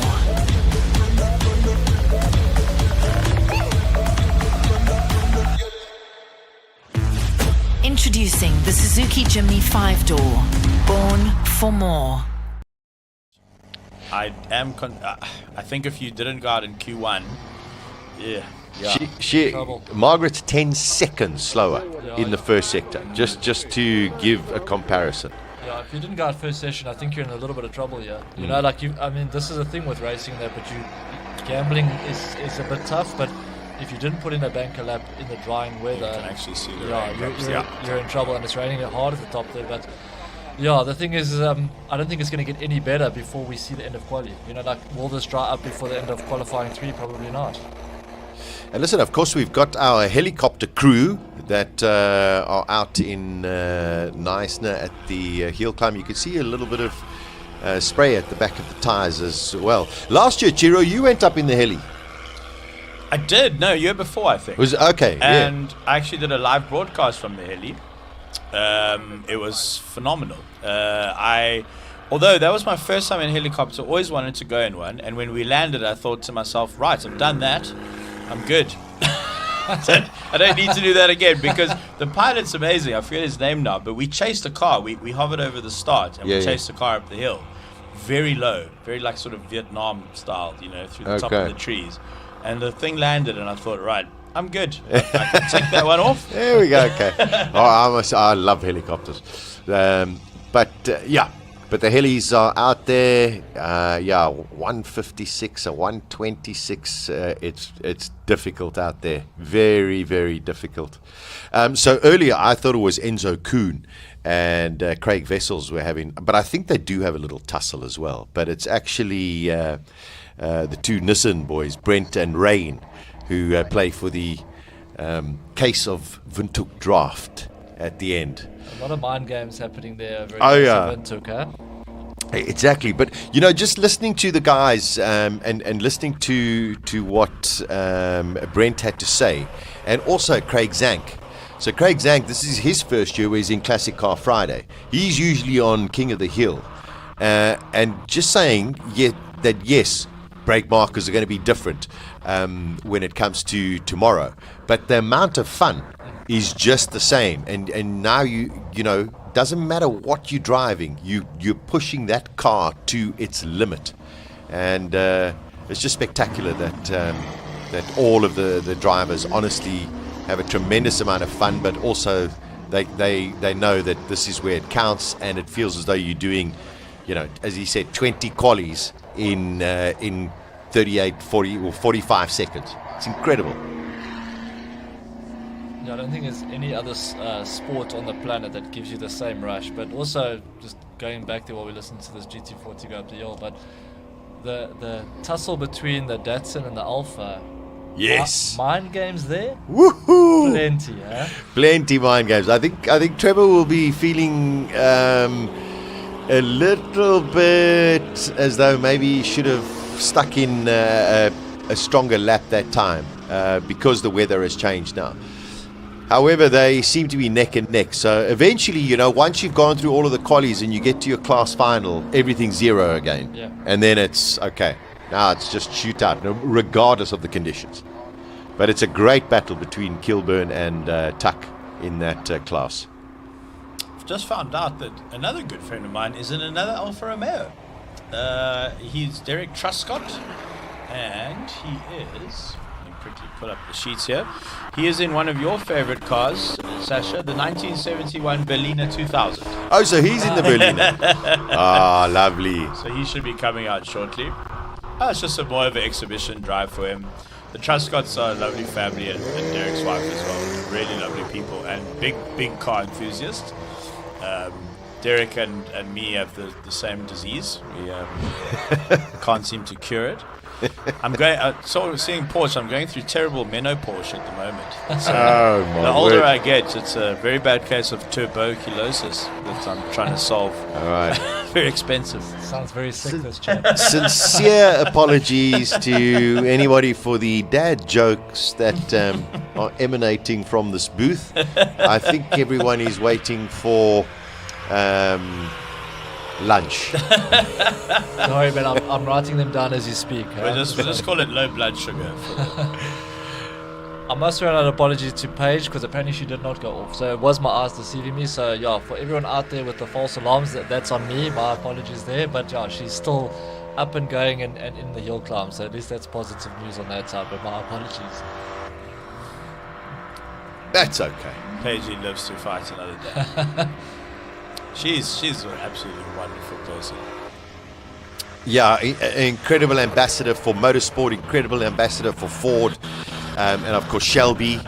And yeah, I mean, it's just in their veins within the Lindenberg family. She drives sick cars, eh? I mean, that's just the dream that right fair there. lane is, it's just like, really? How are you going to hustle that thing? I raced against her and I think her sister when I raced the electric Beamer.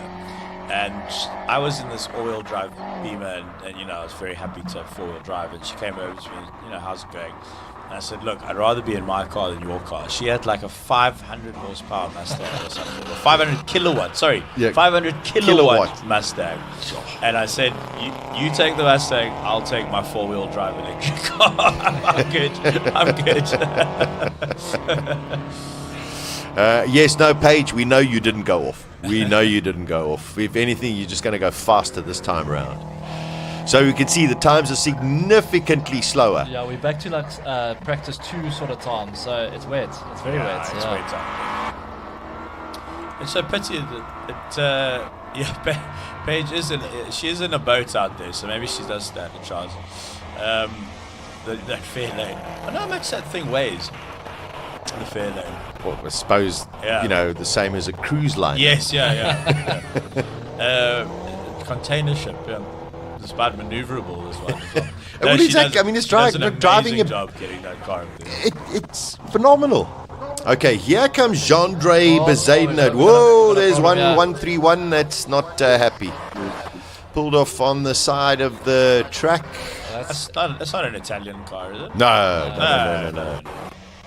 Okay, Jandre Bezuidenhout, 59s. Listen, he's consistent. He's keeping it under a minute, and that's in this. That's this only climate, 2 seconds off. Yeah, he's brave. He's so far for me. I mean, I don't want to jinx or whatever, but he's the guy to watch because he's making it happen. No matter what conditions, he's giving it. Yeah, he's been taps. flat out consistent. Really, really super driving from Jandre Bezuidenhout.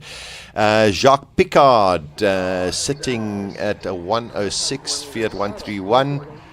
Not happy. I think as Italians, Sasha, we are allowed to. So yeah, you guys have earned that right. Yeah. Yes. Are we allowed to? Look, I mean, here we've got we've got an issue here, but the driver's done really well off the circuit. You know what I mean? Like we can speed things up and we don't lose too much time. And if there is anything that's dropping on the circuit, it's minimal. It's a very good point. Yeah, that's experience. That's good driving. And sometimes like these things are overlooked, but some guys can be clowns. But in this instance, it's been really, really well done. Well, that's the etiquette of anybody who drives an Italian car. Wow, I see what you did there. That was impressive. Well practiced. Yeah, we worked on that all the way down from the airport. Okay, so no action at present. I'm sure we'll get going. Marshall's probably just checking that the car is in a very, very safe position. That's pretty close to where we are, huh?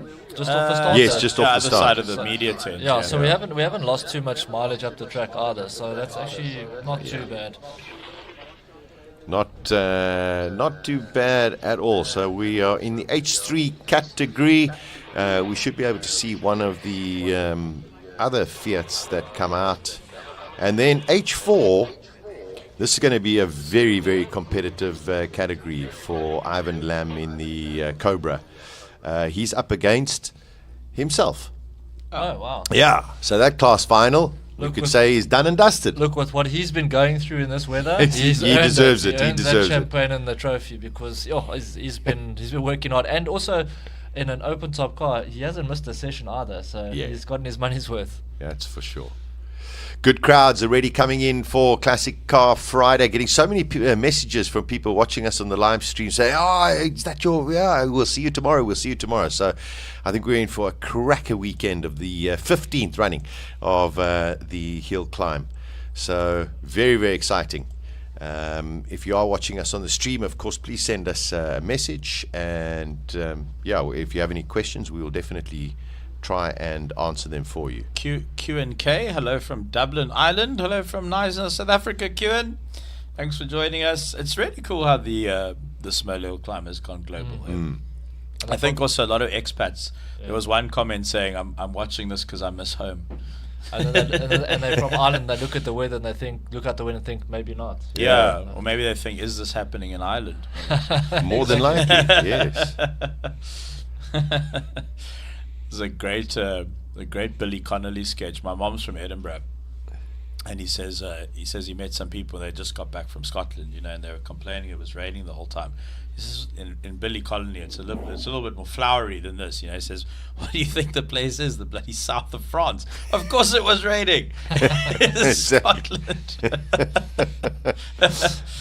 So if Tira's half Italian, half Irish, half Scottish. What kind of Alpha are you driving? Yeah. I very nearly bought one actually. Yeah, I got offered a really nice, the last of the Busso V6s.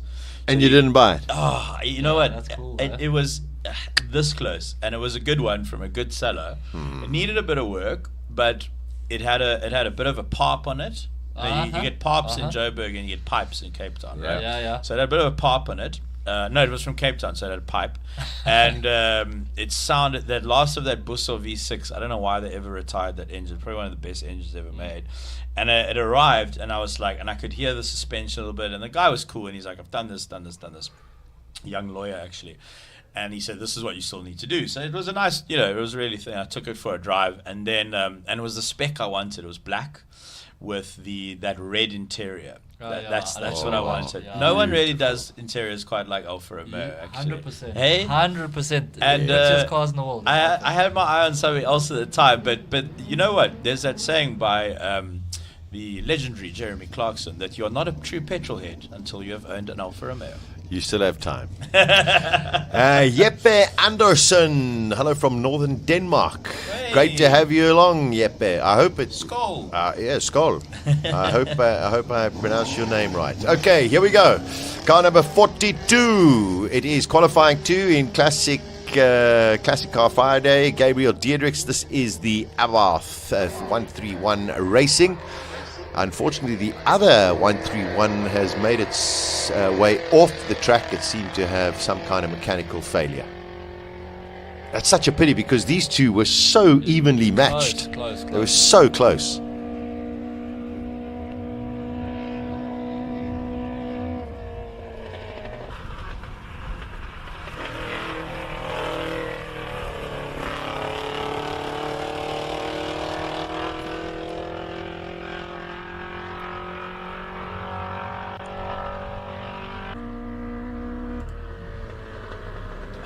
Looks like a good run up the hill. So far, it's been very smooth. Not too much. As I say, that commentator's curse.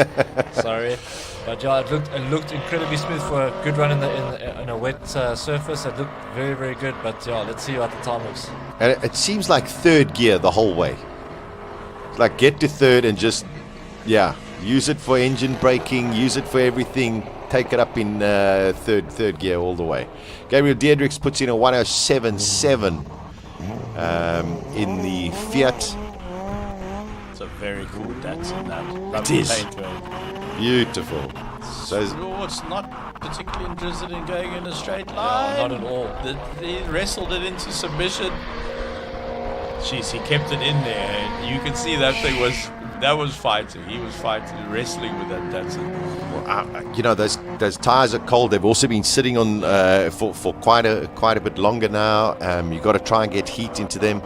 As we watch the Cobra with its 5.7 litre 8-cylinder Datsun, looking very, very comfortable and competent now.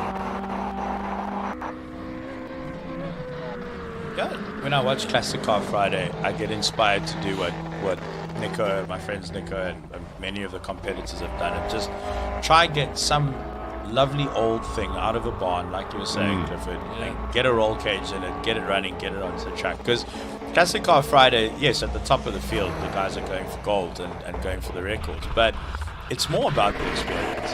And I was going to do it in my little Mazda MX-5. I had a supercharged MX-5 with the pop-ups, which is a 1991. So I think Classic Car Friday is 30 years qualifies. older. 25, I think. Yeah, 25. Yeah. And then I sold it. I sold it this year for the second time. And unfortunately, I didn't have a car to do it in again. So, but I will do a Classic Car Friday if that's okay with Peter and Henk. If you don't mind, you guys can hold it down in here. I'm saying, like, on your behalf, challenge accepted, but you have to do it. I have to. I'm going to do it at some stage. It just looks like too much fun. I think Sasha, what we do, we ask Ian Strasbury and team and Chick Ramsey, the founders, if we can share a drive in a Fiat or an Alpha. What do you think? An exhibition drive. I think they would be silly not to allow this. So one of us is in here, one of us goes up the hill, and we just tag team. Exactly. I love it. I love it. There is the Berliner. There it is. Your good mate Truscott. Yes, there he goes. Yeah. Derek Truscott. Derek Truscott going up. That's a pretty decent first sector. This track seems to be maybe improving. So maybe if the rain has stopped, of course, the more cars that go down on the racing line opens it up. Let's see where he finished We're going to up. feel this one. Yeah. 7-litre Stingray. It's a cool car. Look at that net. It's just... it's just a beast. Stingray to be followed by the very similar in nature Lotus Elise. Gavin, real quick, 54.7. He looked good and he lost a bit of time, so I think there's a bit of time to be found there, but great run. So far, only 2 guys under the minute. Yeah, so it seems as though, the track is definitely getting a little bit quicker. Not a lot, but those who are going out now are definitely going to get the benefit compared to those who started right at the beginning of the session. So let's see this run from the Corvette Stingray. See, wow, I was going to say that's water, but that's smoke. Yeah, that's what I think as well. Side exit exhaust. Yeah. Also, the launch didn't look like a happy chappy. How do you launch something like a 7.1 liters with all that horsepower? Gently, yeah. You put it in weather. You put it in 6th. Launch in 6th. Gear down all the way up. The Uno Turbo. I finally get to tell you my Uno story. Yes, please. I've been waiting for this all afternoon. Let's actually maybe just talk about who's in the Uno first. It's a Eugene Herbert. There we go, Eugene Herbert. All right, we're watching you. So let's see if I can get my story done by the time Eugene crosses the line. So my dad my late father was very good at wrecking cars. Luckily, he managed. I don't know how he made it, but to the end. But very good, many car wrecks. So he'd wrecked a car at some stage, and then we'd borrowed a Fiat Uno from a friend. Yeah. Now I'm about 16, maybe 17 at this point, but I've been driving since I was 13, 14, and I now have this love interest who lives on the other side of town. And what I used to do is, when I was 17, I got my learners, I would get my Nono Chiro, into the driver's seat because he had a valid driver's license, and that's how I'd get around. But my Nono didn't want to come to Rosebank to a nightclub at 2 in the morning, which is where I wanted to go. So jumped in Marco, I jumped in your Uno that you lent to my dad, and I raced across town in the Uno at 2 in the morning. Love it. To see a fair maiden of Rosebank from Edenvale. And and I'll never forget, there's that saying, the closer to death you are, the more alive you feel. That's how I felt in that Uno. Uno. Yeah, There's no other way. 'Cause either my dad was going to kill me, Marco was going to kill me, or I wasn't going to make it back. They call it the trifecta. So there's Craig Zank in the classic Opel Kadett Michael Briggs 16-valve car. It was great to hear his insights into what it's like to drive a sort of touring car from its day compared to the monsters that we're going to see over the weekend. Let's just listen to these two Nissans. One of them's out, the second one going to be coming out very, very shortly. They sound incredible.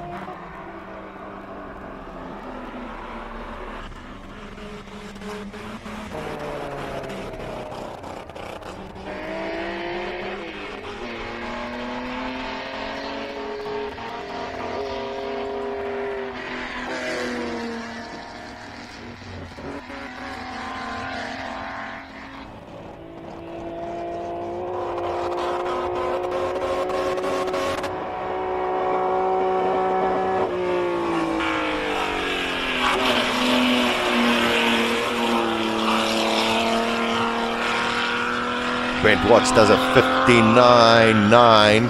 Let's see what Rain Berry can do. Great battle between these two.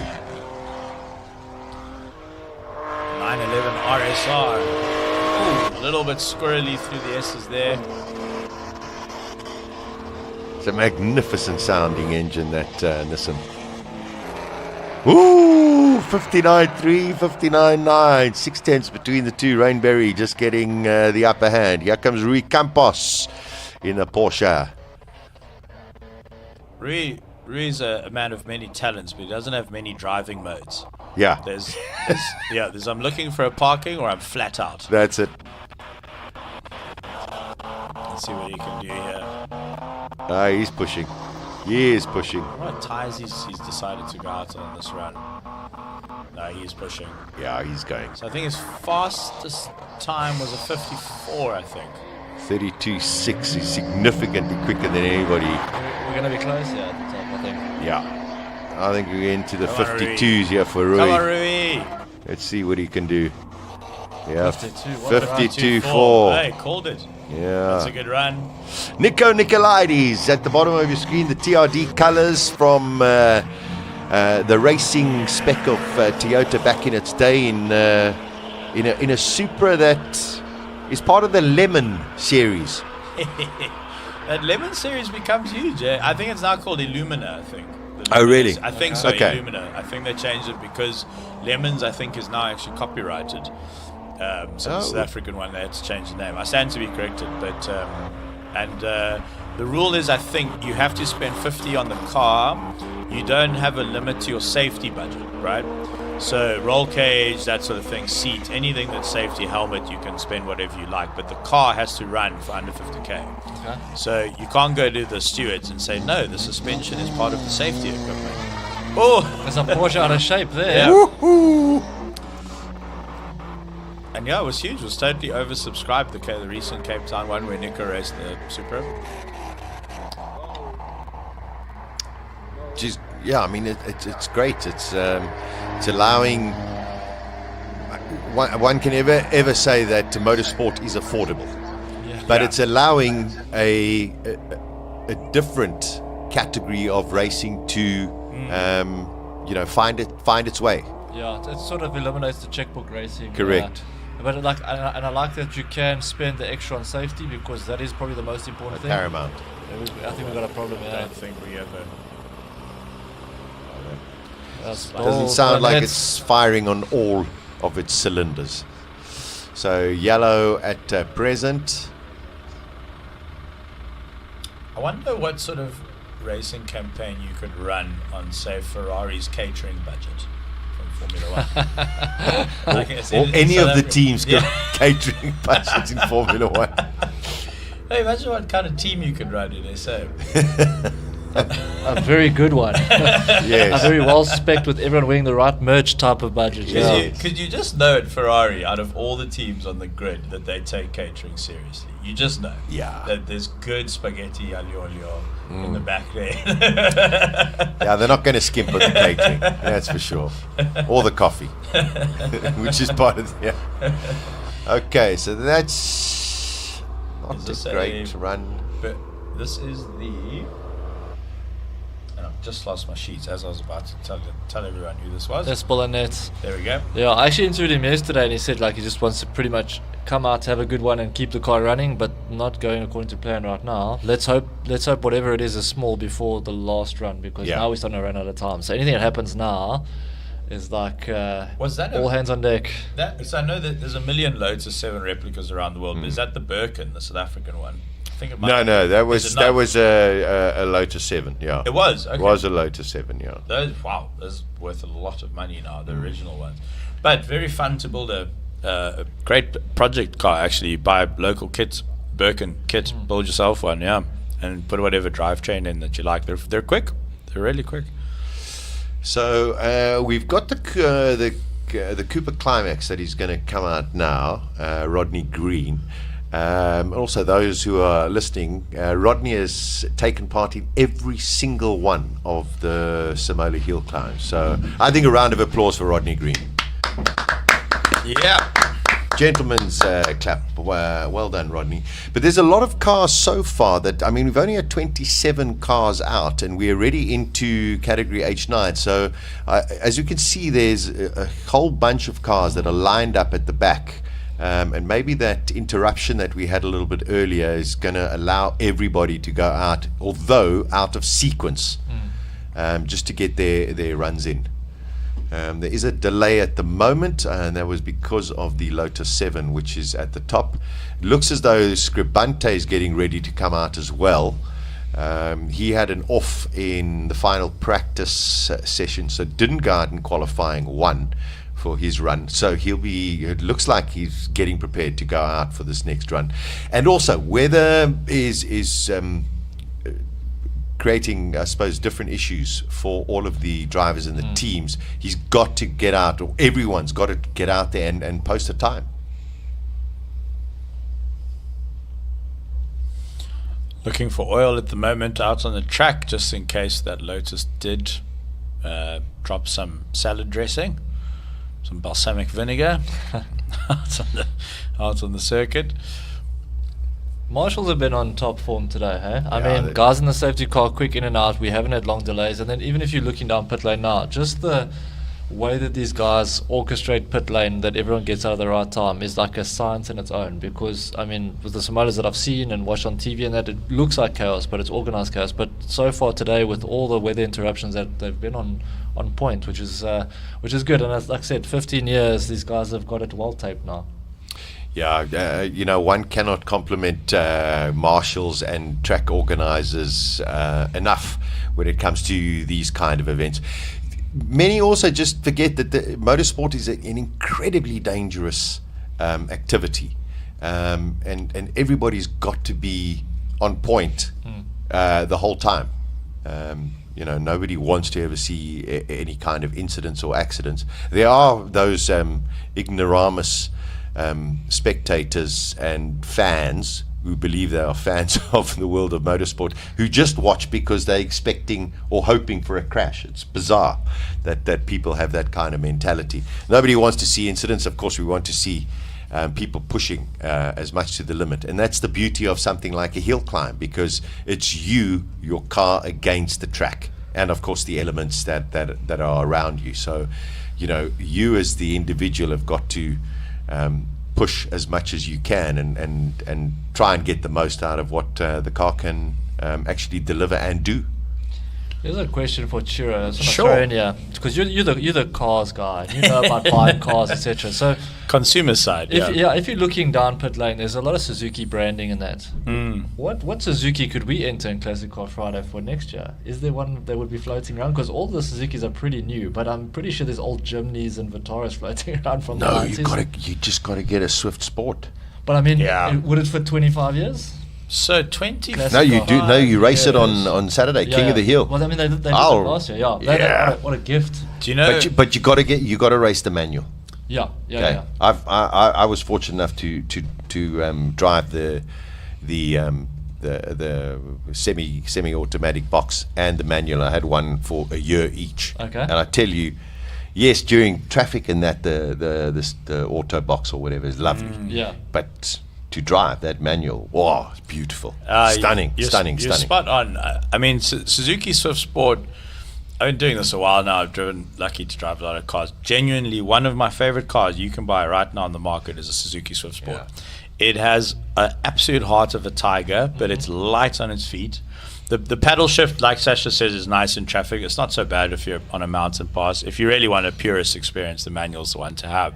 But you know what? That car has the spirit of the Miata in it, you know. Small engine, turbo. Well, Miatas were N8, but turbocharged, small motor, very light. I think a Suzuki Swift Sport weighs under a ton, which is so rare these days. You know, I mean, if you look at something like, I don't know, let's say a Jaguar F-Type or something, right? That's got 300 million kilowatts, but it weighs 1.8 tons. And that's just a totally different driving experience to something like you would have had in the Swift Sport. But I do have a Swift that I think we should bring to Simola. I don't know. Can I show this on this? How can I show this on the screen? But the Suzuki Pikes Peak Special Escudo edition. Yeah, I mean, because that's really cheap. That's really cheap. So this only had 1,000 horsepower. Oh, shame. Yeah, which was terrible for the time. But I think it held the record when the Pikes Peak was still gravel. I think this was the fastest car up Pikes Peak. Sure. Look at that thing. Oh, spectacular. Yeah, if you want to give it a Google at home, Escudo, Suzuki Escudo, ESCUDO. It's got a very small rear wing yes, as well. No, it's on a hatchback. That's a must. Yeah, no, that'll give Franco Scribante's Skyline a run for its money. They actually stole that rear wing off a crop sprayer that was going past, actually. Yeah, exactly. No, the Suzuki Escudo would be, and it's still running. It's in private hands now, but it's still running. It's still on the road. So how old is that car? The Escudo, I think, raced in the 90s. Oh, there we go. Classic Car Friday. Here we go. I knew you'd solve that problem. There we go. Clifford, love your ideas. I don't know you so well, but I think you know a lot about cars. Really. You know. I want to try to find out for you how much this thing weighs. There's more rain, guys. Oh, no. There's more rain. No. If we stay tuned to this camera, maybe the windscreen wiper won't come on, and then we can have a little bit of hope, because at the moment it's just playing with us. Yeah. So here's a question on your Suzuki Swift Sport. Which one do you prefer on the modern ones, the turbo or the 1.6 naturally aspirated? They're quite different cars. Okay. If you had to pick one? The turbo. I go with the turbo. Yeah. Okay. Yeah. There's our windscreen wiper. That's the bad news right there on the screen, is the windscreen wiper working. Thanks a lot, Canon. Yeah, we love you, but you guys really know how to shatter our dreams of a dry Classic Car Friday. Yeah. I until this very day did not know you could get a camera with an automatic windscreen wiper on it. To this day, I didn't know you could buy a BMW with a sock as a windscreen wiper. Well, yet here we are. But if you come to this day, I didn't know you could get a Suzuki Escudo with the rear wing the size of a dining room table. We're going to try and get the Escudo up on the screen for everyone, actually. Yeah. So it had 1,000 horsepower, and it weighed 800 kgs. Oof. So it was more than a one-to-one car. Yeah, that's part of weight is which lethal. Is absolutely mental. And then obviously it had some downforce. Okay, so there's no traction action at the moment because they have found a little bit of oil, which they're going to try and sort out now. But those drivers who were so amped to get out because the rain had sort of dissipated, all of a sudden this rain has come back. Now you've got to rethink. Do you go out? Do you sit there and take the gamble that in 20 minutes the rain is going to stop?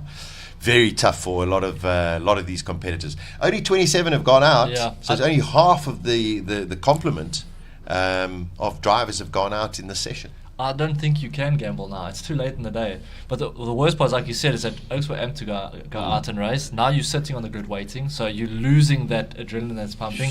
And where are you going to find the oil? Because if you're the next one out, I mean, sure, they're going to try and sort out the problem, but it's the oil that they find that's cool, but the oil that they don't find is a problem. So now, in the back of your mind, are you going to push that hard? So I think now the mindset's got to be is like, you treat this like a class final, the first run, and you've just got to treat everything like it, and if you crash, so be it. Because it's too late in the day now.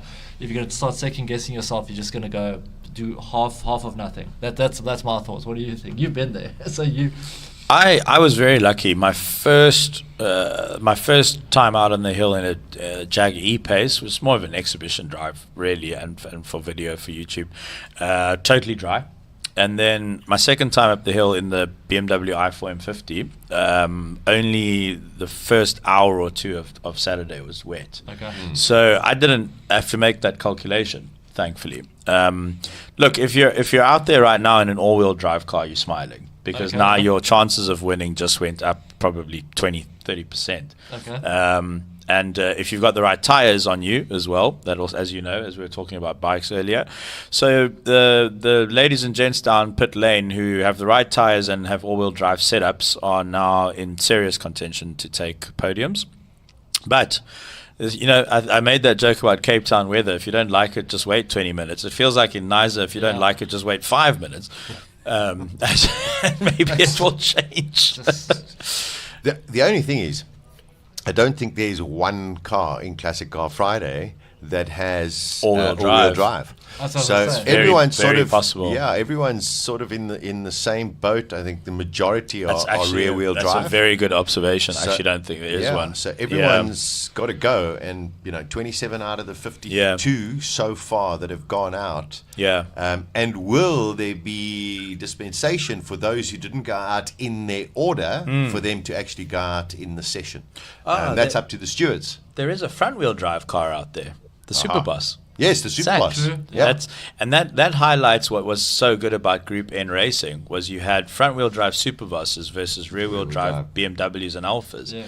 And then when you got those changing weather conditions, it actually favors the front-wheel drive slightly. So Craig Zank is probably out there. Well, he made that hilarious comment about how he's never had so much time to take in the hill on the way up. He's noticed trees and... So I didn't know that was there. Yeah. I didn't know this corner actually went that way. I just go straight. So he's with a shout in his class, I would say, in these conditions. Yeah.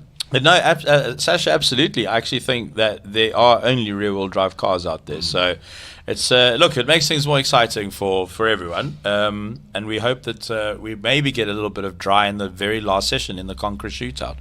Would be nice. So yellow flag, oil on track, fastest time 52.4 from Rui Campos. But you've got to say, Clifford, that was when the track was at its best during the session. Yeah. I would say so, yeah. Because, I mean, at that time, we didn't see any drops falling from the sky at any part of the track then. It has done before and after. So, yeah, his time is good, but also he takes the confidence and sort of the moral edge over everyone else mentally, because if you're looking at your timesheet and you've got to think, I've gone as fast as I can go, and you're 2 seconds off the pace, you're already thinking, where am I going to find 2 seconds? Whereas even if the conditions are in his favour or not, he's sitting there with not having to do too much more, where everyone else now has to try and catch up and try and find time, and that's also a dangerous place to be. So, yeah, I mean, the mental warfare in racing is just, it's exhausting for me sometimes that you overthink it, but that's part of the game, like it's all down to the mental edge and how you play your game. And racing is, I mean, I argue this with my wife and I lose these arguments all the time, but racing is a smart man's sport. Well, I claim it is, because you've got to think of so many elements. But I haven't won that argument yet. So I just want to go back to the fact that you lose just that argument with your wife. I don't think I've won one since I've been married. No, I just wanted to just check that maybe there was something I didn't know. 5 years I've taken hiding. Sasha, yes. Sorry, you want to go ahead there? Are we back? Are we back on track? No. We're not yet. I just talking about the mental aspects of racing. It was fascinating for me watching Rosberg and Hamilton, because I think the only way Rosberg actually beat Hamilton that year in the same car, if I'm not mistaken, was through the mental games. I don't think he was actually faster than Hamilton, in my opinion. What do you think? I mean, listen, we could discuss it for days and days, but I totally agree. I agree. Eventually, Nico had to beat him mentally. Yeah. Because on track, Lewis probably was the better driver. So listen, a couple of messages that are coming through here. Jeppe Anderson says, Skol. Thank you. We've got hello from France. Big hugs to the KSF family. That's from STP De La Haye. Cool. Rob Pierce, great stories. Loving some of the new cars this year, especially 8.7. Hopefully back next year in the Power King Golf. Nice, Rob. We hope you're there. Julio Quartero, who's streaming us all the way from... He's in the Netherlands. And I bumped into his mom and dad last night. It was so nice to see your mom and dad last night, Julio. But they told me where you're staying 3 times. Natalie told me 3 times where, and it's in the Netherlands. Okay, so good one. And then Simon says, I just did the Illumina 9-hour. Okay, so it is changed at Kalani this past weekend. We did a 1991 Audi S4 2.2 5-cylinder turbo. I think the 5-cylinder sound is missing from Simola. Perhaps I should bring it next year. Simon? That's a good idea. Yes. That's a good what idea. a great idea, We Simon. have had... Start preparing. Come on, Simon. We Bring have it had here. an Audi inline 5 at some point. It was it an RS3 a few years ago? I can't recall. I think we had an Audi inline 5. It's a great engine. Little bit of trivia for you. What was the first road series produced car with all-wheel drive? I'm gonna say Audi. Yeah. That's I thought it was that square quattro that they used to. Yeah. What was it called? Jensen Interceptor. Jensen Interceptor. Exactly what it is. Okay, we are back racing, and it looks clear, but the track is definitely going to be damp. Here is the stunning Cooper Climax. Rodney Green, 15 out of 15, Rodney. The car is immaculately prepared. I mean, it was a Formula 2 car in its day. It's 1957, a 1500 4-cylinder. And just waiting for the marshals to let him have a go on his run.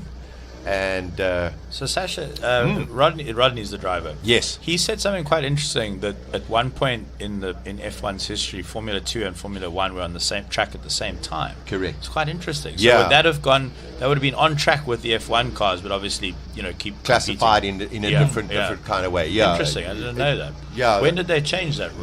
That I think changed around about the mid 70s. Okay. Around about the mid 70s, where they eventually had the 2 categories, and eventually Formula 2 did fall away. Have you been keeping tabs on what's happening locally with the SAS, the South African Endurance Series? I watch a lot of it. Is it? I do watch a lot of it. You see, they're letting LMP3 cars in now. Yes. 3 classes. Yeah, there's 2 Le Mans cars which are competing this year. There's some incredible so cars. exciting. So good. Oh, I think the last. That's this is a going lot to of be difficult. sawdust.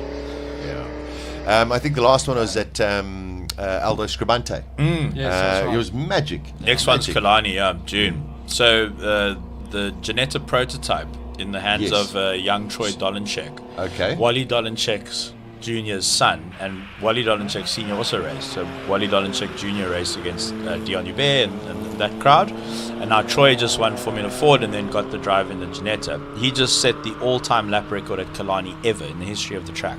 106.7. So that's faster than Stewie White. Yeah, he did a 106.7, which I heard got pipped the other day, but Troy was on old tires. Goodness. So there's SAS is going to be very interesting this year. Yeah. This is going to be interesting. This is going to be interesting. Yeah. Okay, Franco's back. Have you seen the lines through up the hill? It's incredible. Just sawdust. If you're coming off a crash, where's your mind now going up this hill? That's tough. This is that mental fortitude. This is going to be interesting. Okay, it looks as though the race marshal has also just told him that there is oil and where it is. So let's see what Franco can do. He wants to just put in a clean run. Look, racing drivers true to their hearts. Yeah, look at him. He's that's not the condition ideal. to set a lap. Just get it home in one piece and try again next year, in my opinion. Listen, it's Franco. You can still do it. If anyone can do it, Franco He's can. 182 k's through the speed trap. Also backing off, there's a little bit more of the sawdust. He avoids all of that. That's You actually ran a nice clean line Yeah, through very there, good. Look, I did say true racing drivers, which excluded me. That's why I said that. No, Franco he only knows how to give it beans. Oh, okay. Little squirrely through there. It's okay. A fairly gentle run. I'm going to say 48, 49. No, 53. Yeah? 53, 53, yeah. So, okay, there we go. 53. There we go. Well, close to 54. Yeah, he was way off there. He will be delighted with that. He'll be delighted with that. It's just about banking a lap now, you know? So that That car won last year with a 46, so the course is currently 8 seconds off the pace. Yeah, so he's capable. Of last year. Just the course isn't. Yeah. Amazing car, that the Can-Am. It's a Can-Am B19, I think. Yeah, the Chevron. I think at one stage they were quicker than F1 cars, I think, and then that's actually cut back they were starting to get dangerous, I think. Yeah. Spectacular. I remember a good few years ago there was a whole lot of controversy because these cars have to be period with certain certain aspects of them, and there was something about his gearbox or the diff or something, and it was a minor thing, but eventually it was like, no, you can't race with this specific part, which made it gave no advantage performance-wise. However, it was not a period part or whatever. It could have been an electronic gadget or something. However, they fixed it up. Actually reminds me, there has been a rule change this year, which Franco told me about. I think they've ruled out tire warmers for his class. And his tires that he has on that car, which are the only ones left pretty much in the world because the Avon factory is closed, the tire factory. He said he can't run them cold. They're just not designed for that. The compound's wrong. And I wonder if that's what's hampering him as well, is he's had to change to maybe an older set of tires. I'll try to get a word with him, or maybe Colin can ask. Maybe Colin can find out. Okay, so weather looks... bright. You know what? Forget about the weather. The weather looks the way it looks. All we can say is it is daytime. It's daytime in South Africa. It's not night. Yeah. Mr. Blitz says Troy is insanely quick. Yes. Okay. No, Troy is probably one of the best talents to come out of SA in his age group. Okay. Yeah. No, he's that 1067. I mean, to a V8 Masters car around Killarney in good hands is probably doing 117, 118. Okay. Yeah. Before we cross to Colin, just an Audi RS2 5-cylinder used to do Simola Hillclimb. There we go. Thank RS2, you. yeah. All right, Colin's in the pit lane. Colin, tell us what's happening and why half of the cars didn't go out. It's to do with the wet stuff, essentially, Sasha. In qualifying, it doesn't really, once you've got a reasonable time, it doesn't really help going out and risking wrecking the car. Franco had to go because he missed Q1, so at least he's in the top 10 for the shootout this afternoon. He's not in the top 3 for the class final. So the next qualifying run that Franco does, and by the way, that run he did on rain tires, wet weather tires. The dryers are still lurking in the pits and ready to go for the next one. And during that delay, it was actually quite interesting because we had we had some wet stuff from the sky and got wet, but then we had a little bit of that strange thing called sunshine here, and it warmed the track up and dried it out a bit. So next run, it puts a bit of pressure on Franco if he wants to make the class shootout, which no doubt he absolutely will want to make them. Interestingly, check out these Castrol cars. That's Lance Woolridge, the South African cross-country driver in the... I don't know what it is. It's a Mustang with a whole lot of horsepowers that Ford South Africa have brought here along with Castrol. So Castrol have got a new arrangement with the Neil Woolridge Motorsport car, which is absolutely fantastic. The noise that you can hear is, I mean, nothing speaks like horsepowers, and we've got proper...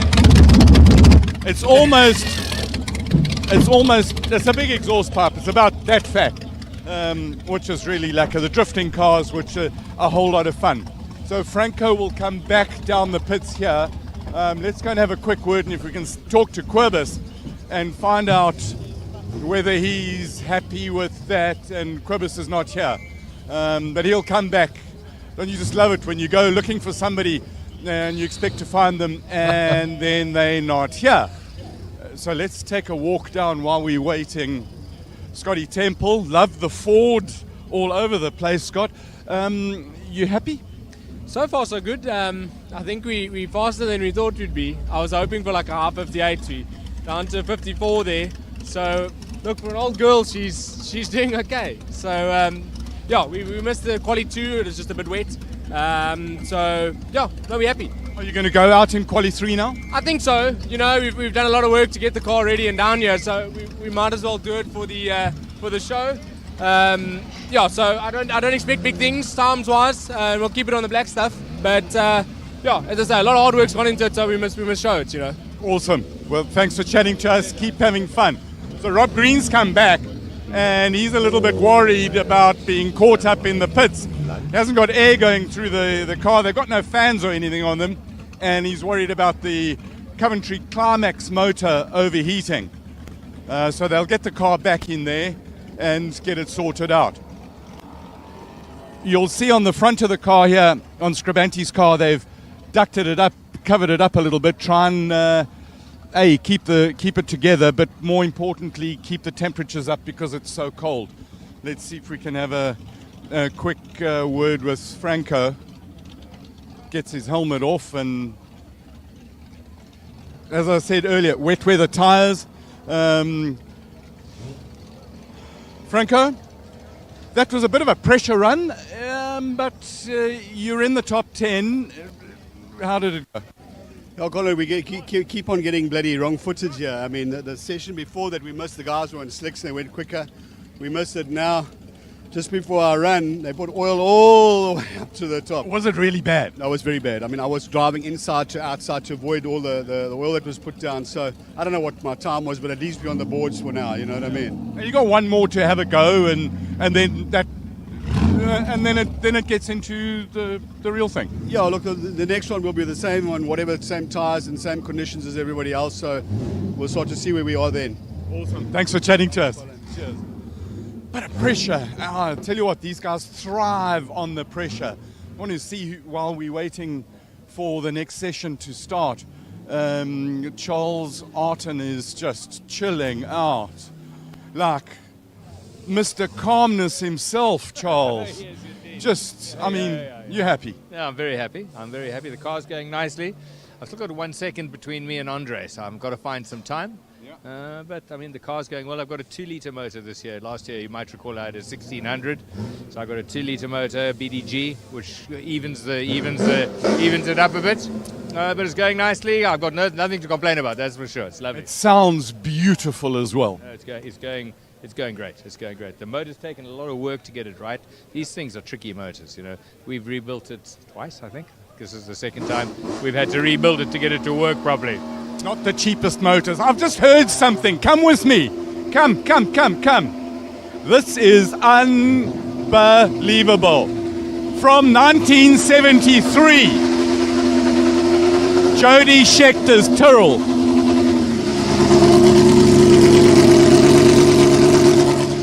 Patrick, come and have a look here. Into the... Just listen to this intake. That's the sucking, the squeezing, the banging and the blowing of a Cosworth DFV, a proper 3-litre flat plane. I'm speechless. I have goosebumps. Just listen for a second.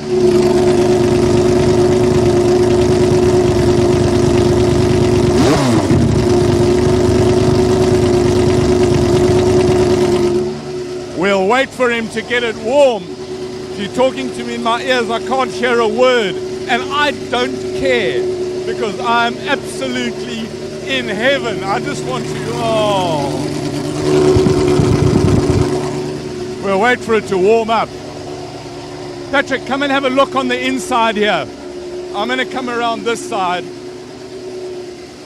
And this is Jody Scheckter sat here. Tiny little rev counter, beautiful gauges, all Smiths, mechanical stuff. And when Steve revs it, you'll see the rev counter, clunk, clunk, clunk. This is as he drove it. Out of the Franschhoek Motor Museum. God, I love that.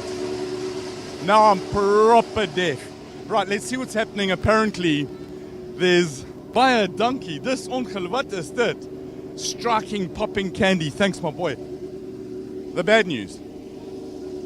It's not raining. Well, it is, but it's enough to make things wet. Let's have a look and see what Margaret's got going. Margaret, that smile is still there. Yeah, but we wish it didn't rain every time I start up. Every time I come up, it starts raining. So our times are a lot slower this time than the previous one, but still It's better value. fun, absolutely. And you can see, I mean, the dust and mud and stuff comes over and Getting a bit of a redo here, yeah. Yeah, lovely stuff. Yeah, there's a bit of a wind up the top too, so it's for braver people than me to go fast today. Well, you're fun. having fun. We are, absolutely. I think that's really what it's about. Let's go and talk to Giro. We haven't spoken to you yet. A little bit different to your Model T. Very different. So it's a lot more cramped in here. I had to lose a few kilograms just to get in here, but I'm in. That's what counts. And you enjoying it? Yeah, it's really fun. It's just a pity about the rain. It seems every time I pull out of the pit, it starts raining. But it can slip and slide a bit, and it's more fun. And it does slip and slide. I've definitely felt it slide. So all I want is a dry run. I might get it if we can get going here, but yeah, hoping for a better time. Yeah. Good luck. Have fun. Thank you so much. Right, while we're at it, we'll go on a roll. Little kid gave me it's some watermelon flavored stuff, and now it's wet. Sorry? And now it's wet. I know. So the key thing is just to be safe so we can win tomorrow. Awesome. It's always a good day when you can drive your race car onto a trailer. It is. Have fun. Cheers. Let's go back and see. It would be really cool to talk to Peter. Ford GD40 is a replica, but that's also okay. And now they stop. Thought I saw somebody else around here. There's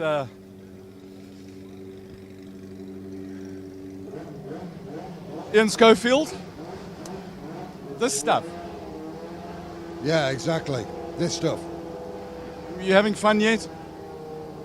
It's certainly keeping my attention. You put up a pretty good time, and I think things are going to be really competitive if it stays wet. Yeah, it's a bit of a lottery at the moment because it dries up and then the wet comes again. Then when it does rain, then you get a bit of mud coming onto the track. So it's really you just don't know what you're going to face at the next corner. Certainly Mick grabs your attention. But it's lovely, isn't it? It's good fun. Yeah, good fun. Awesome stuff. So the difference between wet and dry tyres. So these are period correct wet tyres with the grooves in it, and you've got the slicks on this side which don't have the grooves in it. So the idea is to be able to clear the water. It's got a much softer compound, so if you race this in the wet, in the dry, it would just chew it all up and not be so lovely. And now it is, I think, in the terms of the weather gods, shall stand out here. Officially, it is bucketing down. It is complete horrible. If you're a duck, it's great. I'm not a duck, so I'm going to try and stand in here. But let's go and see if we can interview somebody in the rain. 74 Carol. Because 74. It's raining.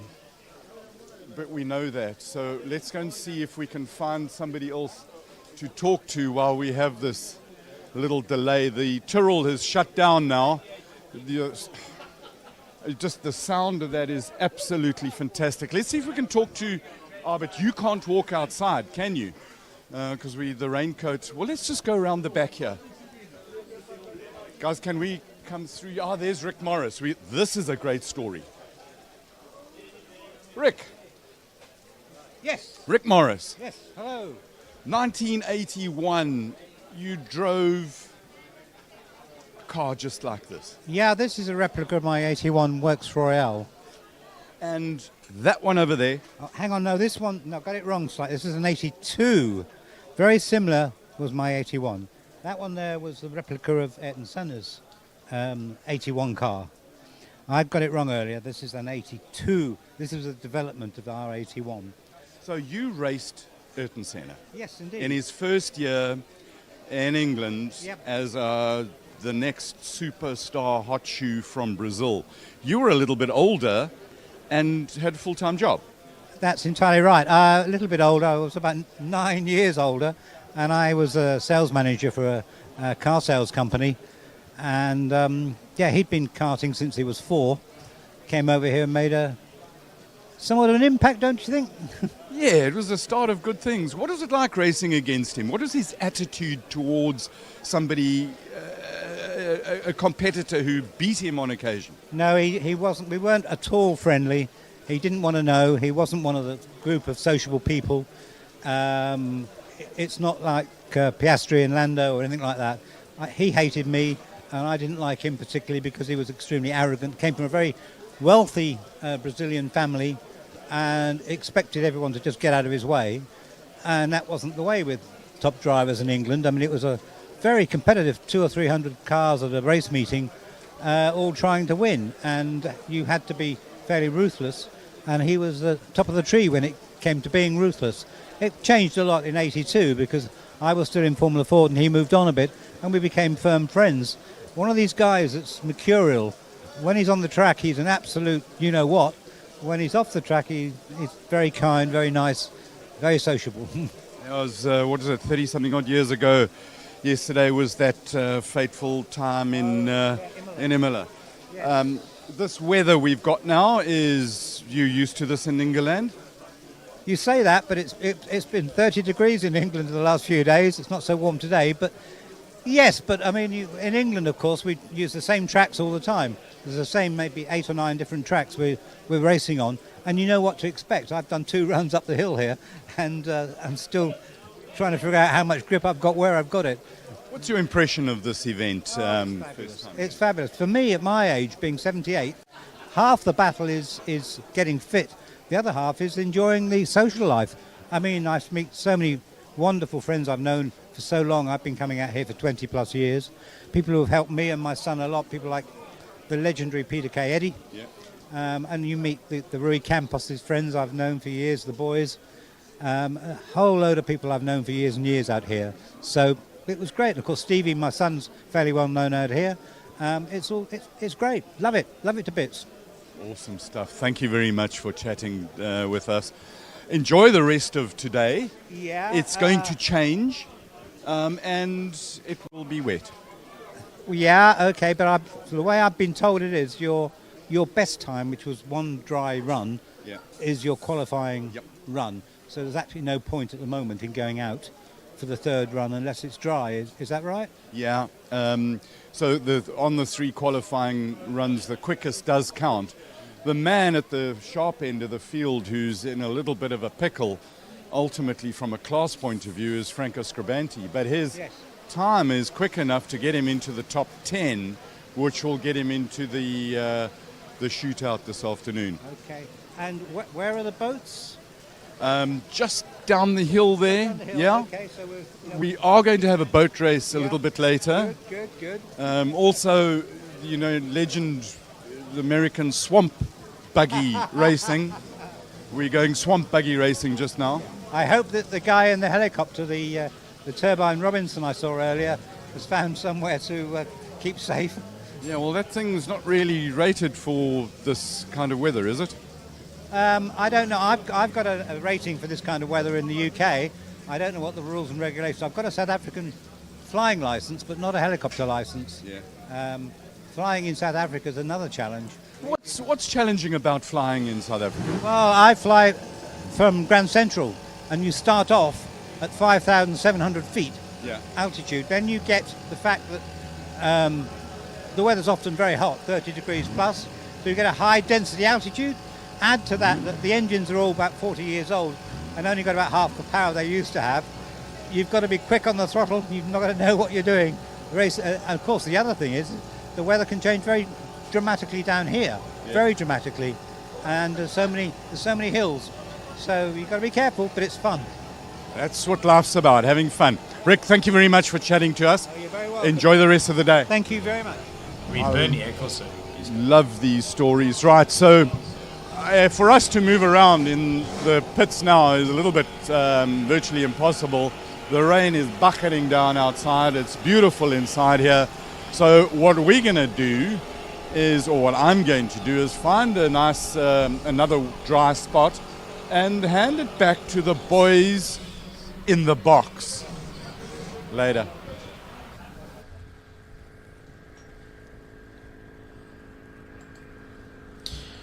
Sasha, it's not looking good out there, is it? I tell you, these are very difficult conditions for everybody. And the person under the most amount of pressure is Franco Scribante, because he's not even in the top 3 in his class. He's fast enough for the top 10 shootout, but your class final is very, very important as well.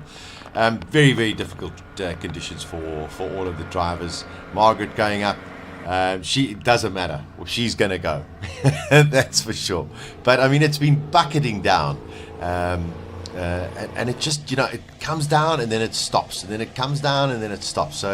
So difficult for the drivers, so difficult for the teams to figure out what to do. Because it's just changing every minute. Yeah, that's an impersonation of the racing driver sigh heard across the pit lane many times in the last few hours. Because shame, as Margaret was saying, and Gero, my colleague from Cars at Koza as well. Hey G, here he goes actually up the hill. G-Man usually races the Ford Model A belonging to Brian Bruce. This year is in something a little smaller and a little lighter, but still having the same hair in his what's the wind in your hair effect? Yeah, and I mean, just shooting up these whirlpools behind him, and you know what? It's still an experience. You still got to go there.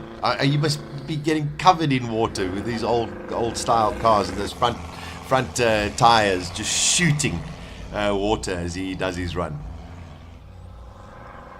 So also it'd be interesting to see how many actually go out. Because there are people who want to chase that top 10, but the weather conditions just don't allow it. No, I did that fantastic commentator thing that all commentators warn you about doing. And I remember, I don't know if you remember, Sasha, I don't know why I'm bringing this up, but I got back to the studio after my little swim to the loo, and I said, guys, I think that's it for the rain today.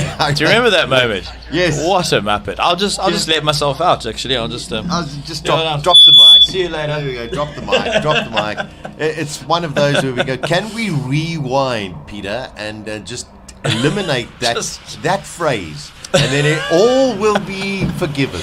I apologize to everyone, spectators, racing organizers, racers, Sasha, to commentary team. I will not comment on the weather again, at least not in such finite terms. Yeah, we are not going to discuss what is happening in the skies. We're going to enjoy whatever action. This is the final qualifying run, and it's going to be difficult to better your time.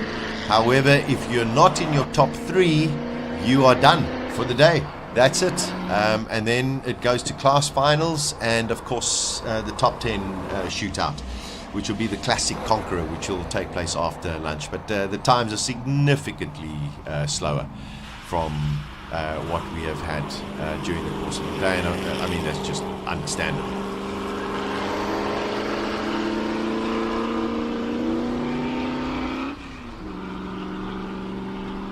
For GT40 going out, Peter McPherson, I mean, he's been in the 58s, 59s. It's a brave person pushing a car up the hill. It's tail happy at the best of times. Tires are cold, and the GT40 built for circuit racing as well. Famously, obviously, in the tussle with Ferrari. Yeah. No, you're going to kill me, Sasha. I actually haven't seen that movie yet. Ford versus You Ferrari. must see it. Yeah, I've got to see it. It is special. Is it good? Yeah, Did they do a good job? They do a super job. Good. It's a very special movie. Because quite often when you take on a historical subject matter like that in the world of motorsport, it doesn't get done right. You can get it. You can get it horribly wrong, because there are so many elements, underneath elements. So it'd be very interesting to see what happens with the Brad Pitt movie. You know, the one that Lewis Hamilton is also involved in. But a movie that if you haven't watched, you should, is called Rush. The Lauder and James Hunt story. That is just, it's as correct as you can hope anything to be. There's that wonderful moment where the actor who plays Lauder drives a Ferrari for the first time, and he gets back to the pits and he says it's an absolute pig. And the guy looks at it and says, you can't say that, it's a Ferrari. And he's like, it's still a pig. Yeah. And Enzo Ferrari didn't quite take to that. It ended well. Yes, it did. But that was a really good movie, Rush. And the Ford versus Ferrari is, it's just magic, and some of the footage, the way that they put it together, very, very special. So the Gran Turismo. Whoa, there we go. Oh, there we go. Hey, she got it the right way around. Pirouetted again on her favorite corner. Well done. Yeah, well done, Jennifer. Well, well done for catching it. Yes, that's impressive. And those Porsches are worth a pretty penny these days as well. So good to go home. Yeah, and the Abbots have one or two, I think. Fortunately she got it facing the right way, the angler on the track as well. Jennifer, that's her last run, probably for the day. So this is so tough on the competitors, where you just it's tough out there. Yeah, there's always that thing in racing, and this is something, and I always have to go back to the world of Formula One, and you look at drivers like Max Verstappen, you look at drivers in the past like Schumacher. From lap 1, they went out and stuck it down. And that's what guys like Max does, and a guy like Schumacher. They went in and stuck it in and said, okay, there I am, now you guys chase me, and then from there, of course, they improve. And there's something significant about it. You hear at Simola, if it's your first time, yes, it's a little bit more complicated. But those who have been here many, many times know that it's interchangeable weather conditions. Go in there, stick down the lap, because you don't know that all of a sudden, an hour, 2 hour, 3 hours from now, you get completely different weather conditions. It's racing in Knysna this time of year. If we were here, 2 months ago, probably a different story. And I suppose this is part of what that makes this event so spectacular and so unique. And look at that shot down pit lane. It's beautiful. For some context, if you haven't been to Simola, and I highly recommend you do, but what you're looking at here is a public road. This is the Simola Road, which goes up to the hotel and the golf course. And those pits are marquees, which I erected in the preceding week before we all get here. And the commentary team gets set up. None of what you see on your picture right now exists before or after the Simola Hillclimb. Everything is built for this event, bespoke to the event. And it's just it's a simple public road, which you can come and drive up when everyone goes home if you want. Just be careful. But it's just such a beautiful event, and cheers to Ian, Emma, Chick, the team, Mark Hutzer. You guys have done a fantastic job once again. 15th year. Yeah, kudos, Ian and the whole team. Just incredible how from a vision that they saw 15 years ago or 16 years ago to year by year, that every year that I have the privilege to come down here, it's just better and better. So amazing. We're not discussing anything about the weather. Here is the last remaining Fiat 131, unless the other one has been repaired, but it did seem to have a mechanical issue. Yeah, going to be very low traction getting off the line. Change those gears very, very quickly, and of course get into turn 1, and you got to sit there and work out, okay, where do I brake now? Because in the try, you're braking in a completely different area. So it is the last of the qualifying runs, and the weather seemed, we weren't going to talk about the weather, but it's not raining at the moment, and a person like Franco Scribante is hoping that every single car goes out there to create a potential drier line for when he goes out in probably 15 minutes from now, 20 minutes from now. 20 minutes on a racetrack can make a huge difference. I mean, there's sunshine, for goodness sake. Yeah, I was actually now out in pit lane, and I saw a guy that looked a lot like my grandfather, but it was Colin. But anyway, when we were walking down pit lane, the sun was shining, but it was bucketing down. I don't think I've been that wet in ages, but the sun was shining at the same time. So, yeah, it's very iffy out there. So, anyway, the sun is out now. It's the best it's looked in terms of sunshine in the sky, but let's see how the track looks. But good luck to Franco. The stars need to align for him right now. Yeah, that's for sure. We've got the stunning Cobra that is out there. Fastest time at the moment at 1:06.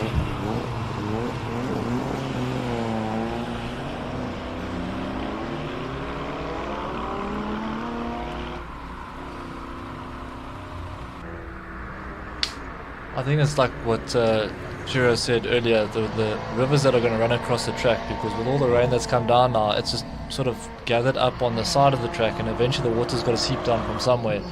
So we're going to see that become a lot more prominent as the day goes on as well, and potentially into tomorrow, because the ground is very soft and wet, and we know we've been sliding through mud for the last 2 days. So yeah, that rain's going to be around for a couple of days, and that's going to keep seeping through the track. So yeah, interesting times. Motorsport is never cut and dry.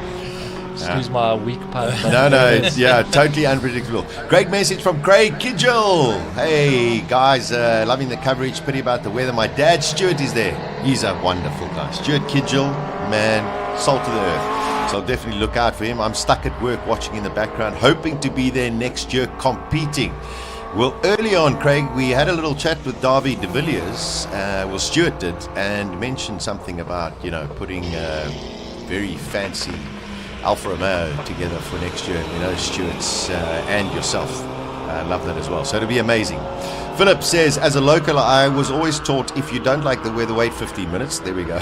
We get four seasons in one day. See, in Cape Town, it's 20 minutes, Giro. Yes. Over here, it's 15 minutes. Thank you, Philip. They're more efficient up here. Much Cape more Town efficient. is, Slopstad. Yeah, did Stuart bring the Ultima? He didn't, not for this year, but that Ultima, we're definitely going to twist Stuart and Craig's hands. Bring that Ultima next year for the hill climb. That would be amazing. The Opel Manta out on track on your left-hand side of your screen. Great to see it up and running and actually doing a fabulous job. Grant Kramer has done a 1:03. So I mean, listen, the track is getting better, but it's not going to be very, very different. Well done, Ivan in the Cobra. First time racing, brilliant. That's from Letitia. Stunning. Yeah, he's had a fantastic run today in all of these conditions as well. Derek Truscott exiting turn 3 in the Berliner. What a pretty car. Yeah, beautiful. Oh, listen to that Porsche. Good for you, Derek. Hope you're having a blast. Oh, I really think he is. Gosh, guys, I'm sitting here like next year. I think you guys, you cover for me. I'm going to send something up the hill, something old with a roll cage. I don't know if Rodrigo is still with us. But I just wanted to, if he is still with us, because I know he's going to be. I am here. Oh, he's there. For the whole weekend. Rodrigo, I mean, listen, it's been very, very complicated for all of the drivers. A guy like Franco Scribante, does he go and let it all hang out in this last run, even in these conditions, to try and get into his class final, or does he just sit there and say, listen, I'm just going to go for the classic conqueror? Knowing Franco, I am sure that he will spend it, and he will be gunning for that spot on the final shootout. Is it the sensible judgment for given the conditions? Probably not, but then again, these are racing drivers for a reason. Yeah, they are racing drivers. And the amazing thing is you might sit there and think, but come on guys, surely you can see exactly what's going on with the track. We are in a locked-in booth where everything is blocked out, so we cannot see the outside. The first time we will see the outside is after this, when we take a little bit of a lunch break. So we are what you are seeing on your pictures, we are seeing exactly the same. We are a little bit blinded otherwise. I see some of the sawdust has gone missing from the last cleanup, so I'm not surprised. You know, like now it's. I mean, it would probably give you more confidence not seeing it there and not worrying about it. But sometimes the game is it still there? Has it been washed away? Because this rain for me just sort of brings the oil to the surface. It doesn't wash it away. So is it making it worse or is it making it better? But so far the times seem a little bit slow. I mean, only Gavin Rook getting down to the 56s. Everyone else like high 103s. You know, so. Well, actually a low 103, but yeah, there's still a lot of time to make up. But we're seeing probably the slowest pace as a group so far for the weekend or for the day. So Mace just sent me a picture. There, have a look here, guys. Yeah. Where would you think that is? Blue skies. 10 meters from the commentary. I was going to say right next to our hotel. That's in Ireland. Who would have thunk that they would have had the sunny skies and blue, could be Sea Point as well. Could be. You never know. I mean, look at our scenery that looks over there. quite clear. Okay, let's not go there. Yeah. For those tuning in, those are the Knysna heads. Okay, seems to be another little bit of a delay. Not entirely sure why there's a delay on track. This is the final of the qualifying runs. Thereafterwards, we are going to have a lunch break, all running a little bit late because of different weather conditions. And then we will have the class finals, and then, of course, the Classic Conqueror and the prize giving that will take place this afternoon. And then, of course, we line up and get ourselves ready for the King of the Hill, which starts tomorrow. Be rewarded with every swipe. Earn up to 30 cents per litre cash back on fuel when you swipe your new BP Rewards card and Smart Shopper card together. Plus, get 1% cash back on shop purchases when you swipe your BP Rewards card at BP Express.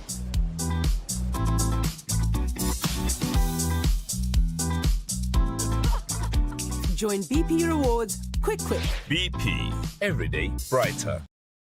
Ready?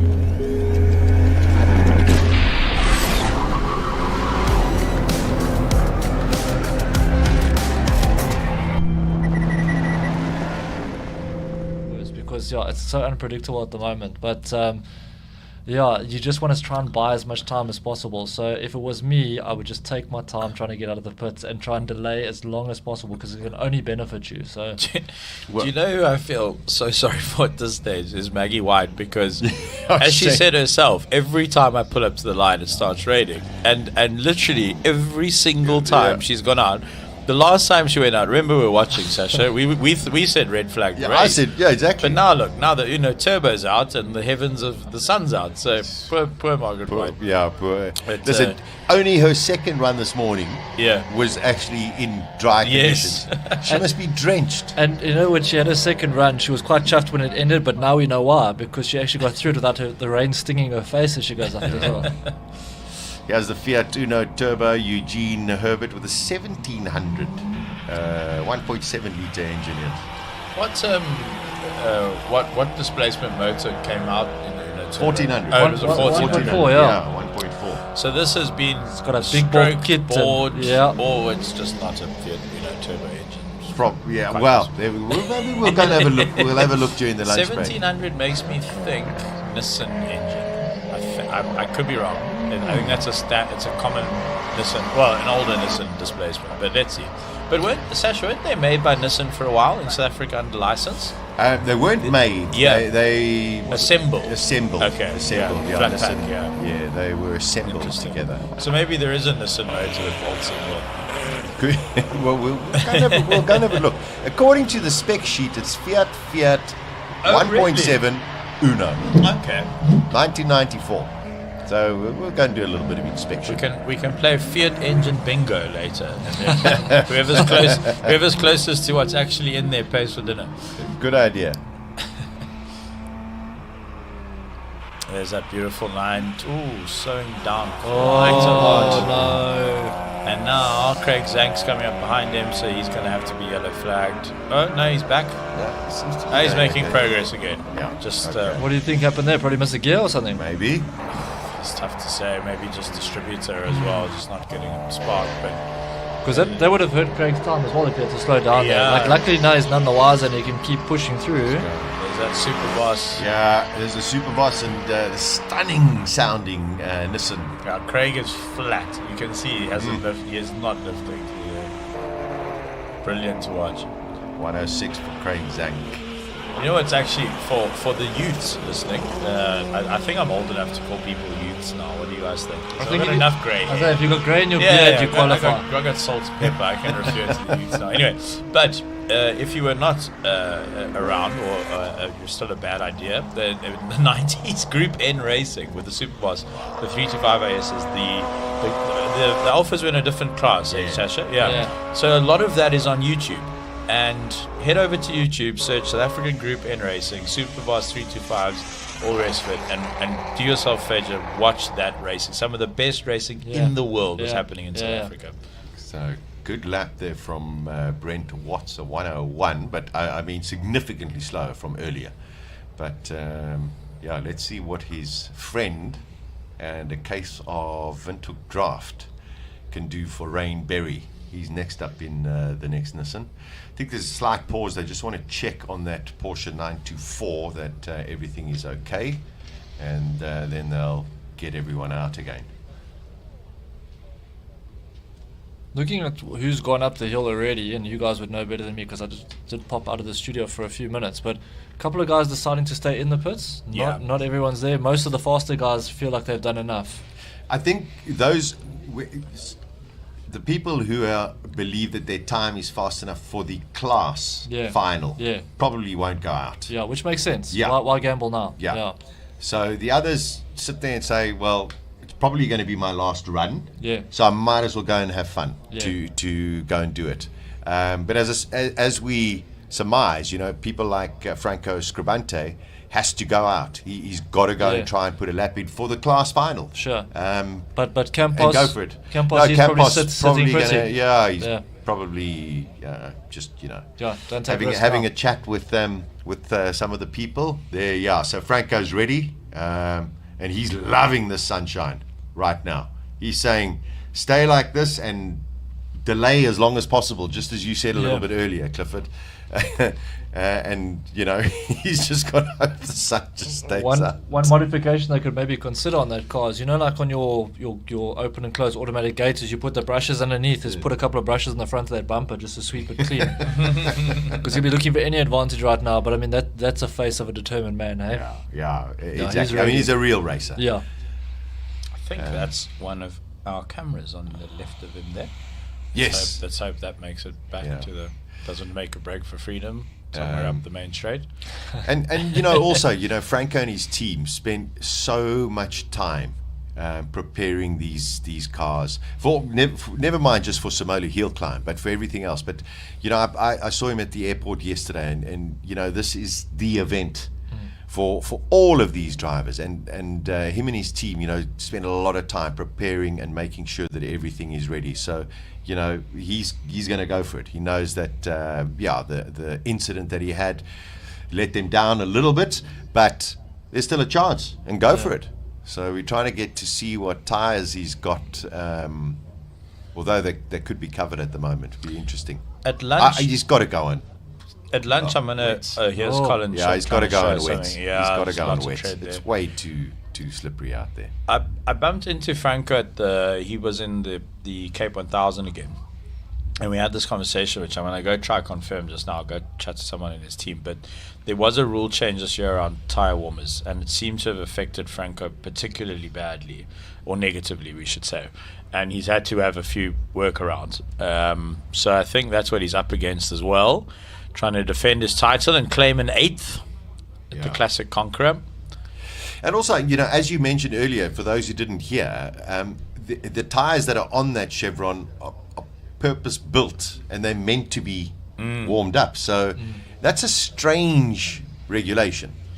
Yeah, the Avon. So a lot of these racing cars, you can't obviously go into high Q and pick up some tires for a Chevron you for a B19 at a premium. Yeah. So a lot of these tires are made by a company called Avon, which I think is now defunct. I think they might have gone end of the road for historic tires. Here we go. Avon no longer calling. There's a quiet but major upheaval coming in the tyre supply for historic racing, as all production at the Avon factory in Melksham will finish in December. This was April 2023. Oh, look at this. Avon tyre production restarts with Nova Motorsport in Portugal. Rodrigo, have you picked up on this story? Oh yes, this has been big news in the Hillclimb world here in Europe, because as Avon was closed down, they were rebranded as Nova, and they have been trying to put everything working in the same quantity as before, but there have been some delays which had led to some big issues here on the Hillclimb Racing Series here in Europe, because there is a shortage of tires from them, which even made some guys to switch to other brands like Uzier or Michelin or Pirelli, but even the last year's European Hillclimb champion is not doing the full championship this year, exactly because he did not get enough stock of the new soft tires from them.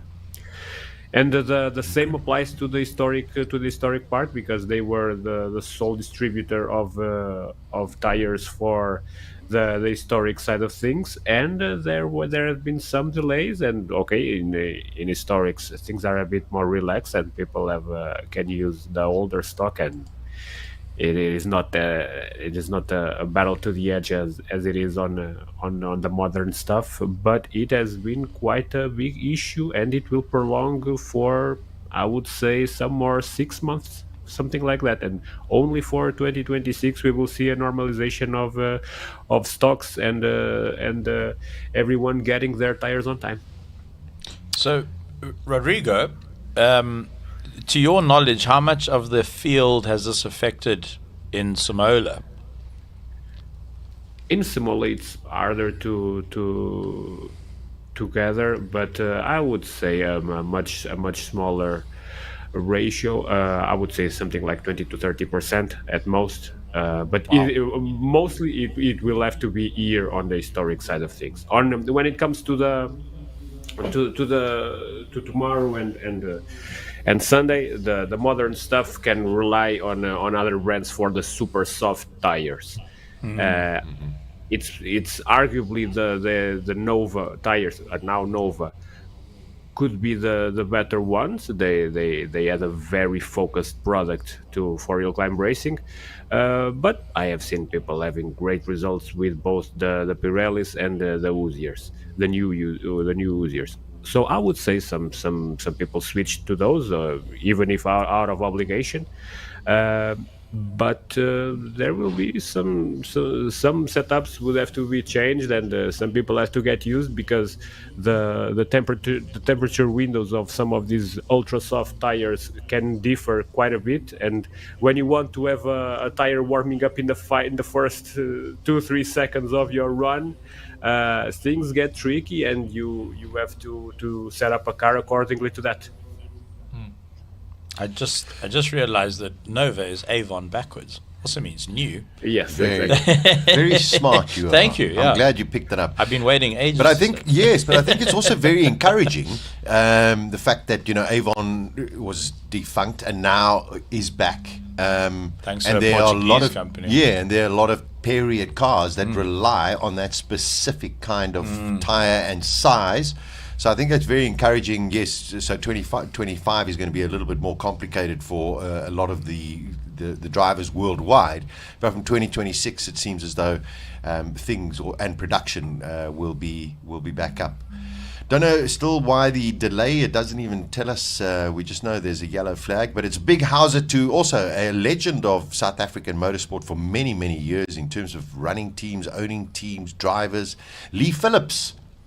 Great to hear from you, Lee. He now resides by the seaside in a little an island in the middle of the Indian Ocean. Oh, wow. Yes, a very, very lovely place. Sounds delightful. Yeah, he hasn't invited me over, but, no, he's a good guy. Top class guy. Nice to hear from you, Lee, and glad you're enjoying the coverage. He says, very cool coverage. Wish I was there. You should be here, Lee.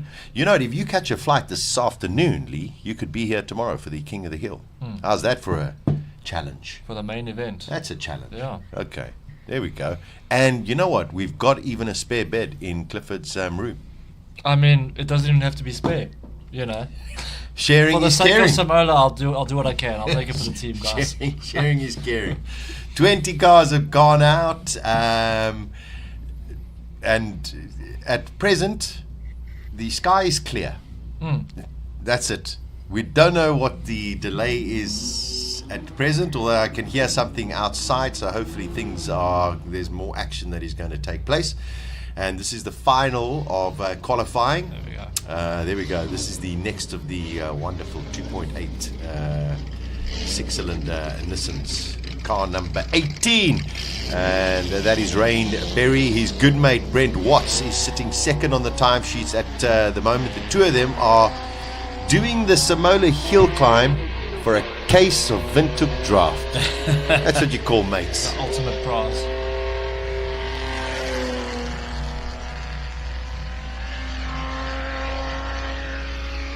Oh, it's glorious sounding. These are the bumps that you're going to see in significant effect tomorrow with cars that will be coming through there at significantly faster speeds.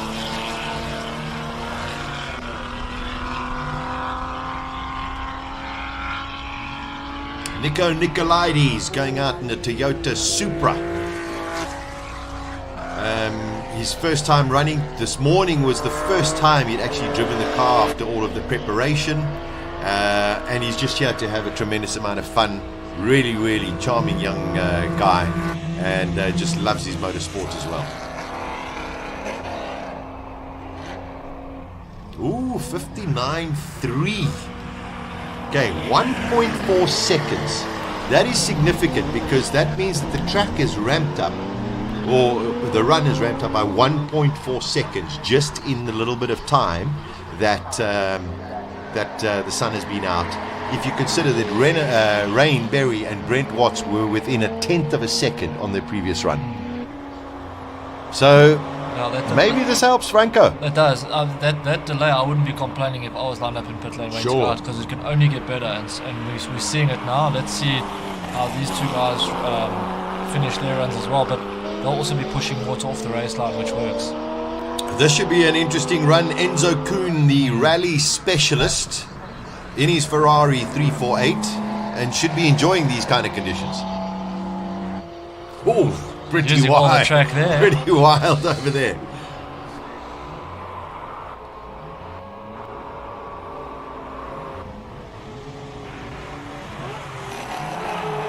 Ferrari seems to move around a little bit on the brakes going into the left-hander, so it's not hanging around and taking a slow cruise. He's pushing.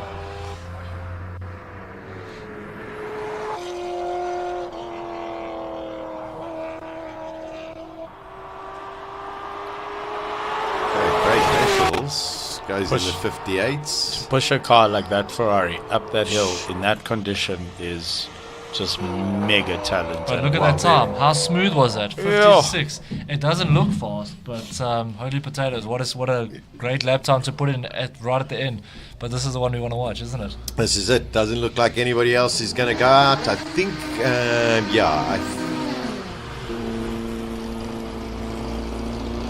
Rodney Green is going out in the Cooper, but this is pretty tense. I went live, got sweaty palms here. Yeah, this is tense. And it's only qualifying. It's only qualifying. Let's see what Franco Scribante can do. He's definitely fast enough for the Classic Conqueror, but can he get into his class final? A good start, nice off the line, nice and smooth. I mean, you can only keep building momentum from here, but he's got to make it happen.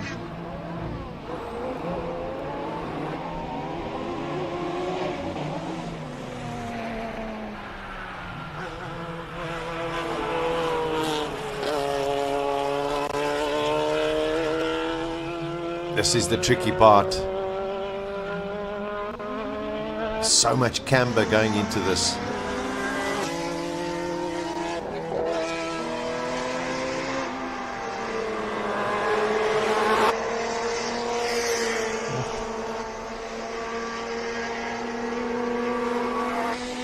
Tell you, that is a super.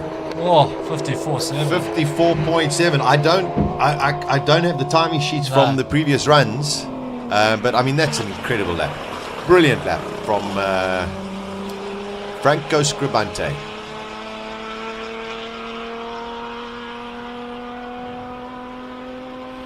.54.7, so he's still, Is he still out? eight and a bit seconds over last year, over his winning time. Yeah, but the thing is that fast enough for the? Well, for this year, yeah, it could. Didn't we have some 49s in the dry? We had some 48 and a 49. Yeah. No, we had a 44 and a 45. Sorry, in the dry. So okay, 54. So that there's a lot more in it. Yeah, incredible. Listen, that's as I suppose as fast as he can go in those conditions on wet tires. Outstanding lap. Whether or not it's fast enough to get him into the class final, we'll have to wait for all of the times to be given to us a little bit later. But that is the end of qualifying 3 for everybody. Only 26 out of the 52 competitors going out on that run. The others comfortable, Clifford, that they can still compete for the class final, and then of course we have the top 10 that'll go for the Classic Conqueror as well. Yeah, look, I think with the way the conditions were in this last run, I don't think there was going to be anyone that was going to change things dramatically. Obviously, Franco had a bit of work to do, but everyone else that was comfortable, I think they could take that gamble, because I didn't think we saw anything that was going to change anything too much. But yeah, apparently my grandpa's in pit lane with a few things he wants to tell us. Colin, what can you tell us down there? Sorry, we jumped the gun on my granddad that side. Yeah. But, he's doing good work out there in his umpire's outfits. I must just tell you, there could be some boxing this afternoon. All right, Colin, what's happening down in the pit lane there, my friend?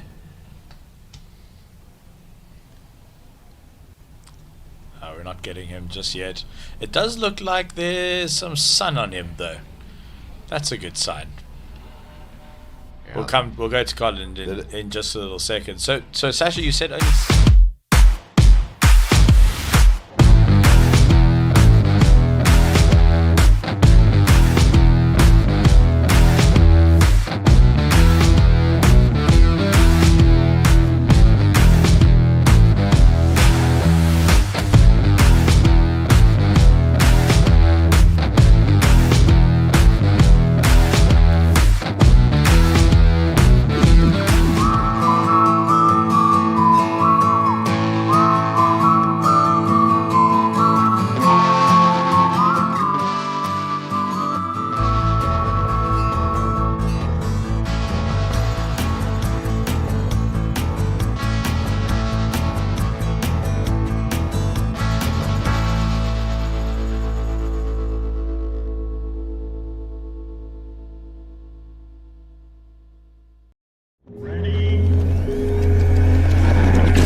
He is not in the same class. It's a racing sports car as opposed to a racing single-seater.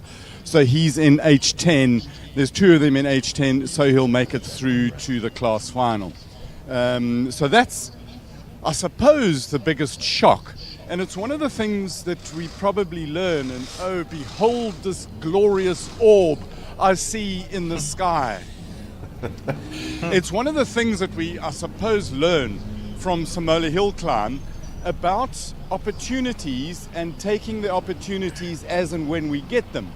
The weather conditions were totally changeable, and Franco had that issue in the final practice session, which he didn't get out into Q1, which ended up being the quickest of the qualifying sessions. There were at times when Q2 and Q3 had some dry weather in it, but he wasn't able to run, wasn't his turn to run. So it's that luck of the dice as they smash down the table and bounce off the wall, and then you see what you got. He threw the dice, he got nothing. He got a bit of incredible time in terms of the conditions that were there. But other guys went faster when they had their best conditions. So the sad news is it looks like Franco Scribanti is out of the shootout this afternoon, but in with a good shout in the class finals. I think it's the other way around. I think he's in the classic conqueror, but out of the class final. But under correction. But maybe your information is far more up to date than I was looking. Well, hey, let's have this debate, because unless, in the more immortal words of the great late Murray Walker, unless I'm very much mistaken, Gavin Rook. Everything is forgiven. Gavin Rook did a 53.677. The time I heard that Franco did now was a 54 something.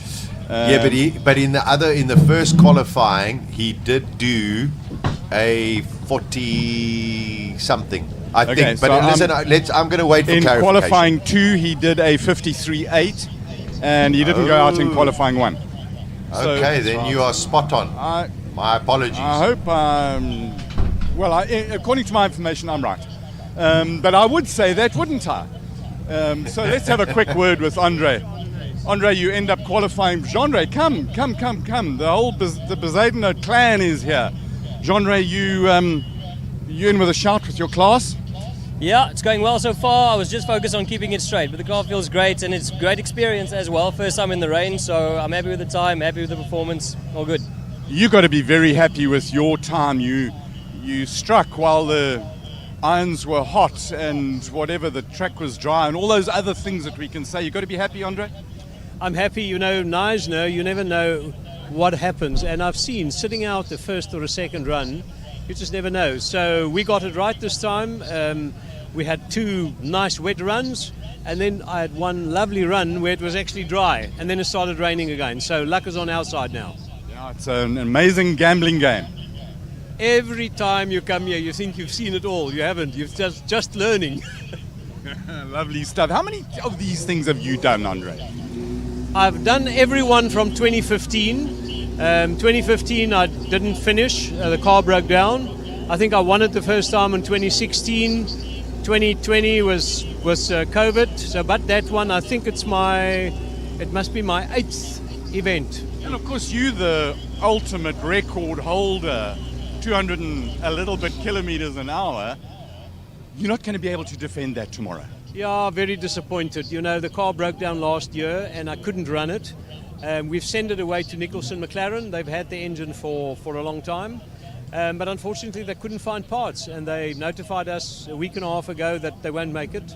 So we have to respect that. So hopefully we'll be back next year. But I mean, Robbie has got equal machinery now. So I'm going to watch him carefully as to what he's doing. And the year thereafter, God willing, we'll all be here and we'll give each other horns. But you didn't get going super fast immediately with the Gould. It took some time to develop it. Now, Robbie doesn't have the traction control on the car either, so it's interesting times we live in. It's interesting times, but Robbie is a national hero. He's won more championships, what I probably can count, and he's got the youth on his side. But still, on the day, you have to win it in the last run, and he must take it away from me. So now, father and son, how cool is it that as a father, you can go and participate in something as a father with your son? I'm going to get to you now. You know, it's when you share with your children things that are passionate for the family, it just means so much more. In the first part of my life, I always thought that I'm crazy and that they're a little bit normal. I'm glad now to see that we're all a little bit crazy and they've joined me in it. So I'm very happy that Jandre is doing this and we're having great fun together. What a privilege. Jandre, how crazy is he really? Oh, you have no idea. The track is an easy playground. No, it's extremely special to be able to do this with him. Grew up and you always see the cars and understand and learn about them, but until you actually get involved in motorsport and get to meet the people, learn the characters, you don't really have a full appreciation for it. So it's my third time here. I plan to be here still for a good few years. Don't know what car we're going to be driving next, but... Notice how he looks at you. that looks to me like driving a Lola. He's looking over the Lola over his shoulder. Yeah. So, as a son, you come into your father's realm, his other realm, and see the respect and camaraderie and that people have for him. How does that make you feel? How do you feel when you see it? Extremely proud. It's funny how, and he shares the story often, it's something that just started as a passion when he was a young boy, and eventually it turned into a career, it turned into friendships, whether it's here in South Africa or abroad. Motorsport is a very funny way of bringing people together. So, it's extremely proud for me to be close to it, just see it sort of firsthand. Family members, part of a bigger family. Thanks a lot, Bezuidenhout Senior, Bezuidenhout Junior, for talking with us. It's always doing this job. I love it. This is my passion. Thanks, guys. Good luck. Let's see if we can have that difficult discussion with Franco. I don't think we will right at the moment because I think that he's not here. On that note, we don't know exactly what the qualifying positions are at the moment, as I just have to take my hat off and stand and stare at the sun because it is absolutely beautiful and it's beautifully magnificent. I trust that it shall hold for the rest of the day. We don't know exactly what the qualifying positions are. We now go and have some lunch, as I hope you do. And then we come back and we've got class finals. And then the Classic Conqueror, the top 10 cars from today, shall shoot it out for the ultimate crown of Classic Conqueror at the 15th Simola Hillclimb event. Join us later.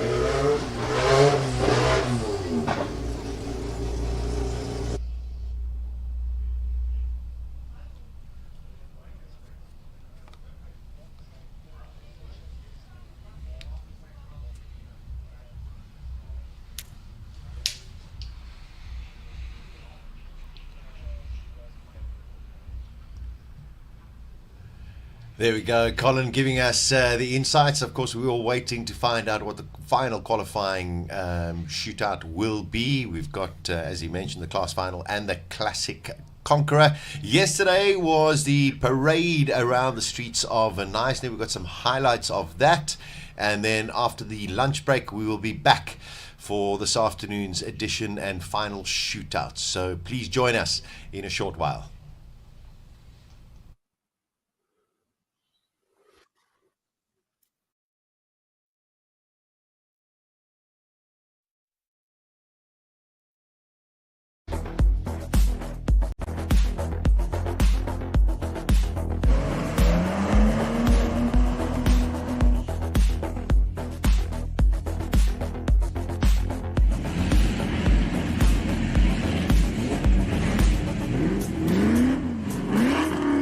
Mr. Tuck, an alpha, that makes it exciting and there's a bit of passion on the hill, but 15th annual Simola, what's the thought process going into tomorrow?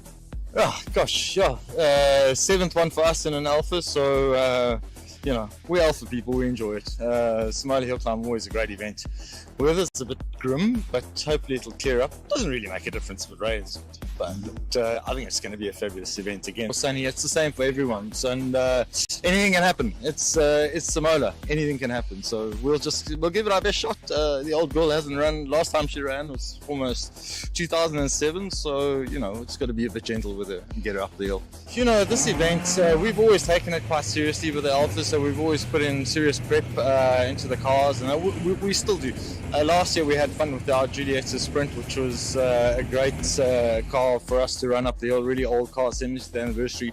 So this year we thought we'd celebrate Alpha's 115th anniversary, which is a worldwide celebration, so we thought we'll bring the 69 GTV up, one of Alpha's iconic shapes and things like that. So we're hoping to do well, but I have never driven the car. The furthest I've driven is from the trailer to here, so we'll see how it goes. Nothing can be won in the practice rounds, but a lot can be lost. So it's important to just make sure that you get up the practice runs okay, and then the qualifying runs is where it's most. So hopefully by the time qualifying arrives, we'll sort of have an idea if she's strong or if she's okay. We'll see how she goes. The Alphas have got personality, so we'll see how she wakes up in the morning.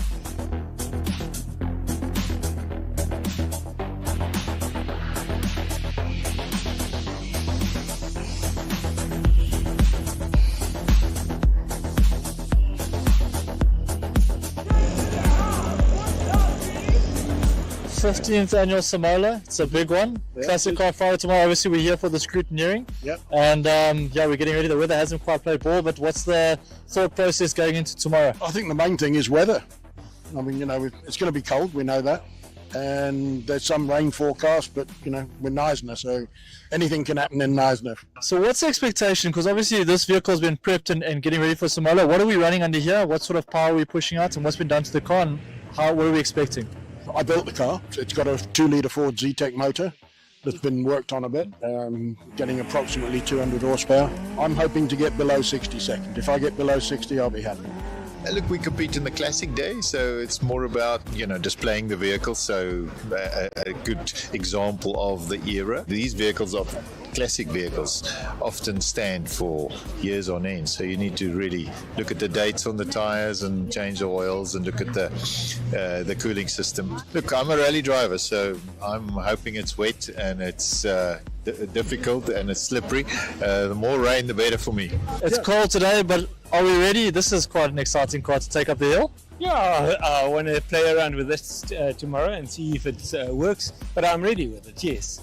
It's tomorrow or the day thereafter. It's a Saturday, that's the challenge, eh? So this is the 15th annual edition of Simola. Mindset when you line up at the bottom of the hill? Yeah, that's not easy. You never know what it is like. It is daunting, doesn't matter how it is, because the mountain is not easy for anybody. And you need to try to do the best out of what the car can do. So, you need to take a couple of deep breaths and see if you can settle your nerves a bit.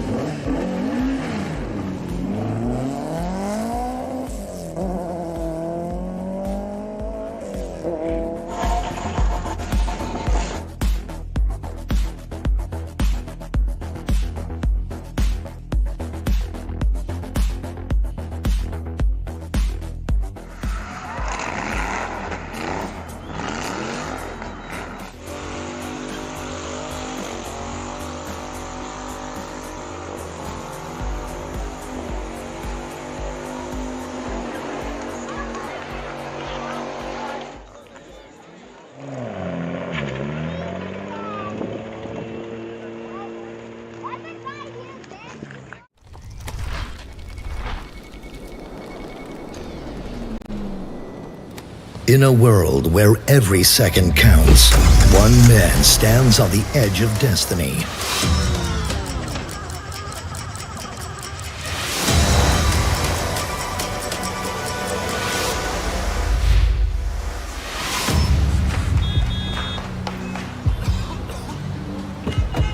Will he make it on time? Out here on the streets, anything can happen.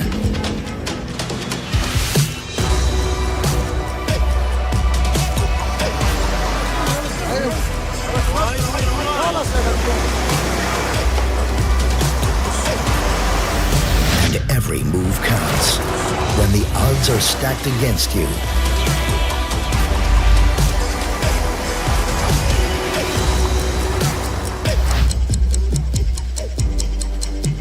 One man finds the will, the drive, the passion to steer his path to destiny. Wow. It's a Swift.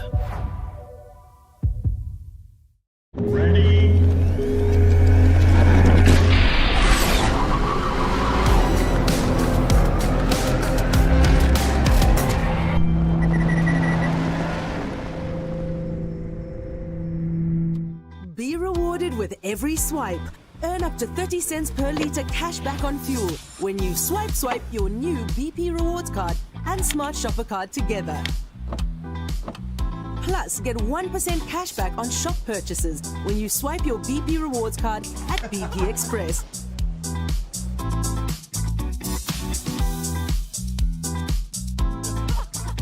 Join BP Rewards quick. BP. Everyday brighter.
Until Q1, then it's going to be dry. You're a genius.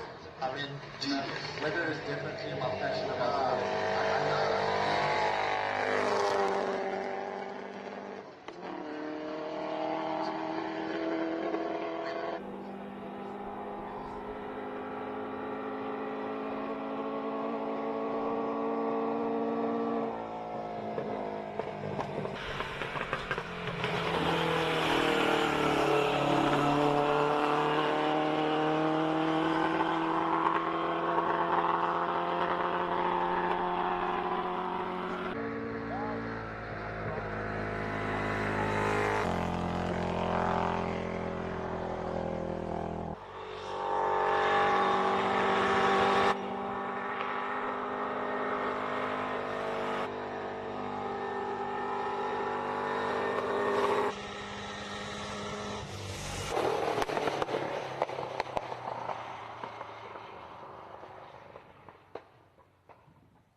It's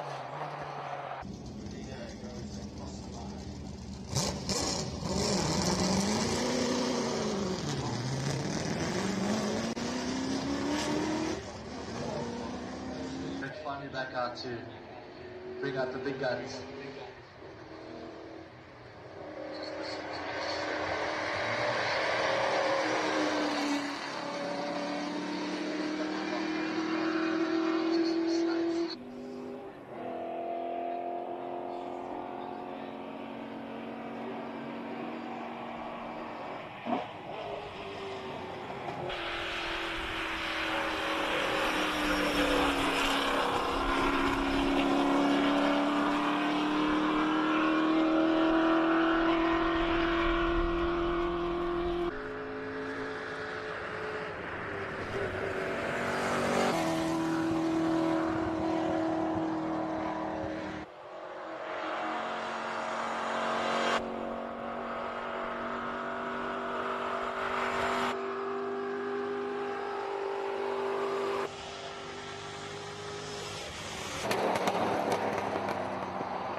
The way people pick racing numbers is interesting, you know, like there's all sorts of lucky things. Like I'm a firm believer, don't ever pick a number. It's just a luck. Yeah, so like, I mean, I've had guys tell me turn your number around or whatever, but everyone I know that have had numbers in the 50 minute either have bad luck or bad things will happen or whatever. So I'd rather just, I'm going 50 altogether. It's my own issues that I'm dealing with. That's all right. We'll give you some counseling. Stay with us. There's no traction at the moment, and we will be back with you very shortly.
So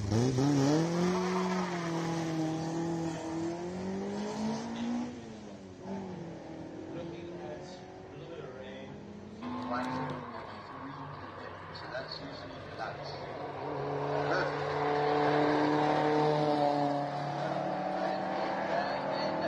After that, clear. So it does look.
Ladies and gentlemen, South Africans, and of course motoring enthusiasts around the world, welcome back to the 2025 Knysna Simola Hillclimb.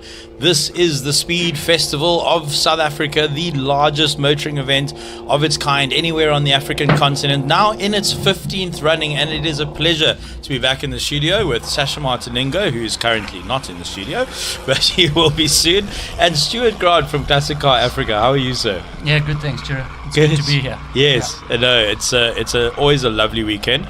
I call this my pilgrimage, my yearly pilgrimage. I make my way to Knysna along the garden route. And where have you joined us from? Yeah, we brought a bunch of 9 classic cars down Joburg and Cape Town to Durist last night, and then we shot 3 this morning from Durist. Nice. How far is Durist from here?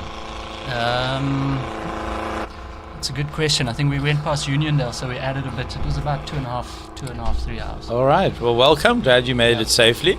Cool. Also did a bit of a road trip, 5 modern classics from Cape Town as well. Yeah, we only ended up with 1 pair of socks stuck to a BMW M3, but that's a story for another day.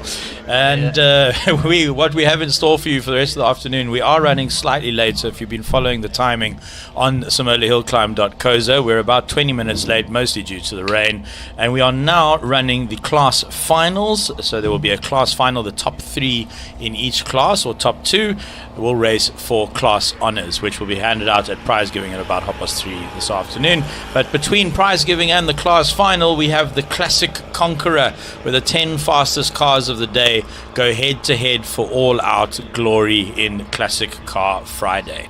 Sasha, how are you? Chiro, couldn't be better. That's good. And you know, it's so deceiving because you look at the track and you think, oh no, it's dry. And just chatting to so many of the drivers that have experienced what they've gone through during the course of this morning, through all of the runs, even when this track is dry, it hasn't been fully dry. Yeah. Nobody has had a proper full dry run. So kudos to everybody who's taken part so far. This young lady, Margaret White, firing up the hill. I mean, she's just divine. Divine. She was hoping for a dry run the whole day. Shame. And she got it. The rain came out just for her most of the time. There we go. So 1:43 for Margaret.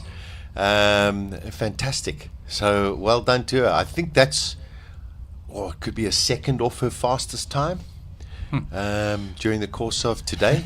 But it's been just tremendous fun. There are some disappointed drivers in the pit lane, of course, due to, I think, circumstances out of their control. However, as we said earlier, you've got to, if you've got the chance to get out, you've got to go. Yeah. You've got to go and do your lap. Yeah. Yeah, I mean, it was literally dry when we parked up the top of the hill coming in from Durrës today. By the time we got down to this booth, it was pouring like no idea. So you got to put the banker in earlier rather than later, especially down here. You never know. So Stuart, tell us a bit about Classic Car Africa and your role there, the history, and what led you to sitting in the seat in this Italian meatball sandwich that you landed yourself in. Careful what you say. I think it's about 2005 I started with Classic Car Africa. It was at another media house. It was a monthly... Sorry to interrupt you, Stuart. We do have a sliding board. Jacques Picard. I mean, he's been going so beautifully. It's a gentle parking there on the side. Thank goodness. To fight another day. There we go. Self-rescue. Those are the best. Those are the best kind of accidents where you can rescue yourself. Yeah. I think that, look at the muck on the track. A lot of guys are going to be seeing that coming into that corner. Yeah, sorry, Stuart. Yeah, so it was a Classic Car magazine, and we went monthly eventually, and I think we stopped printing just before end of 2019. Just the game changed in the print world, and now it's a website that has auction platform, sales, that sort of stuff, road trips, anything cool, car storage. We do that up in Joburg. Well, you're in the business of making dreams come true, and you helped me make one of my dreams come true. Sasha, Stuart, and I met. The first car I ever filmed with my uncle's Handycam, and without a microphone or anything, was a Subaru Pro Drive, which is a South African special. And I was 19, and I thought to myself, I'd love to own one of these one day. And then one came up on Stuart's website. I happened to be in Joburg, and he very kindly brought the car to my hotel for me to test drive. And it was the right car at the right price, and we made it happen. So thank you, Stuart. Yeah. Brilliant. Yeah. I was worried when I saw him today in case he wanted a motor plan or warranty. I'm throwing the CPA at you, Stuart. Get ready. So that's the classic car game, though. Well, welcome. Yeah, thank you. And cool. Your interest in Classic Car Friday, I'm sure, goes back many years. Yeah, I think I've done about 10 myself, competed. Oh, sorry, of course, yeah, yes. Sorry, forgive me, yeah. So I've done it in some of the stuff we've just seen, the sort of pre-war stuff. Yeah, I can tell you the straight is the scariest part on those cars. Some of the play in the steering is a little bit, and those bumps you sort of... a little wafty. You go up there. But yeah, so I've done it in a few MG Fat Man Special, F-Type Jag, Renault, what's the little Twingo Sport. Have you raced in King of the Hill? Not to my memory. I've only done in the F-Type. Oh, yes, okay. Yeah, in a classic, Yeah, I do remember that. Yeah, this car I know quite well. He comes in quite a few of our tours and runs. So he normally drives us down from Joburg. Number 48, he drives us from Joburg. Yeah, not this year. Deadly Whitehead. But he normally does. It's a pretty hot little Mini. It's got a cross-flow head, so carbs are normally at the back of a Mini. Now these are at the front. But still very road usable. Wow. A little bit uncomfortable. Well, Sasha was telling us about a car where the spark plugs were at the bottom of the engine, so it's not like that, is it? Doesn't sound right. The traditional Fiat 131 Mirafiori. I learned through trying to take it through a couple of puddles because I thought that would be quite fun. Yeah. And then it all just stopped, and I realized not a good idea. Spark plugs in the wrong place. Well, the Minis have a similar, the Dizzy's at the front of the engine, so you go through a puddle, and if you don't have the right cap and cover on that, same thing. It gets wet. But yeah, it's a really quick car. I mean, I remember coming down towards Graaff-Reinet, you come down the pass and you got that nice straight road. Yeah. I was in a Cooper S, normal, standard, and this came past me quickly. So here we are in class finals, and I tell you, Jacques Picard must be kicking himself with that mistake that he made. Because he had been running so beautifully during the course of this morning. I think that, the wider the tire as well, the greater the risk of aquaplaning, and then you're probably pushing it a little harder, so you're getting on the power a little earlier. Should maybe wait till a little bit past the apex, get on the power, but you give it a bit of boot, and then the backside comes around on you. So yeah, it's tricky out there. But I think that's the coolest part of a hill climb, is that you can be top of the list all weekend. Yes. And then you fluff a gear change off the line or something like that. So it's a big BMT game. Yes. A lot more than endurance racing or circuit racing or anything like that. That's actually a good way of putting it. But you'll notice that, this is turn 1, so that's where the Porsche went. That's sort of when you get back on the power. Oh, a little bit of a squiggle there. Now, one of the scarier aspects of this course is turn 3, right? Because it's blind entry, blind exit, basically, and you don't know when to brake most of the time if you're a muppet like me. But just watch the Porsche now on exit of turn 3, which tightens on you. Look at that water there, standing water there. That is tricky. Well, let's see what Peter McPherson can do. He's done very, very well during the course of today. Can he beat Headley Whitehead? I think the track is a lot drier. Looks like right now. So that first part seems a little bit more tricky. Got close to one of the bull noodles. Let's see what McPherson can do. Finishes second. Wow. Seemed like in the middle of the run there, something wasn't quite right. So Headley, there we go. He takes the honours in Class H2. I think it's that view of the little stream coming across from that ditch. Yes. It plays big in the mind, like you see it, or the mud on turn 1. What is it, turn 2? The right-hander.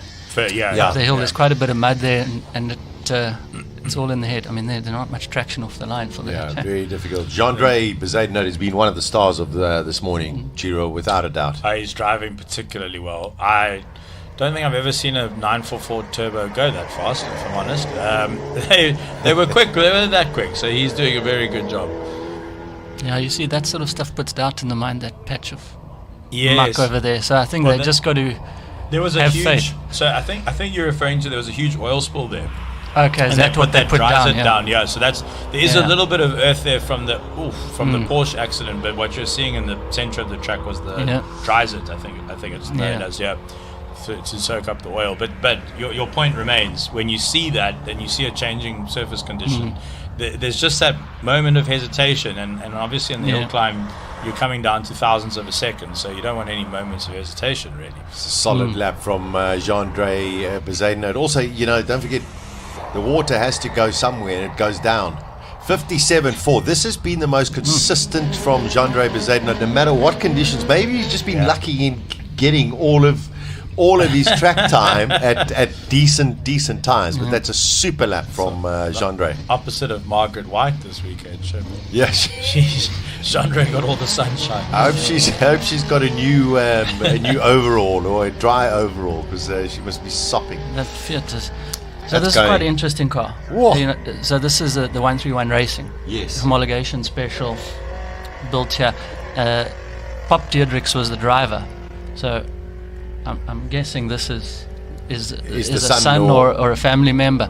But they won the championship in Group 1 racing against Alfetas and RX2s or whatever it was. Amazing. But they lost it, I think, because you were meant to build X-Many homologation. to homologate it. They did it on the assumption that the parts from Abarth were going to arrive. Oh, so they made a racing. Supposedly the ship sunk. What? So they never actually built. So these are like a dozen or a handful compared to the BMs and those homologations that got to the 200 number or whatever. Incredible. So I think their championship was taken away. That's the third. Thing. That's the third most Italian thing I've heard this today. Just that's a super lap. Quick. Gabriel Diedrichs. And they were trick. Those cars were trick. So that was a 19. I had the date here. That was a 77. Probably 77. But a 131 racing, not an Abarth. So and that was a South African-made homologation special. The what we just saw on our screens 1, now. Yeah. Wow. Amazing. That's so. And super quick. They were against some bigger competition, and they trick with all the Abarth. But the parts for the building, the whole. That is so I think there's a bit fascinating. of alpha stories in the GTV6s and stuff that also a little bit. A little bit dodgy, yes. I hear you. I'm I not hear you. sure what the Italians were Yeah, up to. there are only so many GTV6 3 liters built. Yeah. But then that number changes week by week. Or with this spec, and then who knows?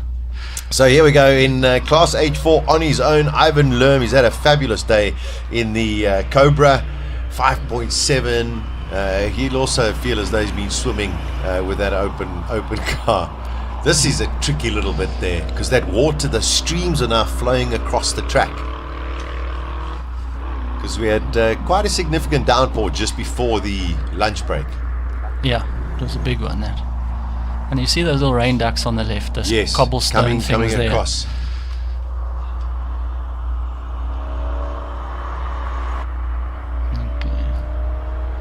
I've actually managed to pull up the story. The truth of the matter is, the ship that was bringing all the special bath parts for us to convert the standard 1312 doors to 2000 racing specs sank off the coast of Kenya, says Luigi Finchatti, who was Fiat's motorsport manager at the time. We lost 200 component kits consisting of the special It's Weaver raining. IDF carburetors. Fiat took the decision to instead concentrate on manufacturer's challenge. Wow, that is exactly what happened. And the manufacturer's challenge was a Dino Ferrari engined Silhouette 131.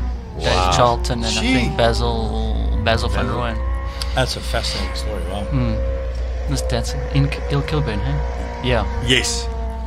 Also So- races historics up north. It's a pretty quick little car.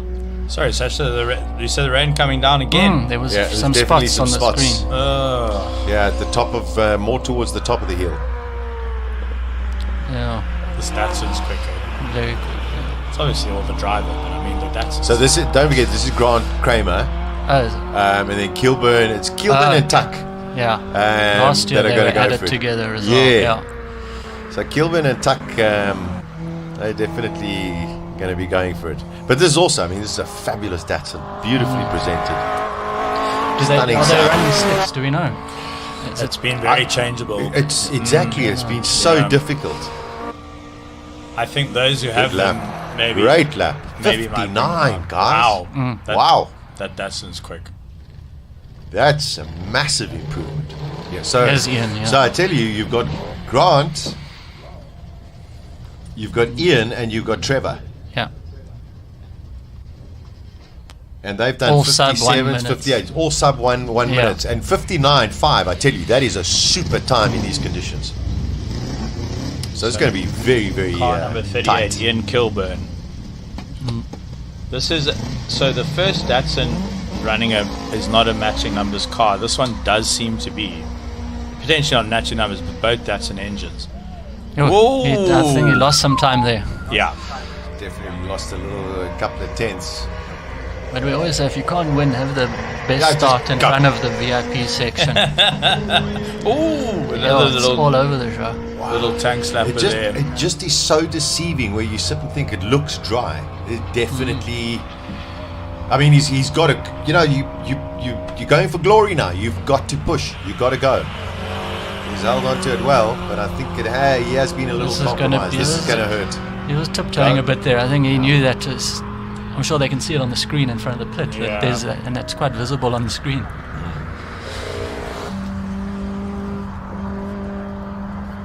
This is one of my late dad's favorite cars that he ever Yeah, owned. One of these little Datsuns. It's twitchy. Huh? It's There- very Yeah, twitchy. he's wrestling out there. That's not electronic stability control helping you out there. It's your right foot. I mean, that is hundredths of a second. 59.6. Yeesh. Hundredths of a second behind Grant Kramer. There's Trevor. And I mean, listen, his fastest time in, we got to say, pretty dry conditions was a 57. Yeah. And you called it, Stuart. He lost the time off the line there. Yeah. And that's what probably cost him his little internal battle there between the Datsuns. Well, listen, this is Tuck's best time so far has been a 58.2. He's got to match that to beat the two Datsons. 59.2. 59.2. Yeah. That'll still beat them. Yeah. But I think it was slightly better conditions. So Nice this start. is for H5. This car last ran in 2007. They recommissioned it. Used to be a guy, I think it was Eric Bell in Historics. It had some stripes like a bumblebee. that they've de-bumblebeed it. It's going. It's looking smooth through there. She's looking very good through there. Oh, live onboard footage. Beautiful. Nice. Coming up to the bridge. Well done to the tech team. That's very cool. Oh! Jeez, that's well And he held. used the road. He's He using all of definitely- the tar. That is a super line through there. It was all planned. It's tuck. That's for sure. No, this is super solid. It's tuck. If he's paying for the tar, he's going to use it. He's all. going to use it. No, this I think is a very strong lap Rand from. per square meter. This has been the best lap of the. Yeah, this is super strong. There we go. Ooh, 58. 58.4. That's Well, his fastest time. well done. By 8/10. So he takes it. In class H3, it's H5, yeah. H5, sorry. Gosh, I really shouldn't have broke my spectacles. The 7-liter Corvette. Brute force. That is the only car today we can feel in the commentary. You actually true, feel that car in there. Yeah. That's got to be so. I mean, you got to have big kahunas to drive this thing. Jeez. That's the old American no replacement for displacement. That's the poster car for that. See what else? Suzuki speed gun. Yeah, 135. Will be 135.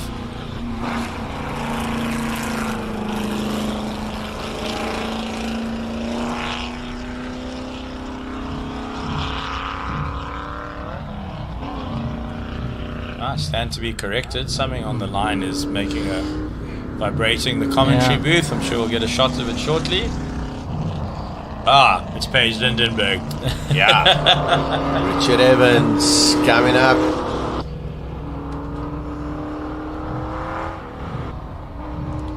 Paige Lindenberg, who brought her skipper's license for the weekend. Yeah, he's driving a ship. And it's also in perfect conditions for a skipper. Yeah. All right. Yeah. That's a Daytona, but I think Daytona. Paige is on the line and she's off. Yeah, there we go. Slight delay in the feed. So Stuart, correct me if I'm wrong. These cars were built alongside the GT40 replicas in PE, down in high performance. Yeah, Jimmy Price high performance. It's also where they built the Noble, the M400. M400. Yeah. At one stage, it might have been some of the Lambos. Oh yes, there were a some whole range the of Jolper. Yeah. I forget the name. I can't remember if that was at Super Performance or at Intermaker Motors or something. Yeah. But yeah, I mean, and what's Cobras and the Daytona Cobra, the normal Cobra, the GT40s. At one stage, there was talk of doing a Corvette. Stingray. It had a wide body. I think it's. I can't remember what it's called, but it's they also sort of made 6 of them in period where he got the license to do that. And these obviously licensed products. There's a beautiful one for sale in Cape Town at the moment. Oh, a little whispery there. I think 2.5 it's going for. Or they're asking at least. So very good. They've appreciated it nicely. Yeah, and then I think Whoa, that was area. Tell you, 57.2 super lap. That was well held. Stuart, a big how's it from Keith Moister? Keith. I know him from slot car racing when I was a kid. Oh, amazing. And he comes from GTI Challenge in the founding years, way back when they raced their road golfs. Amazing. Nice to hear from you, Keith. Hope you're enjoying the coverage. Car number 31 going out shortly. James Temple, that's H6. He's topping that. H3, Jandre Bezaidnote has won that category. Trevor Tuck has won H5. Headley Whitehead is one H2, and H1 is Jero, your good friend. Yeah. G-Tech. You know, there's Rodrigo on the other side of the Atlantic, who also now has electricity, which is good. Because there was a short period where Spain and Portugal. How was that, Rodrigo? That was an incredible story that we all read about in the news, but which you experienced. I experienced it firsthand and in almost quite dramatic fashion, because I was on the plane arriving in Portugal. I arrived, everything all right, and 1 hour from that point, it was when the breakdown happens. had it been 1 hour earlier, and I would be stuck on the airport for pretty much one day, which was what happened with everyone else. Then I got on the city where I was supposed to land, and I had a very relaxing trip of around 200 or 300 kilometers, where I knew there were no speed radars at all because there was no electricity. The rest I leave to everyone's imagination. Rodrigo, into the finals of the classes at the moment. We've just seen Gavin Root go 4 thousandths of a second faster than his fastest time during the day. It's amazing that when it matters, one can make one or two little mistakes. We saw it with Jacques Picard, but the rest... Oh! Hold it! Oh, that's amazing. Can we have a replay of that? Well held. Front wheel drive when it goes, just floor it. Well, he's got some power in that Golf to pull it straight. I can imagine. Yeah. But these changeable conditions be very difficult for everyone, Rodrigo, today. Yeah, and it seems like it is getting wetter again. It seems, at least it is very windy up top. You can look at the trees and you can notice that there is way more wind than this morning. Look at the flags. The flags. We're seeing on the weather apps gusts of up to 46 k's an hour, so that's gale force gusts, and you're right, Rodrigo, you can see the trees moving on the side of the screen there. I tell you, Kurs Barnard, hats off for, gotta say, save of the day.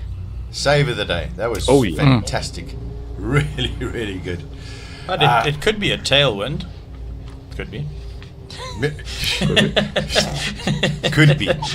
Could be.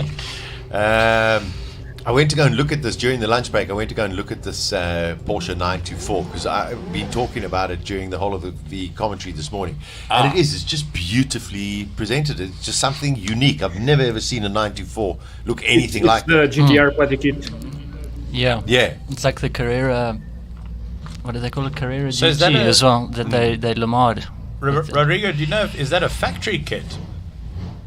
It is a factory kit. It is the GTR body kit. I think real units were only built 3 in total. Wow. One it's in a private hands, and the other 2 are with Porsche. This one lacks the rear wing. It's keeping that lip that they have pretty much stock, but the wide body is from the GTR unit. Wow, lovely. Fantastic. So nice to see something so special out at Classic Car Friday. And I did notice his windscreen wiper wasn't moving, but then at the top I saw I think the Daytona's windscreen wipers were going. Okay, so it seems like there's maybe a bit wetter at the top, but let's see what happens with the 924, 158 k's an hour into the Suzuki Speed Trap. A little bit back off there. He went in a little hot. Now it's difficult to get up the rest of the hill because just explain. I mean, it's very steep. severe. I mean, if you know Kailami at all, or you've cycled it, you're going right up the mine shaft the wrong way. In the wrong direction. It's steeper than that. It's seriously steep. So if you lose any momentum, especially in the lower horsepower cars, exit of turn 1 and 2, you start galloping uphill there. So you really got to keep the momentum up there. Super lap. Just under 57 seconds for Roy Aubery. Farouk Dangor coming up in the stunning 320 M3. Yeah. Chiri, you were saying that probably one of the only racing spec cars like this. What we're seeing at the moment in the E30 market, and Stuart, I'm sure you comment with more knowledge than I do, but because the IS, the 333Is, the E30 M3 have become so valuable, there's now an enormous market in either building a replica for yourself, but unfortunately there's a fair bit of a market in building replicas and selling them off as the genuine article. It's quite an interesting story which is developing, and that's, as far as I'm aware, Farouk's car is a genuine E30 M3 race. Yeah, that was his, he raced it in period. There was Yellow Pages sponsored events in the 80s with all the 190 DTM Mercs and the BMs. Tony Viana was in a Winfield BM, and some of the can't remember if the Audis came, but definitely the Mercs and the BMs, and they all came, and Farouk was in one of this actual car back then. He's had it since on local soil. Yeah, Kailami. Okay. Kailami, yeah. So and the we had DTM cars. yeah, we had Klaus Ludwig and all of those sort of guys out here. So and he's kept it going since then, since what, the late 80s, early 90s? It was parked up for quite a while. Yeah. But it was restored in that by Evolution too. And since then he's used events like this and the odd BM track day and that. Wow, so that's a real piece of history there about to go up the hill. Yeah, I mean that's it's a proper M3 wow. four-cylinder. Yeah. And those are the wheels that we all wanted. But we couldn't yeah. get the center stud, so we all bought TSW Evos. I don't know if you remember Evos. I remember that. Like It always makes me chuckle a bit in the BMW world where purists say, oh no, BMW must be a straight six, but quite possibly one of the greatest M cars ever was a four-cylinder. BMW guys love engine codes and that sort of thing. You know, they don't like to think about the four-cylinder. Yeah, but I mean, and the four-cylinder here, it's all M10 based, which is 2002 BM, 1968 to whatever. And then they went the turbos, and Formula One in the early 80s, when they went to 1500 turbos, and you had the BMW, it was also M10 based. Oh, yes, that was block is all the same. 1500 turbos. Yeah. That's the M12-7. Is it? Okay, yeah. But it's a sort of derivative of all that four-cylinder thing. It's brilliant. Yeah. Very, very special car. Seems to be a little bit of a hold-up. Car number 23, they're saying it hit the track marker, so probably just replacing that. That was Curvis Barnard. When he caught it so beautifully. So it looks like his time has been deleted. What is the penalty? Is it straight deletion? Yeah. Probably get a 10-second, although it could be deletion. No time recorded. No time, hitting a policeman, See, so it's another pressure point. You want to get it close, but you don't want to touch. Exactly. I mean, he was only half a second off Roy's time in that class. Yeah, it's interesting in the pit lane what happens when someone gets told they hit a pool noodle and they don't think they've hit a pool noodle. Yes. And then it gets we have cameras. Gets a bit feisty down. We have cameras. Yeah. We've had that in the past. There's no chance I hit that. I promise you, I turned. I gave him enough space. It's easy for us to say sitting here in a nice, comfy commentary booth, but I suppose when you're doing 250 up the hill, you maybe see things a little differently. Rodrigo, the policemen, the sort of pool noodles we call them, do you see those in European hill climbs? Not at all. Not at all. Here, the consequences are very dire when you zip wheel outside of the track, given the nature of our courses compared to Simola. Simola, it's very dangerous in itself in its regard, but it's sort of flat where the outsides of the tarmac. Here in Europe, you either have a rock face on the other, you have a rock face on one side and a big drop off on the other. So the game is a bit different. So no need for a pool noodle there. choose your. No. How's that live shot? Brilliant, Farouk Dangor, riding live right now with the legendary Farouk Dangor in his E30 M3 race car from the late 80s, early 90s. Yeah. Brilliant. Well, I mean, it must be mid-late 80s. Very special moment. Let's actually take a look. I'll do my research. So 91. 1991. Yeah. Oh, okay. There. He's going for it. He's going. He's definitely sending it. See the standing water there, but that's not really on the racing line. So. All right. H7, 57.4. Half a second off Roy Obery in his class. Super competition. Rui Campos. Here he is. He was fastest in his class, significantly faster in his class, ahead of Enzo Kuhn and Craig Wessels. Rui, I don't know, I think he's won it 5 or 6 times on Classic Car Friday. And don't discount him when it comes to the Classic Conqueror as well, even though he's up against the single-seaters. Anything can happen in motor racing. Yeah, and he's got lots of track time in various cars from Shelby Can-Ams and that, so he'll be used to deciding if it's wet or dry. But then again, Enzo, just behind, he's used to gravel and dirt in rallies, so... Enzo's probably sitting there going, I wish it was wetter. Probably, you know. I needed Enzo this morning when I beached my car. You did? in the mud. It's been helpful. Go Rui! Yeah, this is solid. He's this looking is good. Super fast. He's looking good. Cross the line in a straight line. Sure. 51. Wow. I think that's his fastest time. No, did he put a 49 in? Pulled a 49.4. Yeah. So it just shows you the track is still It's not slippery. Perfect, yeah. But with that one puddle, you can see a sort of dry line at the painted white line on that bend. If you just outside by another 30 centimeters. For me, it is so spectacular to see a car like this be driven like this on a racecourse like this. It is this has got to be a rare sight around the world. To take the risk with this car. Oh! Yep. Listen, that's Enzo Kuhn. That's it. Rodrigo, do we see a lot of Ferrari 348s, 458s, 488s in hill climbs? Yes and no. If you start going from the 430 and older, no, because their value just rocketed to some stratospheric values.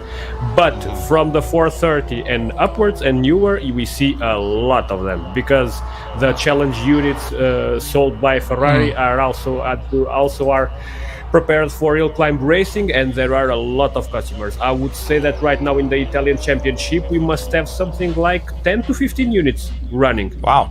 Sure, that's incredible. And that's a factory car.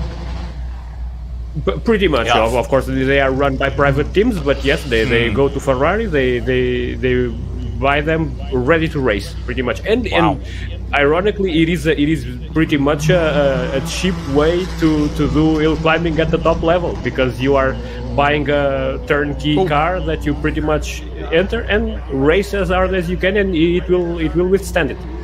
Wow. All right, let's see what Craig Vessels can do in the RSR IROC. So Rui Campos was 3 seconds slower than he's been. Enzo Kuhn was 2 seconds slower than he was in the last run. So a net gain for Enzo, but he's still behind. Let's see what Craig can do.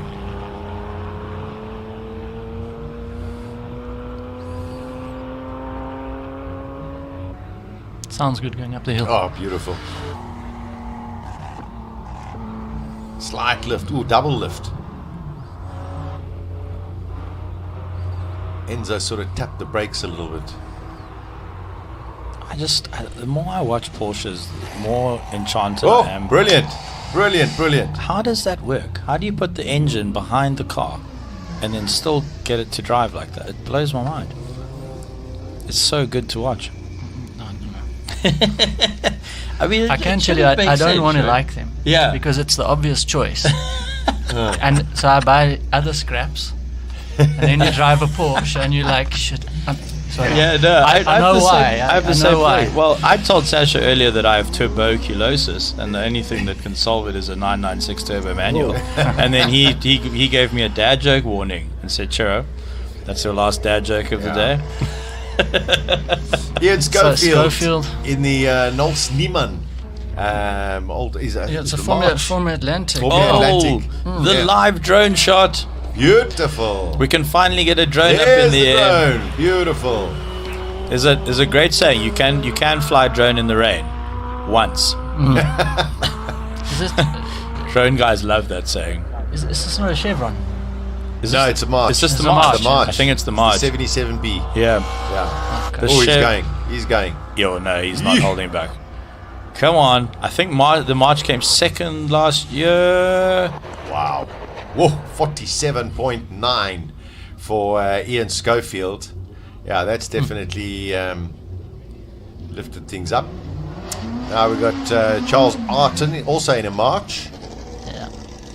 This one we all know is the one that burnt just outside of Knysna on the way back from the Hillclimb, and there's a lot of magnesium parts in here that So it was a huge restoration done down in This Cape Town. particular car burned. This one, I don't know if you remember on the transporter. Oh yes, when the transporter burned, that was horrible. So there's lots of unobtainium parts that they've made or found. I don't know how, but it's amazing that it even came back. I don't think anyone put money on that coming back. That's true dedication. And he has been a conqueror in the single-seater series 1 year.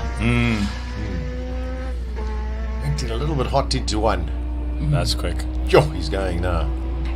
There's always a little bit of spray behind the cars on the beginning of the uphill there. Seems to be a bit of standing water there, but it's wet there, eh? Yeah, it's very wet, and you know it's just streaming down, and this car's still canted over around there. It's not in a straight line. I immediately lose concentration when there's a live drone shot. I have to be warned, Mr. Director. So we're going to a live drone shot, Chera, focus. I think that's just the most amazing thing. Let's see what Charles can do. Oh, he goes quicker. 47.1. 47. By 0.8 of a second. Yeah, he wasn't hanging around there. He's a few seconds, 2 seconds off his earlier time. All right. Andre Bezuidenhout. Andre did a 44, so more than likely we're looking at a 46. Stuart, all things being equal. Do you have any updates on Andre's Gould, the engine? Sasha was saying that. I spoke to him a little earlier, and he, they sent it over to McLaren, and he said they got a message 2 weeks ago just saying that there were certain parts they couldn't get, and it's not going to be ready in time. Oh no! Yeah. So what, is Andre campaigning in something else tomorrow? No, or is he sitting it out? He's unfortunately not going to be there, but he says he'll definitely be back next year. Well, let's see what he can do today.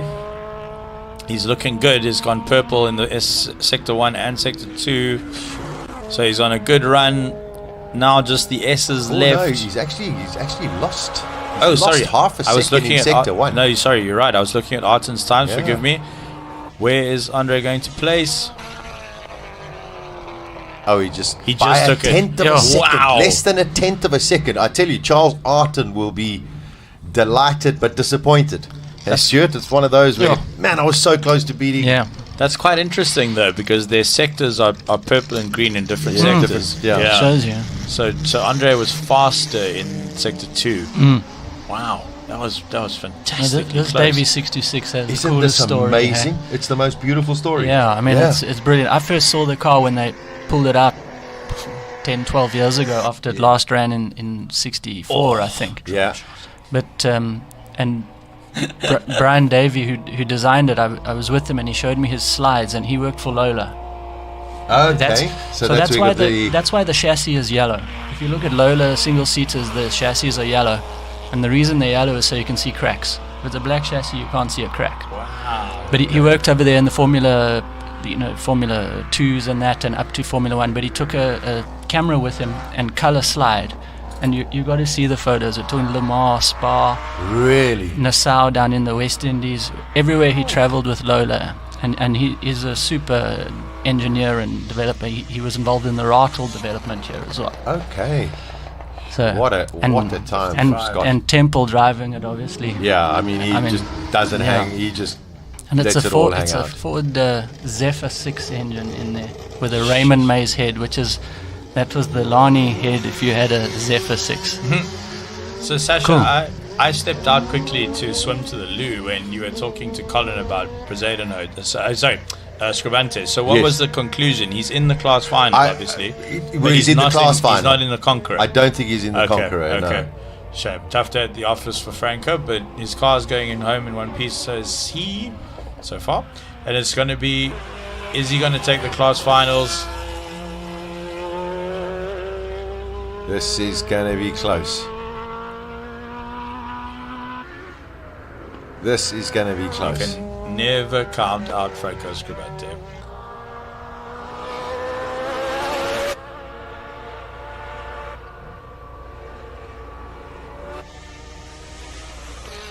Oh!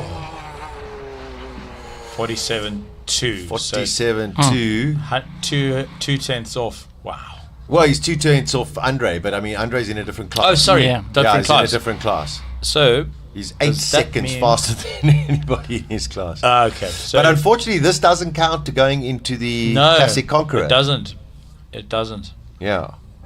Oh gosh, that was tight. That was fantastic. That was a super look lap. at the top four. The top four are spread by less than a second. Yeah, incredible. Yeah, less than a second. I mean, the top three are by 2/10.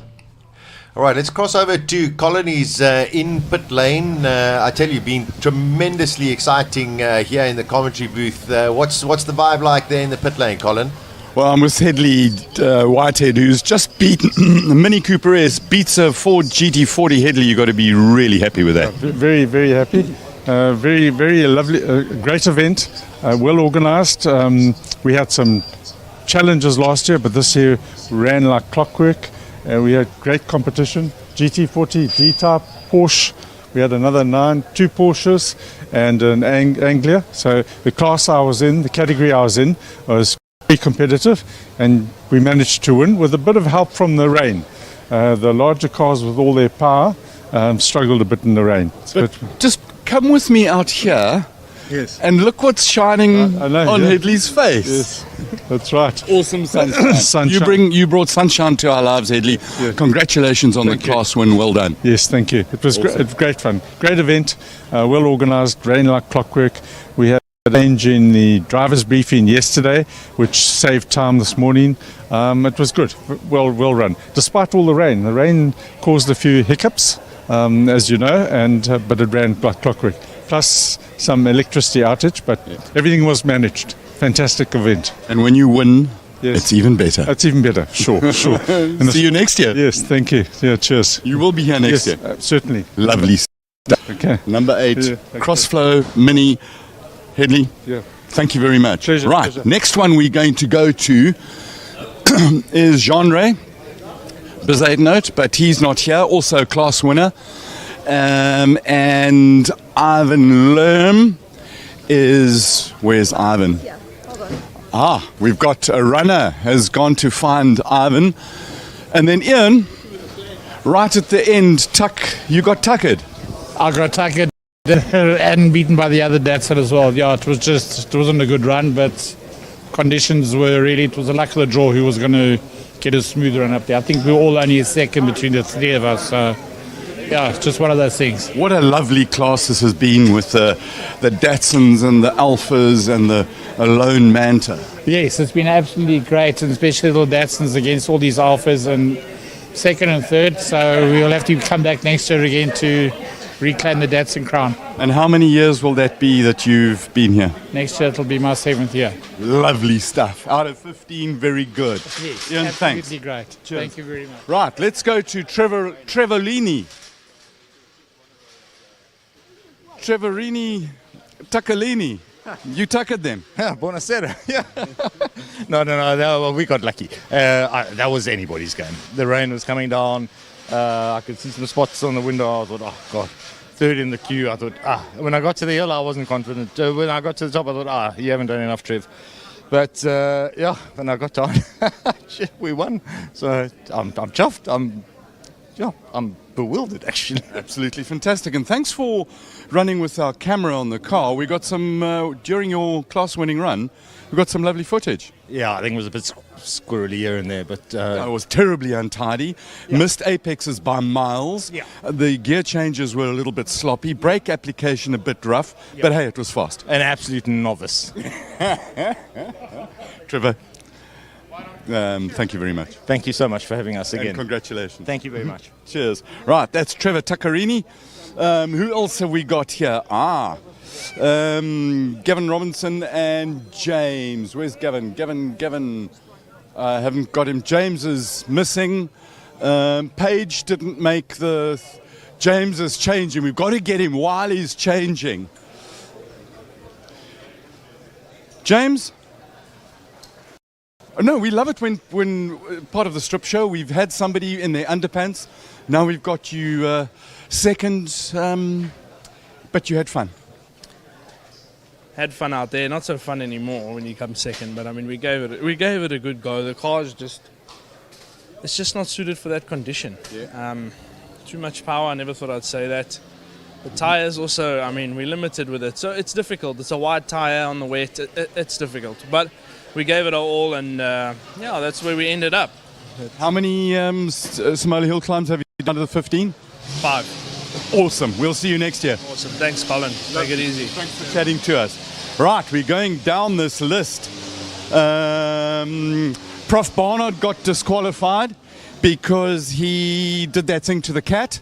Roy Obery wins his class. Who would have thought that a Porker 944... 924. It looks like a 944. It's so modified. It's an IMSA version, am I right? No, it's a 924 GTP, which they ran them at Le Mans in 1981 with a very, very wide body. So it was a prototype. So we've built it as a tribute to the car that ran there.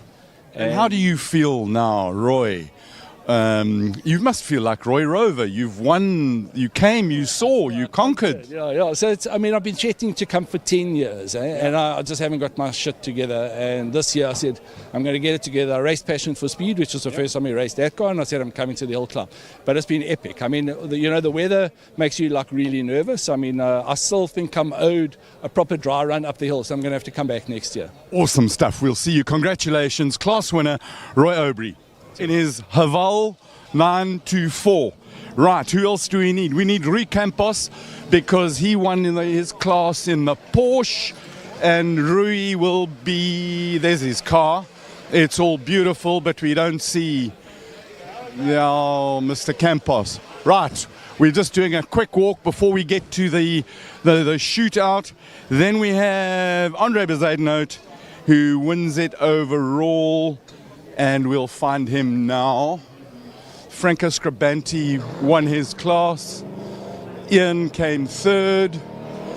And Andre is class winner. I think. Andre, let's go to the machine that did the thing for you. Giles says the same. He's just worried about the water where it's running across the track. Of course it right, will be the fastest. I'll force it in, but it'll be the fastest, he says. If you can keep it on the track. So what are we doing? I think we're going to go to slicks. It's dried out. I don't think there's now rain. If we've got 20 minutes, it's fine. There's 2 little patches which is still got water. But, the track is 1.9 kilometers and it's got probably 70 meters of water. So I think we're going to slicks.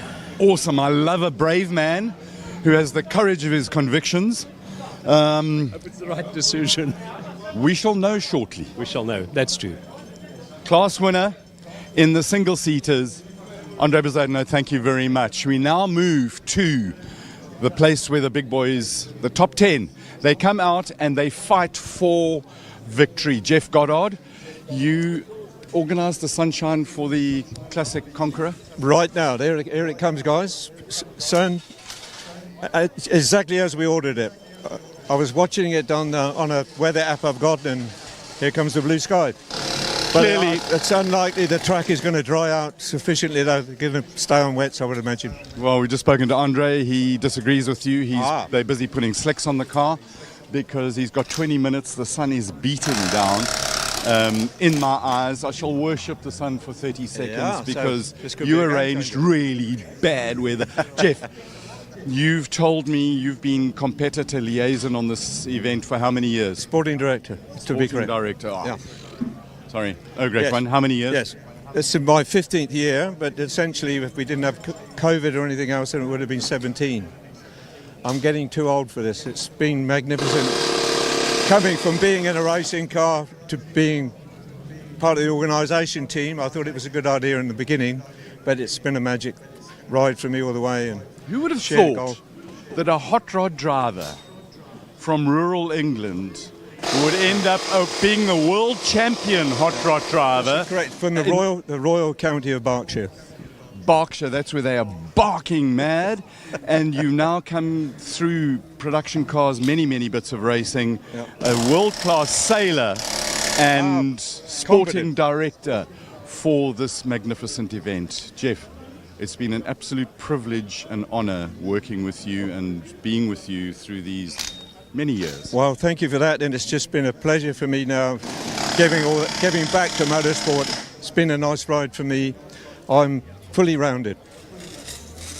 What a man. Thank you, Jeff.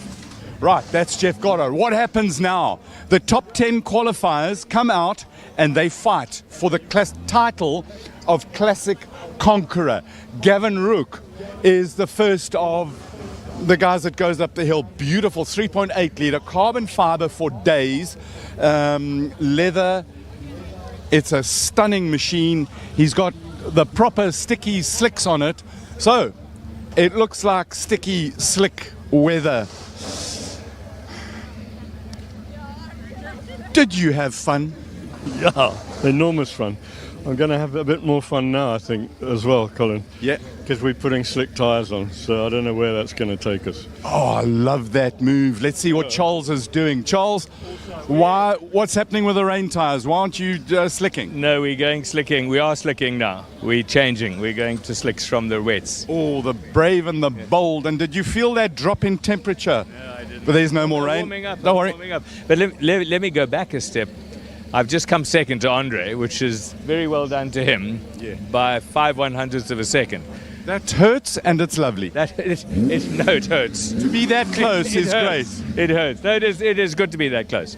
It is good to be that close. But I think it's dried up enough. There's still not standing, it's dampness like this on the track. Yeah. But most of it looks like that, which is dry. So that's dry and that's sticky. Like that, but there are lots of bits like this, so we just got to be careful when we hit these bits, that's all. So beware of the slippery patch. Beware of the slippery patch, exactly. And it doesn't have to be wet. A little bit of moistness can also make it slippery. Yeah, indeed. Yeah, beware of the wet patch, indeed. The wet patch. Let's see what Schofield's doing here. You're going to put slicks on it? No. Why? Just run with the wets. It's quicker with the wets. Quicker with the wets. Right. Who else is... Well, there we go. I'm not going to talk anymore because... Mr. Rook. Gavin, the plan is just to absolutely pin it. There's no other plan than to pin it. I see you've got the nice sticky slicks on. I do. It might be dry enough. Let's see. Be great. When will you know if you've made the right choice? By corner one, I'll know. I'm hoping. Love the nervous laughter. Thanks for chatting to us. Right, so he's on stickies. We got to go back to the studio now because this is starting to get real interesting. It's sun has gone behind a cloud. It is dry. Everybody's going on slicks, apart from Ian Schofield. He'll know whether that's the right decision. For now, we'll leave the moist spots on this pit lane and our beautiful sunshine and go back to our boys in the box. Thank you, Colin. The beautiful Knysna. It is the 15th edition of the Simola Hillclimb. 15 years. This is Classic Conqueror. And have you made the right decision? Going on to the slick, Schofield deciding to stay on maybe a semi-slick.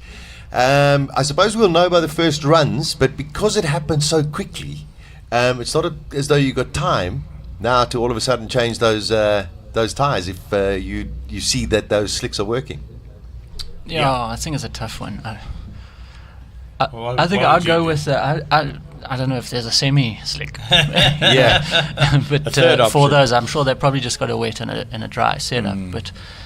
But I just think that one patch looks quite hairy at the top, and from a confidence level, I'll probably stay on the wets just in case I hit that one patch, and then maybe I'm more committed to the run up the hill than I would be if I was just double guessing my choice.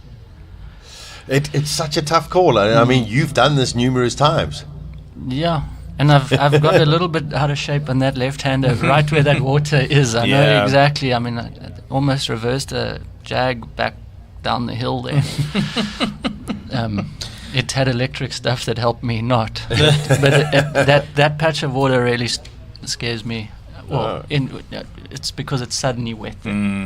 Well, Gavin Rook will be the first to go up the hill on his final run, and this is the Classic Conqueror. Big shout out to Jim McFarlane, of course, the drifting champion of South Africa.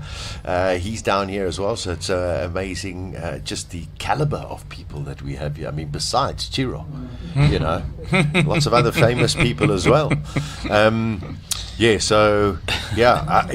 Schofield taking that decision. Is it the right decision? Is it not the right decision? We'll know probably in the next 20 minutes as we get into the Classic Conqueror. Sad that we don't have Franco there, but that is the nature of racing. You know, if you don't get the time in, you are going to suffer the consequences. And unfortunately, he did have the incident as well, which put him out for 2 of the sessions. The gentleman who said the wets are faster, which car? I don't think I saw which car he was. No, Andre Bezuidenhout said his mechanic, actually, his engineer, said he wasn't sure.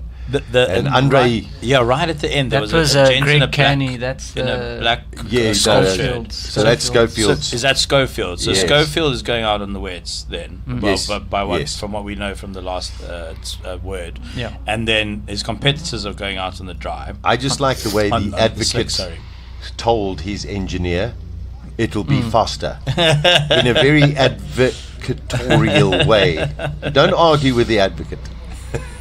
This is going to give us an indication as to what the track conditions are like. Of course, you've got those streams that are running down the track, and we've had a lot of rain prior to the lunch break.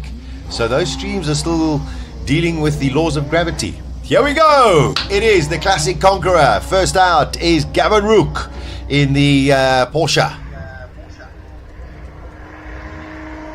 No, it looks pretty dry there. It's not too bad. He said Just turn the one. Yeah, He just said the one turn under the one. bridge at the lefty. Is it this one? Or? It is. I think it's the S's. Looking pretty good up there. Yeah, there's no roosters or sprays That's or okay. anything. It's this part. That's the part. Yeah. Well, let's see what his time is. What did we have him last? So Ian Schofield's March retired last year with gearbox troubles.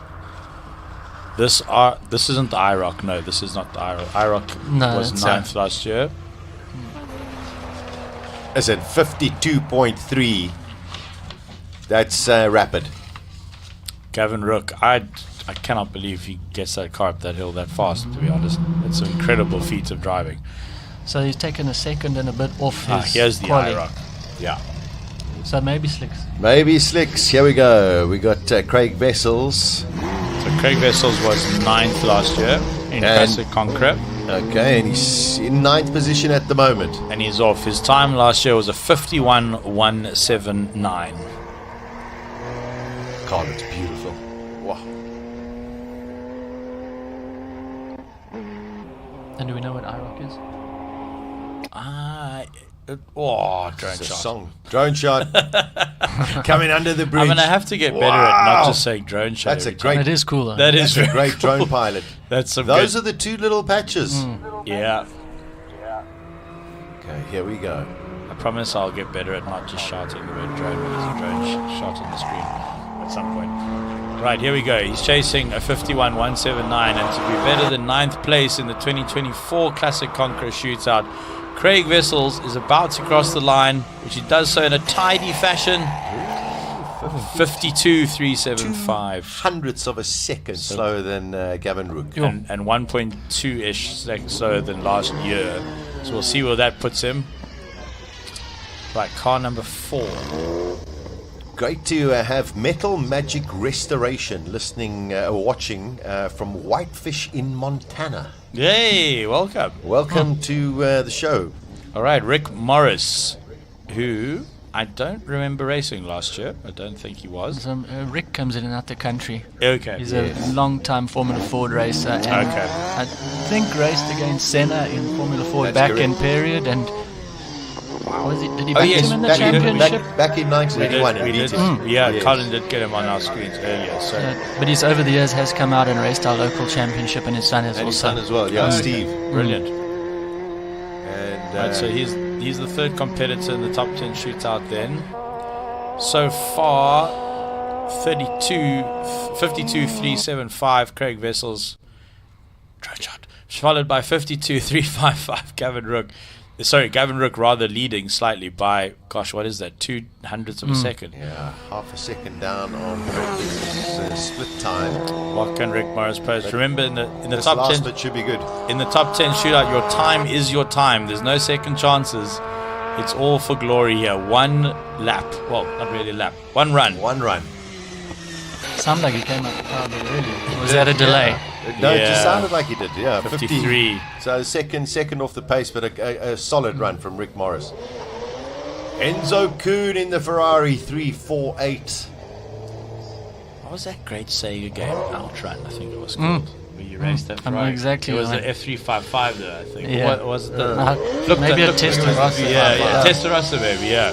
That's what, I don't know, I just go straight to my childhood when I see Enzo Kuhn in this car. Hey, Jean-Louis Maratz, the Swartkorps Raceway clerk of the course. Nice to have you along, and he says hope to see you in November. Good. Oh, listen to this. Listen to this. And the moment change. Yeah? So Enzo Kuhn was not in the Classic Conqueror shootout last year. So let's see where he... Giro, just listen to it. Shh, listen to it.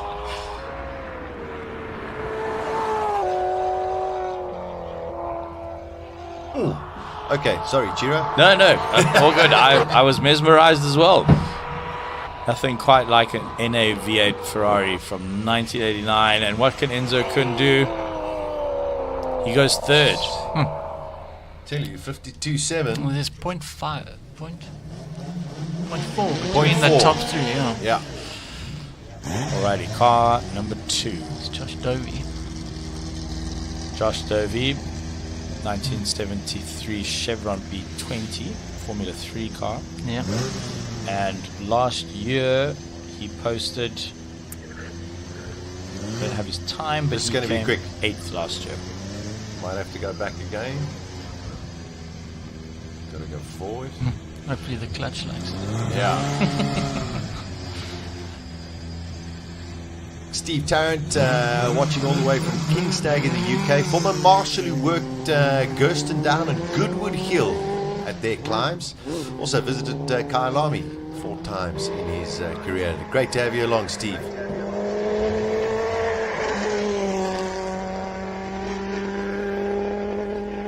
So I tell you, Josh in his runs today was rapid. He was very quick. And it also looks like slicks. I wonder if Schofield guys aren't quickly jacking the car up. Take off those wheels. Has he got 17 guys around the car to do it in 2.1 seconds? No, he doesn't need that much time. He's got to surely go with the slicks. He's got to have seen what's there.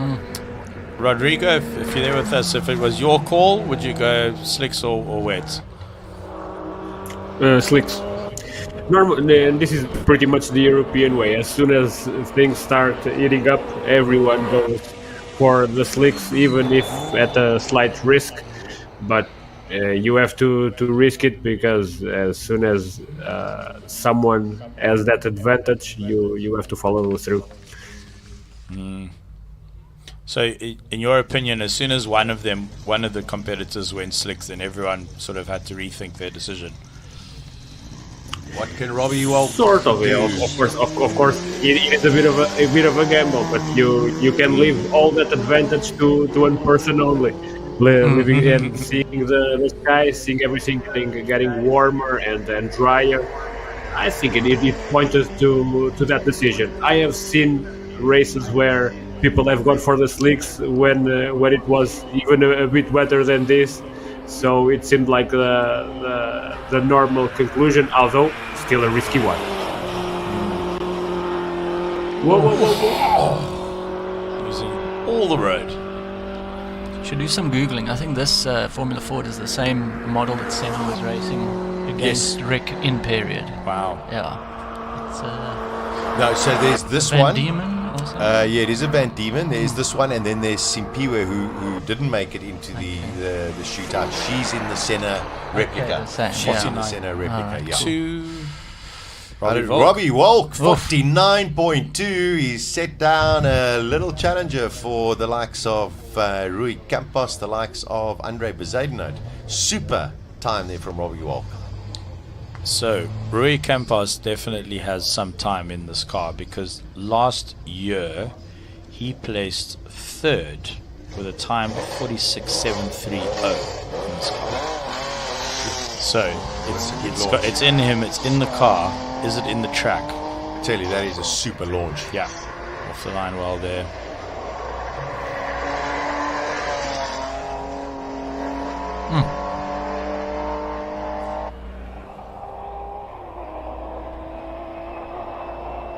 You can see, anything that seems to be moving over those bumps, you can realize that they're really pushing it. Get the setup, beautiful line through there.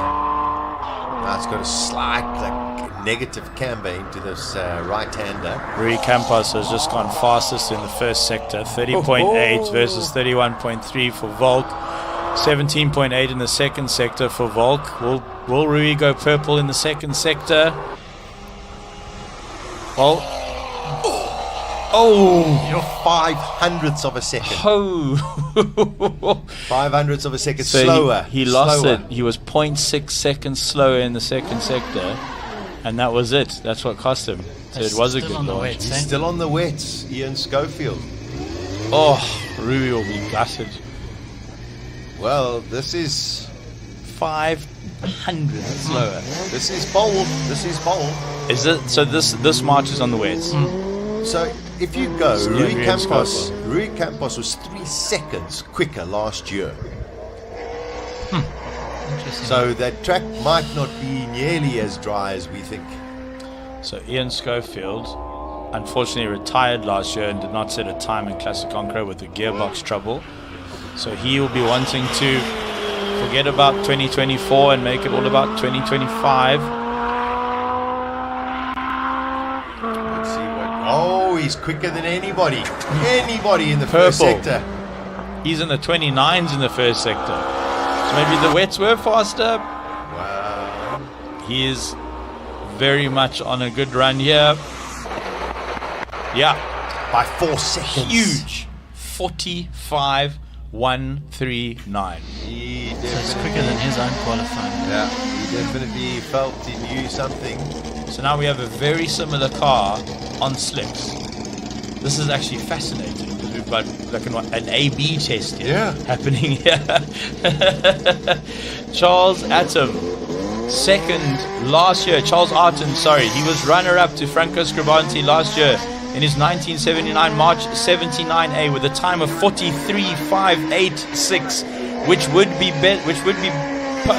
take the honors this year. So here's 2 seconds in the car, but is there 2 seconds in the track this year? And was the tire choice the right choice? Well, so far Schofield's banged it right on. Because I mean, everyone else has been quick, but as you say, Campos was 3 seconds faster last year. Second there. Has he gone purple? He's gone purple. Yeah. Ooh, He's 20. Is it? I mean, that's nearly a second. He's 8 seconds. 8 tenths faster. Yeah. This tire decision is going to be discussed at Bryce for many years. 44. He's got it. So it's half a second, 6 tenths. That's a lot. And that was. So the slicks were the right call, it seems, in the end. Yes, I was right after all. But you're fighting for thousands here on the hill, and that was probably a fateful decision there by Andrew Ian Schofield's engineer. But that's how they read the situation, and that's racing. That's why we're all sitting here watching this fantastic entertainment. Thank you, everyone involved. And the last run of the day. That looked a bit hairy from the inboard camera off the line. Did he get squarely? So this is it. Andre Bezuidenhout. Will he be able to beat the current reigning time? 44.436 by Charles Artem in the March. Charles Artem was at about 182 into the Suzuki Speed Trap. That's 181. We're about to get a first sector time for you. This is another 500ths of a sec. Ooh, 6/10 slower than Charles Arden. Could there be payback from Charles Arden? The final runner, it's Andre Bezuidenhout. Andre is fast at the top. He's good through the S's. This is going to be extremely close. Second, 45.034. So there's a bit of revenge by half a second. And you see, interesting, Wow. Schofield, where's the sectors? Because Schofield's second sector was 59. quickest. Yes. So is that where the river patch was? Or It's off just it's at the after river that. patch. So maybe he carried a bit more confidence out the corner and the speed up the hill. Yeah. Because it's quite steep at the end there. Oh, that was What, I good. tell you, that was phenomenal. That So was really good. Charles Arden might have lost in the class final, but is the classic conqueror. Well done. Andre Bezuidenhout and Ian Schofield in third, just going through the rest. Robbie Walker, Rui Campos, Gavin Roux, Craig Vessels, Enzo Kuhn, Josh Dovey, and Rick Morris lining up. Rounding up the Classic Car Friday, the 15th edition of the Simola Hillclimb. Sure, that was tense. Yeah, that was tense. I've got adrenaline. Imagine going up the hill. and Schofield's time was not far off. I mean, he's less than a tenth off Andre Bezuidenhout. One on slicks, one on wets or road. I'd like to see wet tires. the outside shot of the start, because I think that Bezuidenhout looked Bezuidenhout like he actually was doing squirreled a little. pulled across to the inside wall a bit. I don't know if he lit it up a bit. So Charles Arden, second to Franco Scribante last year in the Classic Conqueror. He was second last year with a time of 43.586. He takes it this year with a time of 44.436 in the same car, the March. Congratulations to him. Andre Bezuidenhout in third, Andrew Ian Schofield. Andrew Schofield in third, and Andre between them in second. Robbie Volk, Rui Campos. Amazing to see some tin top cars there competing with the single. Although there is a big drop off in the time. So Robbie Volk in the 49s, Rui Campos in the 49s, then you jump to a 45 and a 44 for the single seaters. Oh, fantastic racing! Yeah, brilliant. Really, really good. Rodrigo in Portugal, of course, from Hill Climb Monsters. Rodrigo, everything you expected. A couple of little moments towards the end there, thinking maybe Ian Schofield had got it right, but eventually it proved that the slick was the right choice. Well, just it was very, very close, and the action delivers, and then some. We had a very uncertain day. The weather certainly plays its role here. We saw things going back and forth. We saw a surprise in the end, and I think having sort of this A/B test where we saw directly how the wet compared to the slicks in the final run allowed for some added drama. And this is all we can want for a race like this. We want a decision down to the wire, with two very fast cars, with two very good drivers, and we just hope that the all this action ensues for tomorrow and for Sunday without the rain, possibly. Yeah, I think that's what we would all hope for. Stuart, I mean, if you're in racing, you'd rather that you have one or the other. It must either be wet or it must be dry. Today was very difficult for everybody. That's the biggest problem. That's why I was pretty chuffed that the last run got a consistent, even though it was a bit iffy on the surface, it was the same for all of them, Yeah. But dry ideally. Dry, definitely. For the spectators as well. Yeah, for Trust all the me, it's muddy out spectators. there. What we should say, if you are coming tomorrow and on Sunday, probably don't wear white shoes. Probably not a good idea. I know who you're talking about as well. I would suggest wear something that is robust. So here's our drone shot. There we go. Have a pause. Have a pause, Chiro. These are all of the cars that are going to be making their way back down. Drone under the bridge, guys. Wow. Now that is production quality. That's just stunning. And back under the bridge. Piloting. So all of the cars, of course, making their way down the hill, And it's quite incredible. You know, you go up that hill and then you've got to come down and you realize how steep it really is. This bit from what you're seeing here now, from the bridge, under the bridge again, very, very fancy pilot, down to the bottom, this is possibly, I would say, the steepest bit. And it actually, for some reason, from the sky, it looks quite flat. Yeah. But if you're looking at it from the ground up, that is properly steep. And you were saying it's steeper than the mine shaft at Kyalami. Yeah. To my mind, yeah. Yeah, I mean, yeah. we ended up missing the shuttles last year because we went up to the beer tent. And we walked down it, and it's like poly shorts. You know, Yeah. your toes are crunching up in the front of your shoes. So, and we were walking on the tar because I can promise you I wouldn't know anything. I know of poly shorts, but I wouldn't know anything about... No, I'm just going what Gert said on the commentary our whole life. But, but it's steep. It's steep. I should have provided you guys with some hats at some point in the broadcast. Didn't you had a nice hat this morning, Sasha? Yes, Where did it unfortunately go? it doesn't fit over my headphones. Yes, Ah, you've had a tremendous array of. No, the trick is to put the headphones over the hat. You see, Mine doesn't work. Doesn't that do that way. either. No, No, you need a different hat. I can help. You're right. It was a poor selection this year. Very poor selection. We're going to go back to Colin in the pits and chat to a couple of people, a couple of the racers who are coming down the hill. Well, if you're just watching and just joining us, the 2025 15th running of the Simola Hillclimb today was Classic Car Friday, or is Classic Car Friday. Prize giving about to happen. And then the next 2 days, King of the Hill. It's going to be utterly fantastic. Stay tuned to your internet for the next 2 days. Yeah, it's going to be very, very special. Of course, Rodrigo also joining us as always tomorrow and Sunday. He will be with us. So, Rodrigo, rest that voice because you're going to be in full voice tomorrow. We're going to cross over to Colin and he's going to take us through all of the prize giving. Sorry, guys. Well, before we get to prize giving, we've got to interview our top three. Charles Arton made a decision to go with the sticky tyres. Turns out that was the correct decision to do. We'll wait while he sticks the steering wheel on. Andre Bezuidenhout second, Ian Schofield third on the rain tyres. That tiny little difference. How's Schofield going to feel about that now? We'll check it out. Come. For you. Charles? Oh my goodness, isn't this fantastic? I can't tell you. You know, I last won this event 10 years ago exactly. 2015 I won it. This car burnt in 2017, as you might remember. We rebuilt it. Steve Humble rebuilt it. We've worked so hard on it. It's on its third engine. Yeah. We blew the gearbox up a month ago.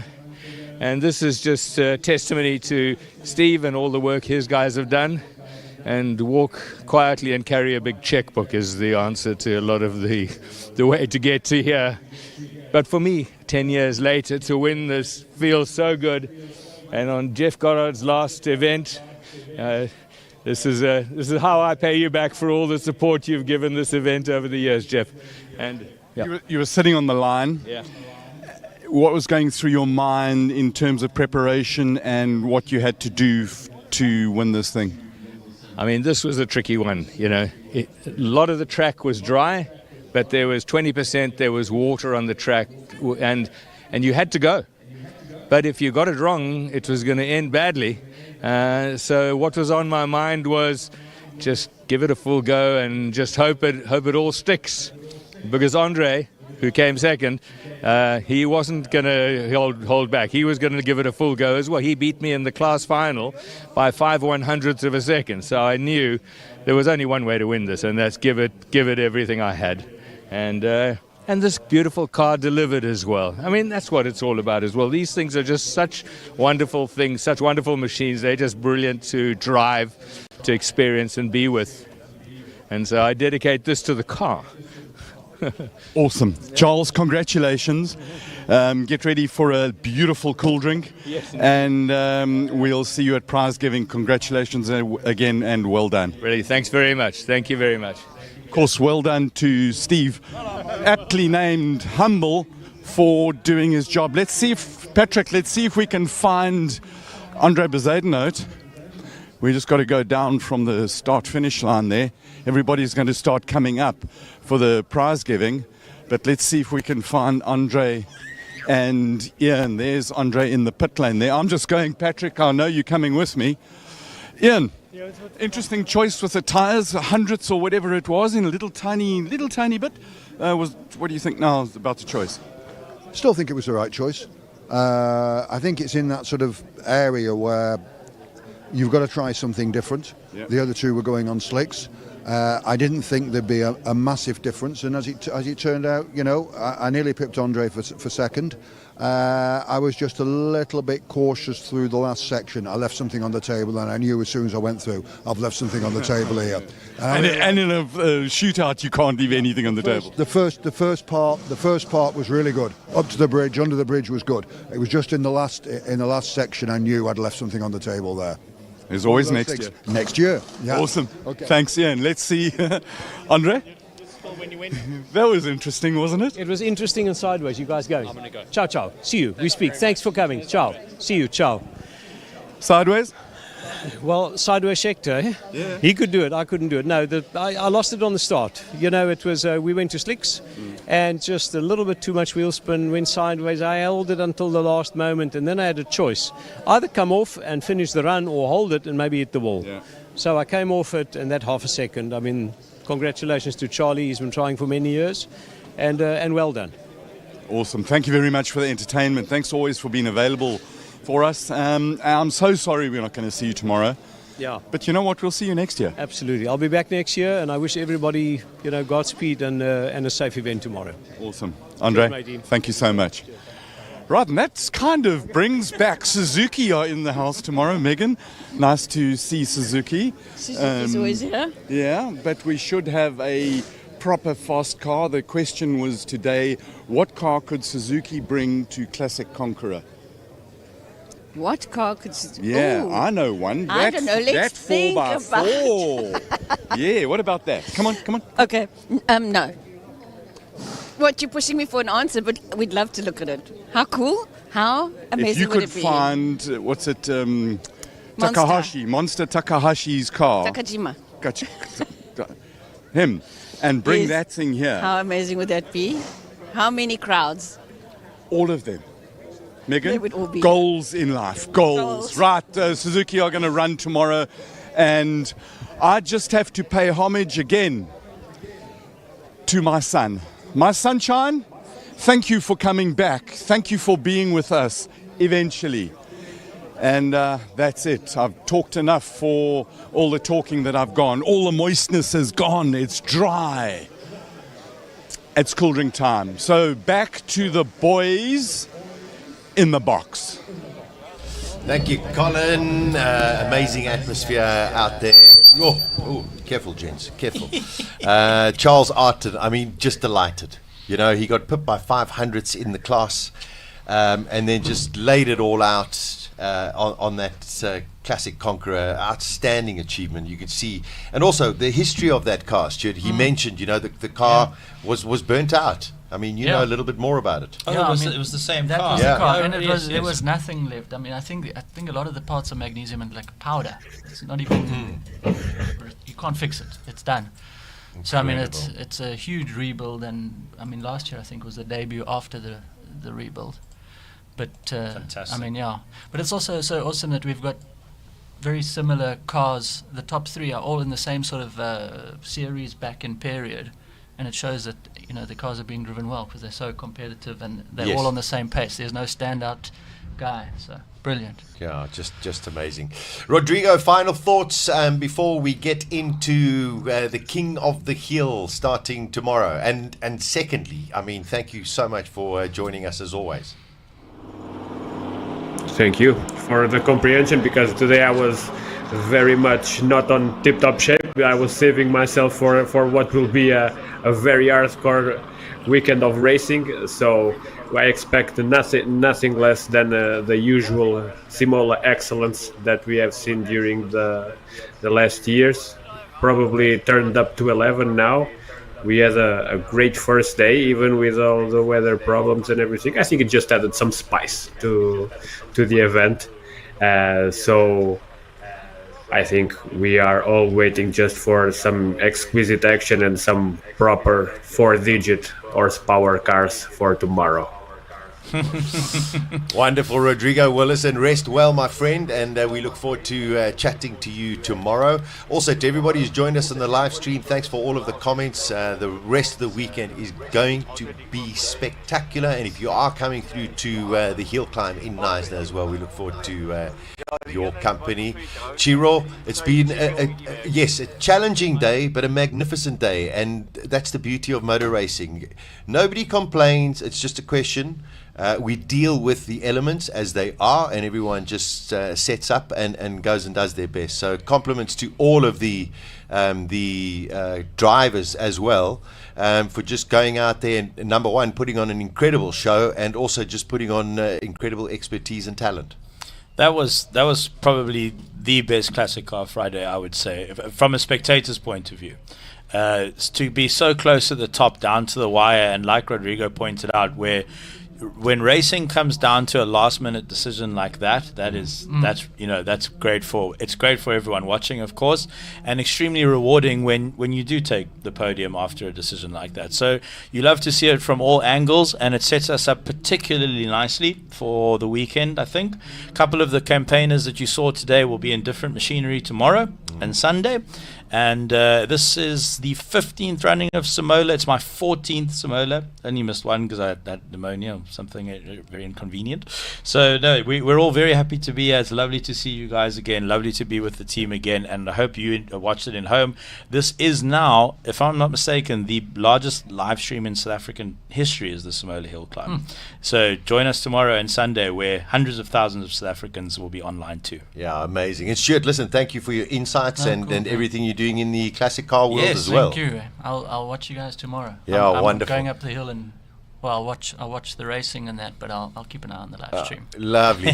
We'll join you for a little beverage afterwards. How's yes, that? perfect. Vino verde. Yeah, and to our magnificent crew and everybody who's involved with Simola Hillclimb, this is number 15, and we are loving every second of it. Please join us tomorrow, bright and early, 8 a.m. We will be on the live stream across the world, and we look forward to your company. So make sure you join us. Let's go racing.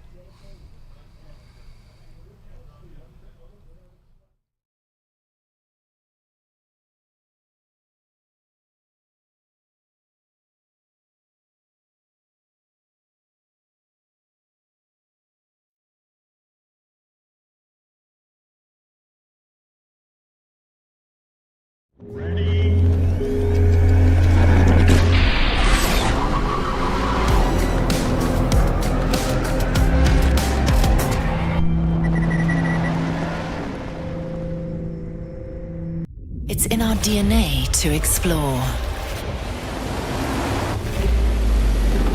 to search for more. We push, we seek, we forge roads where there weren't any. We search for more. Look at the stars. Find your more. We weren't born to stand still. We were born for more. More adventure, more freedom, more.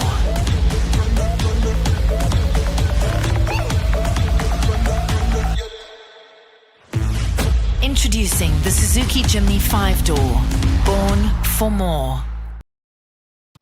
Be rewarded with every swipe. Earn up to 30 cents per litre cash back on fuel when you swipe your new BP Rewards card and Smart Shopper card together. Plus, get 1% cash back on shop purchases when you swipe your BP Rewards card at BP Express.